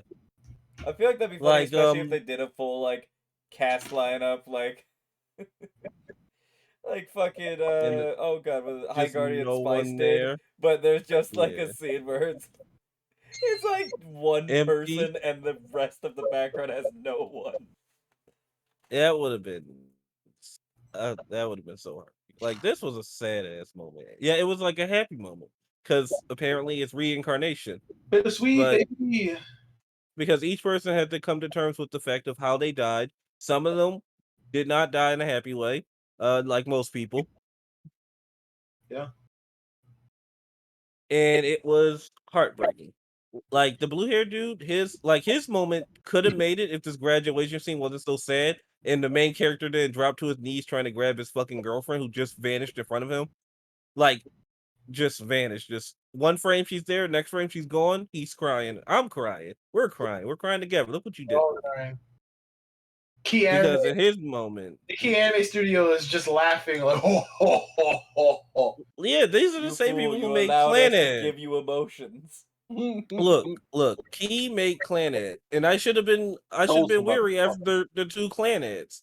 Because the first one's like, oh, look at this, you two are a happy couple. Oh no, the wife is sick. Oh no, she's dead. But at least she left me this child. The child's sick. The child's dead. Fuck this shit.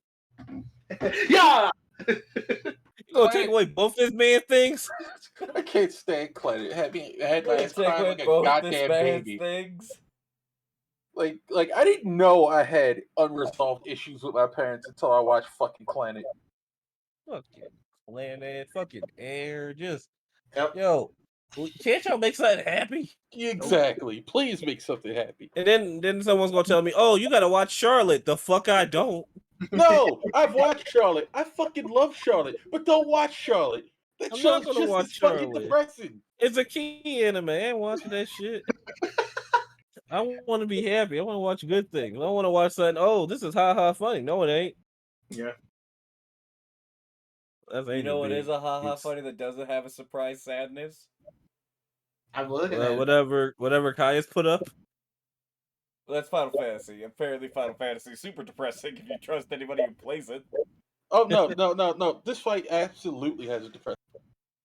I was So- gonna say Cat Planet Cuties because that is a comedy that literally nothing bad happens. Oh, I thought you was gonna segue into Inigo Montoya. Oh no, this is about to be, in my opinion, way sadder because I'm about to get into some real shit. Oh yeah, let's hear it. Alright, so if you can't tell from the picture, culture yourself. This is from The Princess Bride with Inigo Montoya versus the Six-Fingered Man, Count Rugen. And the first time we were introduced to Inigo Montoya, one of the first things that he does is he asks the Dread Pirate Roberts, aka Wesley, I don't mean to pry, but do you happen to have 6 fingers on your right hand? And Wesley holds up his hand, shows 5 fingers. First, his response is, do you always start conversations this way? And he basically goes, yeah. And so he holds up his hand, shows only 5 fingers. And he proceeds to explain that his father was killed by a man with 6 fingers on his right hand. His father was a blacksmith. And a man with the 6-finger man had shown up, offered to pay an exorbitant amount of money for a custom-made sword. The sword that you see Inigo, who is on the left if you don't know, holding, is that sword. There are jewels all over the handle. It's got the crossguard itself and the handguard.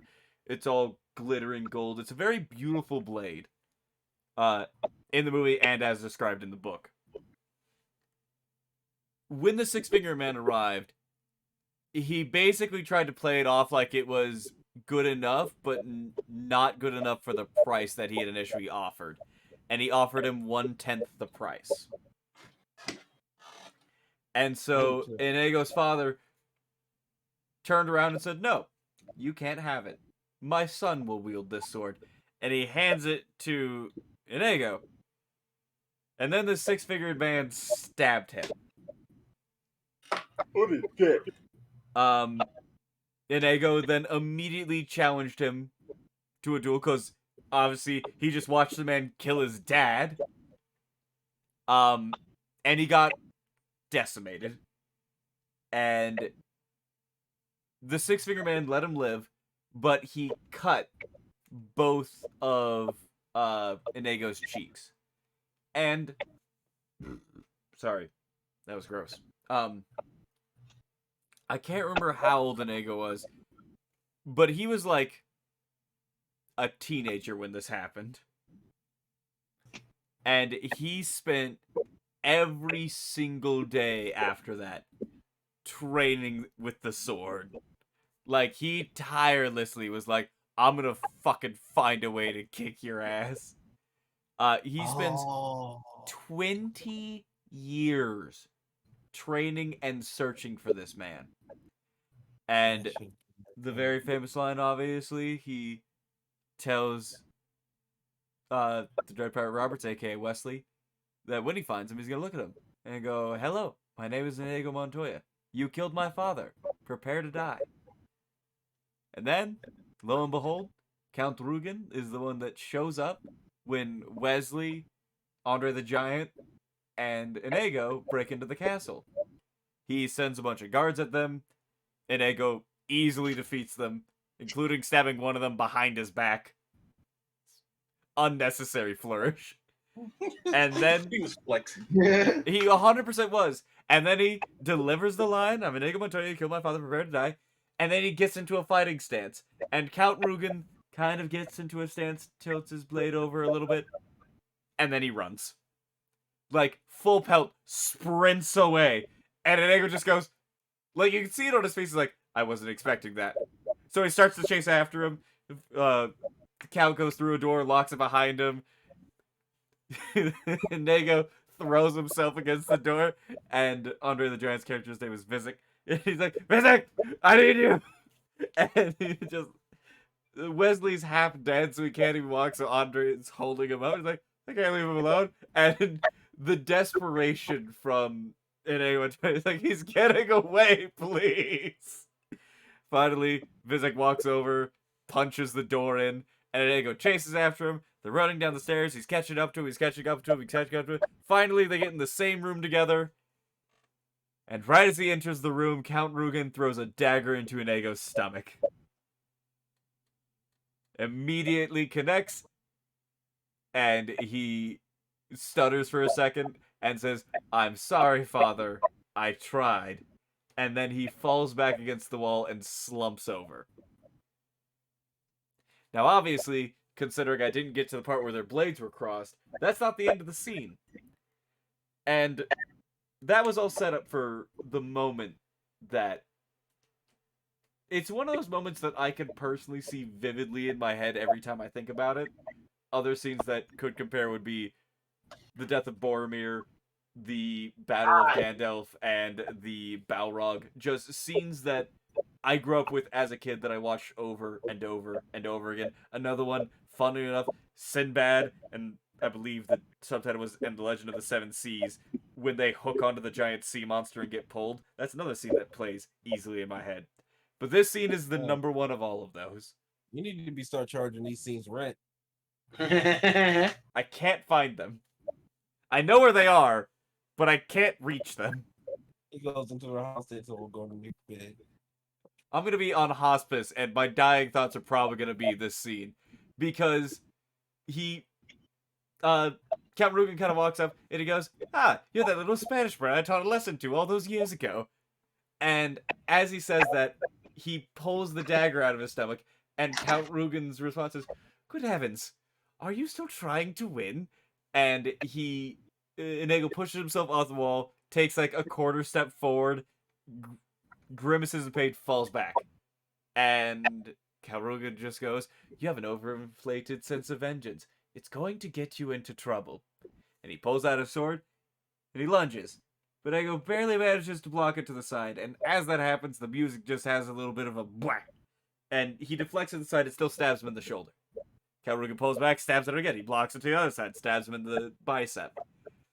And then he says the line again. "Hello, my name is Inigo Montoya. You killed my father. Prepare to die." And he gets really confused. And then he swings a couple more times, and Inigo blocks every single one of them. And the music is starting to swell at this point. Every time their blades clash, it is just loud. It is a bunch of instruments just playing just almost random notes as they make connections. And he says the line again. And he literally is like falling against a table. And Count Rugen yells at him, "Stop saying that." And they get into another exchange, and Inigo is just getting more and more energy as this goes on, and he keeps saying the line again and again. And at this point, that is pictured is when, despite the fact that he is bleeding out of both arms and his stomach, he is now essentially back at full strength. And he says the line again, and they get into a small exchange, and then he screams at him the line. And the music just immediately swells with the final exchange. Because they go, not really back and forth. Inigo just presses the attack. He lunges forward and he stabs him in the shoulder. And he stabs him in the shoulder. Count Rugen comes back, blocks it, stabs him in the arm, and then he puts the blade up to Count Rugen's nose and goes, "Offer me money." And the Count's response is, "Yes, power to offer me that." And he cuts him on the cheek.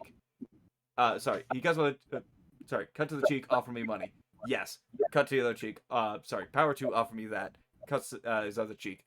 All that I have and more, please. And then Inigo takes a half step back, puts his arm out to the side, which has been holding his stomach, and goes, "Offer me anything I ask for." The Count's response, at this point, seeming to have lost patience, goes, "Anything you want," and attempts to go for another stab on Inigo. And Inigo blocks it, stabs him in the stomach, and goes, "I want my father back, you son of a bitch." And then stabs him a little more, and the Count dies. Wait, See, why didn't I- give him a chance to bring his father back? What if he I would couldn't? have been loud in that courtroom. There were witnesses. Thomas, I don't know why, but that roar you just did It's remind, so reminded me of that scene in Blade after Blade gets his power boost and he's fighting that one guy and he's just stomping the shit out of him just Oh, over and yeah. over again, and then he just screams Frost's name. I don't know why that came to mind, but I can't. I too would like to stomp a man out. So, what I would like to end this on is a quote from Matty Patinkin, who is the actor who played Inigo, from a 2001 interview. As a note, this film came out in 1986, if I remember correctly. This is 1980 something. Also, to be fair, I do have a poster of The Princess Bride on my wall, so I am kind of a nerd. And Maurice got me this 1987. little head of Inigo Montoya where I press a little button and it will give me little quotes. And so I'm actually reading from the little booklet that came with it because it has this interview, so I didn't have to look it up. I'm going to attempt to read it, but I will be honest. I am dyslexic, and so sometimes me reading things comes out as bad. If it gets too bad, I will just explain what it says instead of reading it. But let's see how well I do. I do know exactly what this says. All right. I'd lost my father in 1972. It hit a chord with me. I just want my father back just like he does. The reason I made the movie was coming to fruition, which was I was going to get the cancer that killed my father. And I remember we were outside that castle. I took a walk, and it was this beautiful moment where I was just talking to my dad saying, "I'm going to write it. I'm going to write this wrong." And in my mind, I feel that when I killed that six-fingered man, I killed the cancer that killed my father. For that moment, he was alive, and my fairy tale came true. And I gotta say, Yeah. there was definitely that emotion in that scene. Like, anyone who hasn't seen The Princess Bride, if you see nothing else from that movie, with the context that I just gave, with context of that, just the context of anybody who may have lost a father, parent, or just someone important to them, to even something like cancer, watch that scene. And if you can tell me you don't feel the emotion coming through, I don't know what I'll do, but I'll be very confused if you can tell that to me, honestly. You quite say it. Oh shit. And also, just to touch on it one more time, the music design of that scene is amazing. Yes. You Question. should. I just want to double check. Guys, are you the only one with a father left? Am I the one who what? You, No, Your father Dad- alive? yeah. Yeah, my dad's alive. Caius? My real dad status is unknown. Wow. I'm sorry. Look at this man I over don't here know. boasting with a dad. That shouldn't make me laugh, but that delivery was kind of funny. Look at this man boasting with a dad. Why don't you share? You can borrow my dad. Nah. Nah. I met your dad. Nah. I haven't met your dad. I just like quoting Kids Next Door. Nah. Guys, it is your turn. I'm gonna see if I can't find the music from that scene just to play quietly in the background. I borrow your Well, I mom. mean, if I you can were always gonna use play a stick for anything him. in the background, you should play the one from mine. I know you love that one, but I am talking about mine. Well, you know what? Technically, my computer audio is muted. It might just be me listening to it. Okay, so I had to mull over the moment that I liked, because I like a lot of moments. Like when it comes to this series, a moment can make me like or hate it. Like for instance, in Code Geass, the moment that made me hate that show, and then it only like made it worse, was the scene at the end of the first episode commands all the guys to kill themselves. That was the start of villainy that only got more evil laugh as you went on. When it comes to this character, Elidibus, he is a character I see very much of myself in, as I've said before, other characters, in the sense that he is very devoted to the task at hand, and he's very devoted to his friends slash family. And he will go to any lengths to protect and help them. He is also a member of the Convocation of 14, though he does not have a numbered title. He is considered the, what is it, diplomat or the speaker of the Convocation. He's the person they would send out to talk to foreign people. Did you say complications or congregation? Convocation. Convocation. Yes. Okay. We grant you the title convocation, but we do not give you a number. What? That's outrageous. Yes, he doesn't have a number, but he has the title of illiterate. Um, so he is a character who's been set on a path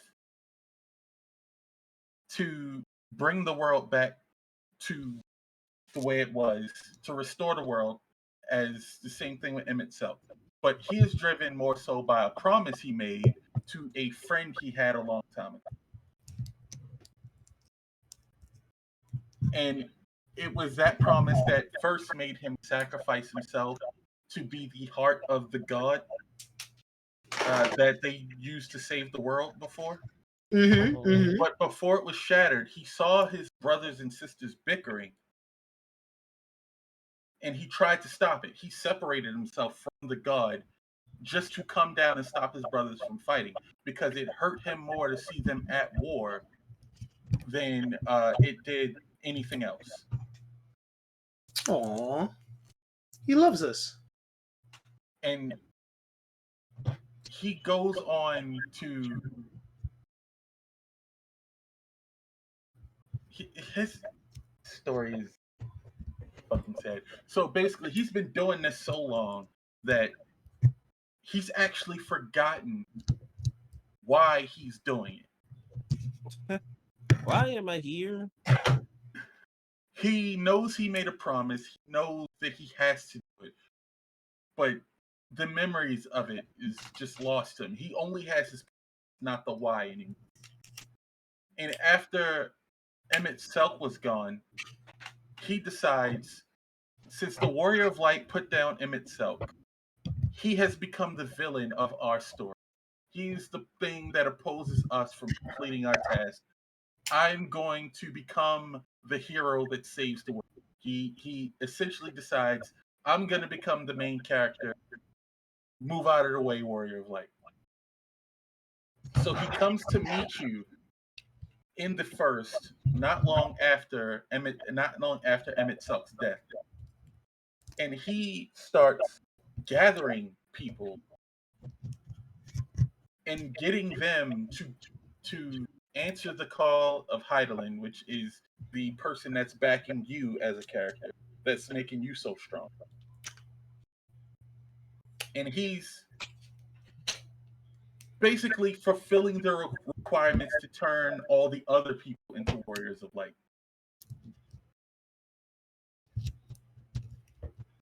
And in doing so, what he's trying to do is to become the embodiment of the hope of the people of the world, and that what allows him to take on the form he's in the picture, which is literally the Warrior of Light, the original Final Fantasy character, Warrior of Light. Ooh.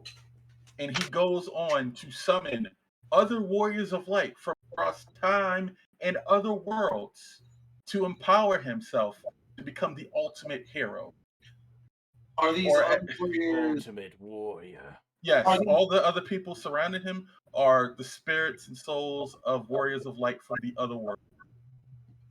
yeah, I meant, so are they characters from previous Final Yes, Fantasy installments? Nice. yes. You can place a few of them in the picture. In fact, the picture is a callback to a scene from Final Fantasy IV, I believe. And he even goes on to say, "If you would usher in the in, then with my all shall I oppose you." As the Warrior of Light incarnate, mankind's first hero and his final hope.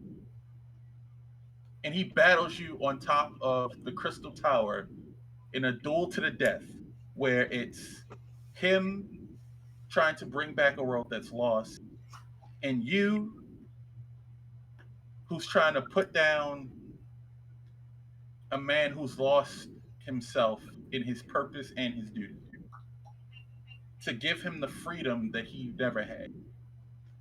And in the end, when he finally goes out, he tells you exactly why he was doing it, because you give him these trinkets that you collected not long after the last time you spoke to him and right before this battle, and they're all these stones that are essentially the IDs or the nameplates of the various members of the convocation, and those are his brothers and his friends. And the only thing he wants as his body is fading away is for all of them to be together again. And he finally feels released from the duty that he had. But the only thing he regrets is that none of them are there to share that moment with him. Ah, And then he fades away. aw. But there's so much more going on with this scene, because not only was it you battling Elidibus, you have another Elidibus character with you.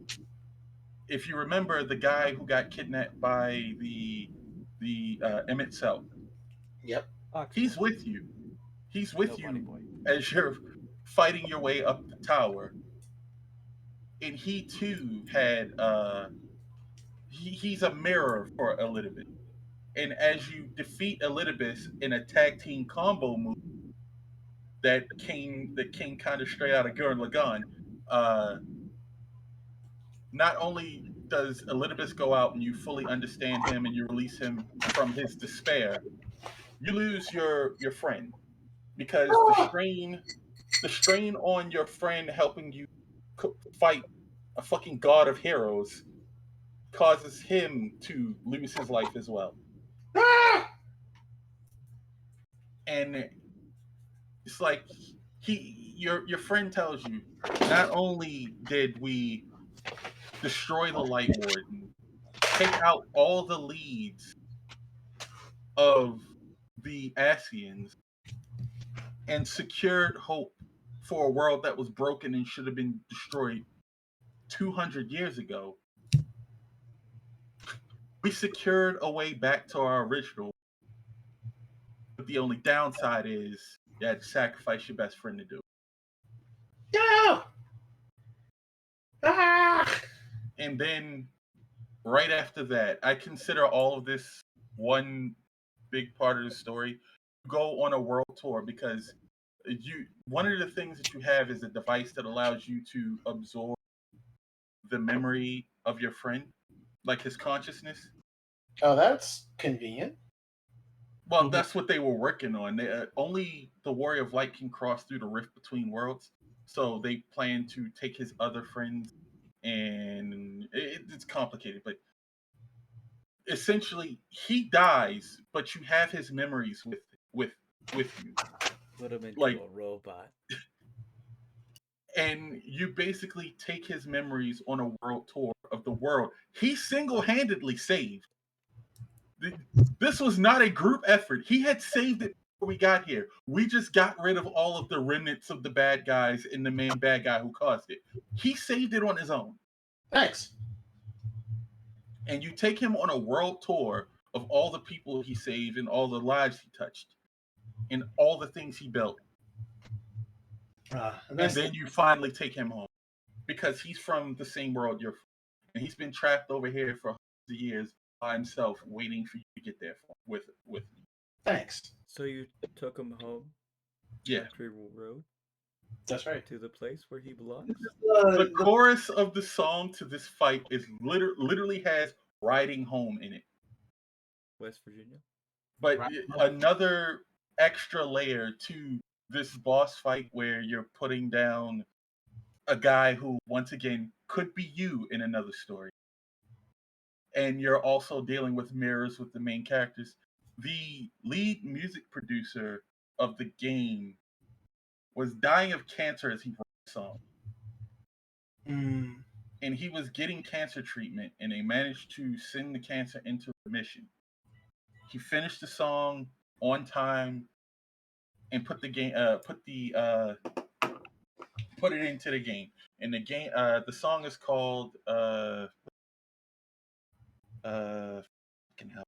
Now I forget the name of this. I can't put it on stream anyway because with the recording, it'll probably copyright flag it. Nope. I play it on stream all the time. You don't upload it to YouTube though. Well, this is true, but it never gets. The song is called "To the Edge."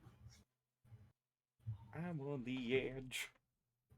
But yeah, that was the extra layer of it because Soken means as much to the composer's name is Soken. He means as much to the Final Fantasy community as the character dies means to the Final Fantasy community. It's 14 So it was like losing both of them. fucking minutes. No, that's just how long the boss fight is. No, that's the song. It has the lyrics. No, I know what video you're talking. There are 3 of them. There are 3 of them. It's all the same gameplay video. Yes, yes. It's the whole video is them doing the boss fight. The remix is 7 minutes. It is one of the best boss fights. That's a remix. Game. It's my favorite boss fight. But it's one of the reasons I wanted Kaiser and you guys to play it with me, so you guys can understand why I like the game. Like 5.3 for me is the epitome of the game. Even though Endwalker's Heights can almost reach 5.3, I still think 5.3 is the best of the writing. Ishikawa, the main writer for Heavensward, Shadowbringers, and Endwalker, this cemented her as my favorite AAA writer in video games. Because before that, I could not list you a writer in a game. Like I either liked the game for the art style or the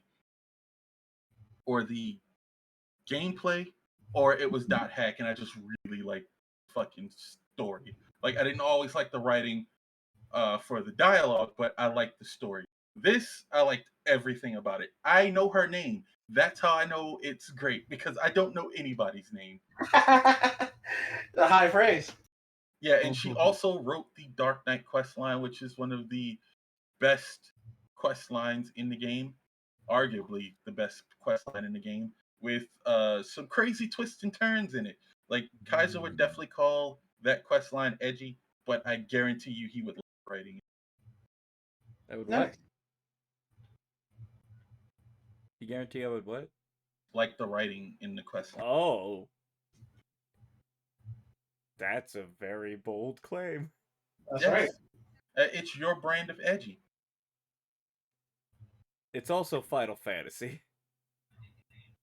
No, this Final Fantasy 14 is not the same Final Fantasy that we all grew up with. 14 takes a vast detour from the normal Final Fantasies, and its writing is more Western than it is Eastern in most, especially in A Realm Reborn and Heaven. Like Heaven's Word, everybody called that the Game of Thrones expansion, but it is also considered one of the best expansions in 14. So I hear you, but I also heard you explain to me about a character that's died like 3 times and is being revived as a demigod. What character died? I don't know. There was some character like fell to hell who was your friend, but they had a significant other who was doing a thing. Oh But no, now they're she fighting. she never gets revived. She's dead. She was always dead. You see, this she's After always she dead is where my alarm goes back up no no again. no no no no no no. When she dies in a game, she's dead. It's just She dies for real. her soul. There's fuckery with a necromancer. That's all I'm gonna say. I He remember you doesn't bring her explained to back me to all of life. that plot, and I was like, "That is Final Fantasy." He doesn't bring her back to life. Most of her stuff is side content. I don't know how you would do in Palace of the Dead anyway. Again, I am more than willing to play the game when I find the time, but I've I taken on know. a third story to write, so I'm aware. I know. I'm not trying to sit on anybody. It's just I would like to share this with you guys because, like I said, Final Fantasy is not something that you. The 14 is not something that you can explain to people because there's always something in 14 that you can point out and be like, "That's dumb." Because I have a lot of things that I've pointed out and said that's dumb, but when I actually experienced it with the context and everything, I highly enjoyed it. Or if I didn't like it, it was at least good enough where I was like, okay, give it a pass. I mean, Kaiser's not going to give it a pass. He's going to roast it because him itself. But still, can I say something that you're not allowed to be offended by? sure, but you're going to owe me one later. I accept. I'm gonna try it because I like to give everything a chance. But your words remind me of what people who like Michael Bay films say about Michael Bay films. No, because you don't need to turn your brain off to enjoy this. You have to turn your brain on to enjoy it. If you turn your brain off and just run through the story, you're not going to enjoy it. But the experience is what really matters. Yeah, like you experience reading a book. It's the dialogue, it's the people, it's the characters, it's the situations they find them in, and how they get out of it. It's the complex political stuff. I mean, I like the political stuff in 14, and I don't even like politics. There's never been a point where they've got, well, in ARR maybe, but past ARR, there's never been a point where they call everybody to the war room. And I thought, this is dumb, this is unnecessary, they should remove. Again, I'm gonna give it a try. Good old Kaiser college try. Like I- I am perfectly willing to sit down with you and read slash watch Lord of the Rings and give it a 100% shot. I will even drink coffee so I don't fall asleep. It'd have to be the extendeds. Nice. That's fine. Nice. Look at that. Promises were made for all of us to hear and keep accountable. What a And I, lovely. in this moment, will promise not to pause it in the second movie when Aragorn kicks that helmet and breaks his toe. To So, explain Oh, that he I broke know his that. toe. I know that Everyone scene knows very that. well. That was the cool fun fact about that movie in the early 2000s to tell people about. But yeah, we all said it so much that everyone now knows about it. yeah, like that. Going back to your description of what happens here in Final Fantasy, it reminds me of something I already noticed long ago about the franchise. I think ever since one of the only games I ever got to play, since Final Fantasy 3. it seems like the grander narrative of Final Fantasy, the overarching narrative, focuses a lot on uh, duality of circumstances. The heroes that we generally play as, I'm not even sure if Final Fantasy VII counts under this because I I don't I don't remember if they are on Heroes of Light or Dark in that case. But in Final Fantasy III, you are Heroes of Light. But at the end of your journey, you have to actually help Heroes of Dark before fighting the main baddie. And you can tell me here that here in Final Fantasy XIV, I'm pretty sure, maybe not for all of the expansions, but most of the expansions you've been playing as a hero of the dark. And there's always seemed to be thing of heroes and lights and darks at odds with each other, helping each other, but always this idea of they are quite literally heroes. Their circumstances allow them to be praised, lauded, and looked upon by their peers that just happen to end up making them our adversaries. Yeah. It's crazy that you said Final Fantasy 3. It reminds you of that. Final Fantasy 3 was a massive influence. Like they do a lot of callbacks, but when it comes to ARR, which was essentially the founding bed for all content that came afterwards, they basically just used A Realm Reborn to world build. They set the foundation for everything and then just built expansions off of that. Final Fantasy 3 is so ingrained in A Realm Reborn, it has weeded its way into every expansion. Oh, cool. I probably it's been a while since I played Final Fantasy 3, so unfortunately, even Wow. if I play, it'll be hard for me to remember certain things. But it's nice to know that that they're taking this idea and just going with it full force. Yeah. And it's crazy. They took the least amount of inspiration from the most popular. So there's references to 7, 10, none to 13. Uh, there's references to 7 and 10 and 6. Is it 13, the one with lightning, as well Yes. as 8?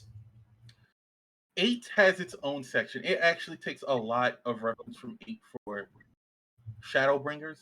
But when it comes to 7, 10, excuse me, and 13. 13, there's barely any for those. That's the only things they really took from those three are like cosmetic. Okay, yeah, I They can take believe it. they take heavily from the first three Final Fantasies, Final Fantasy 4, I believe. No, they don't actually take a whole lot from, but they do take a whole lot from 9 and Tactics.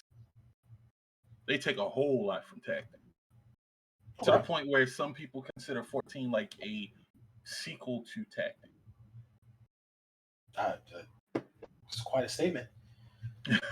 Yeah, I had a friend who recently got into Final Fantasy last year around the time that they got the big boom when World of Warcraft was doing their fuck shit. Mm-hmm. And he was a massive Tactics fan. And I ended up leveling up a character with him. And by the time we got to the point where we got all of the Tactics reference, he was just screaming for like half an hour. This is a Tactics sequel. This is a Tactics sequel.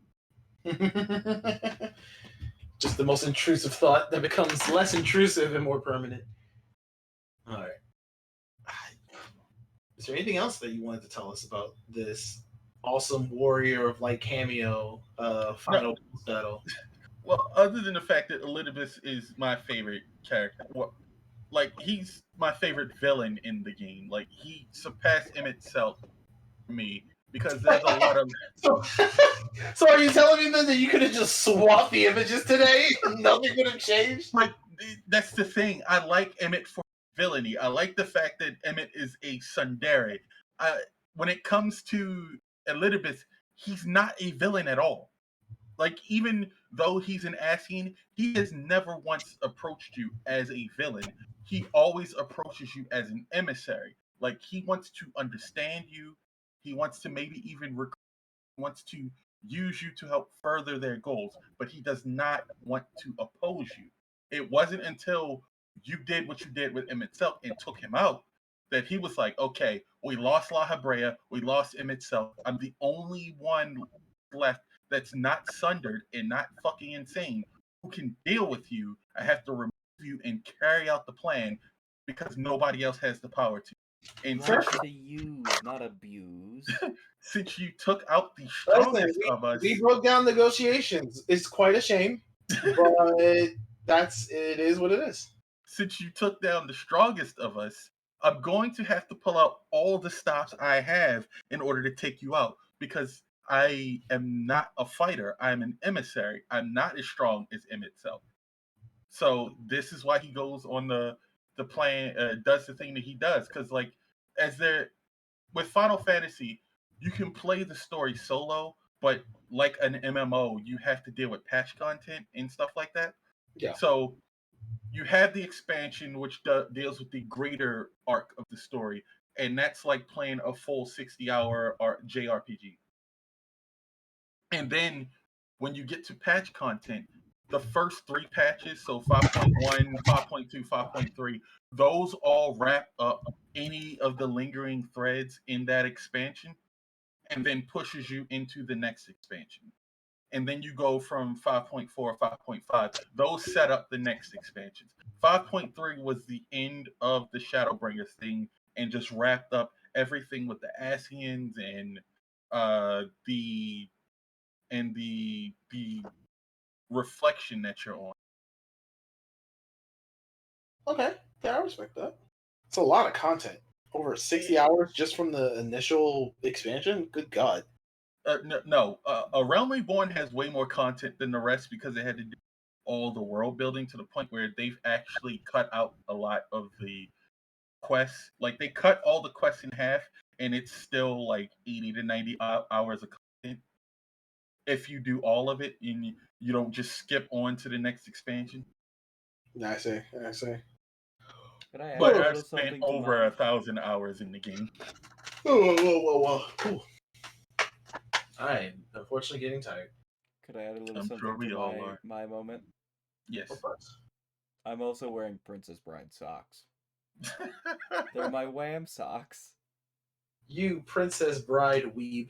They on the Yeah. bottom say "Good luck socks," which obviously means they must be good luck socks. Yes. Or good luck sucks, but they switched the letters. The filigree is not that intricate. But I do agree with your last point, Thomas. I am also tired. Some of us, Roz, have a normal sleep schedule. I woke up at 10 today. I I only was got awake at 5 hours of 5. sleep. Oh, okay, dog. Come on now. I'm just Okay. saying. I've been awake for a bare minimum 5 hours more, and I bet you took a nap, didn't you, Roz? I didn't take any naps. You reverse sleep man. I actually should have taken a nap because I only slept like 4 hours last night. Yeah, same. I should have took a nap too. I considered taking a nap, but I had to make these backgrounds. I did it. This is as close as I ever get to art. Yeah, I was going to take a nap during the afternoon, but then you reminded me, oh, yeah, I need to actually send you pictures. And so I needed to actually find good pictures. Y'all are making me sweat. I'm like, it's like 3 o'clock and I don't have any pictures. Listen, Not like I was, first off, I was cooking curry up until 3 o'clock, and then I was just like, oh, yeah, all right, let's spend the next couple of hours to actually think about this. It's not your fault. It's just that I was sweating like, but I had a plan. Arthur, I had a plan. it's not that I didn't think about it or anything. It took me a long time to narrow it down.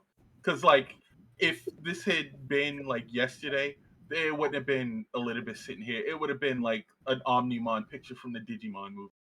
Well, you know what? I have good news for you. You don't have to think at all, because next week, it's fucking preview. Doing it this time because we actually have a whole plan, and I don't have to ask at the end, although we had a plan for the first couple. Not the point, we got a plan for next week. Next week's gonna be me and Maurice talking about Civil War. Not the Civil War, or that other Civil War, the comic book Civil War. But not the comic version, the novel and the movie version compared. Maurice is also gonna bring in some stuff from the comics, but I don't read comics because I'm not that kind of nerd. Yeah. It sounds fun. I also have some stuff. You mean Marvel Civil War? Correct. Okay. Marvel Then I Civil actually know some stuff about it. Not a Well- whole lot, but some stuff. I'll just watch Comics Explain video and be War. You do Nice. that. We'll probably have a watch together of Civil War. We might try and Oh, I edit that one haven't seen down. that movie. Oh, well, yeah, we're definitely gonna have to watch that then before the WAMM Jam. Yeah, that's probably a smart idea. But with that said, I think we've covered everything. We've covered everything we had planned for today. It was a good one. I had fun. I hope you like it, person watching at home. Specifically you, Jimmy. Jimmy, if you didn't have a fun time, I'm gonna cry in the shower. That way no one can see the tears. We definitely should join our loving Maurice, who had already vacated the premises like 20 minutes ago. I wasn't gonna say anything about it on the recording, but yeah, he's definitely asleep. Nah, because now I want, because if we ever edit this, I just want to see like the little Z's appear out of his little icon. Listen, obviously what's gonna have to happen is when these get more popular and I learn how to edit, I'll just have to come back, delete the original VOD, and then just add those Z's. All in all, But yeah, this was great. good night everybody, and good fight. Good Night. night.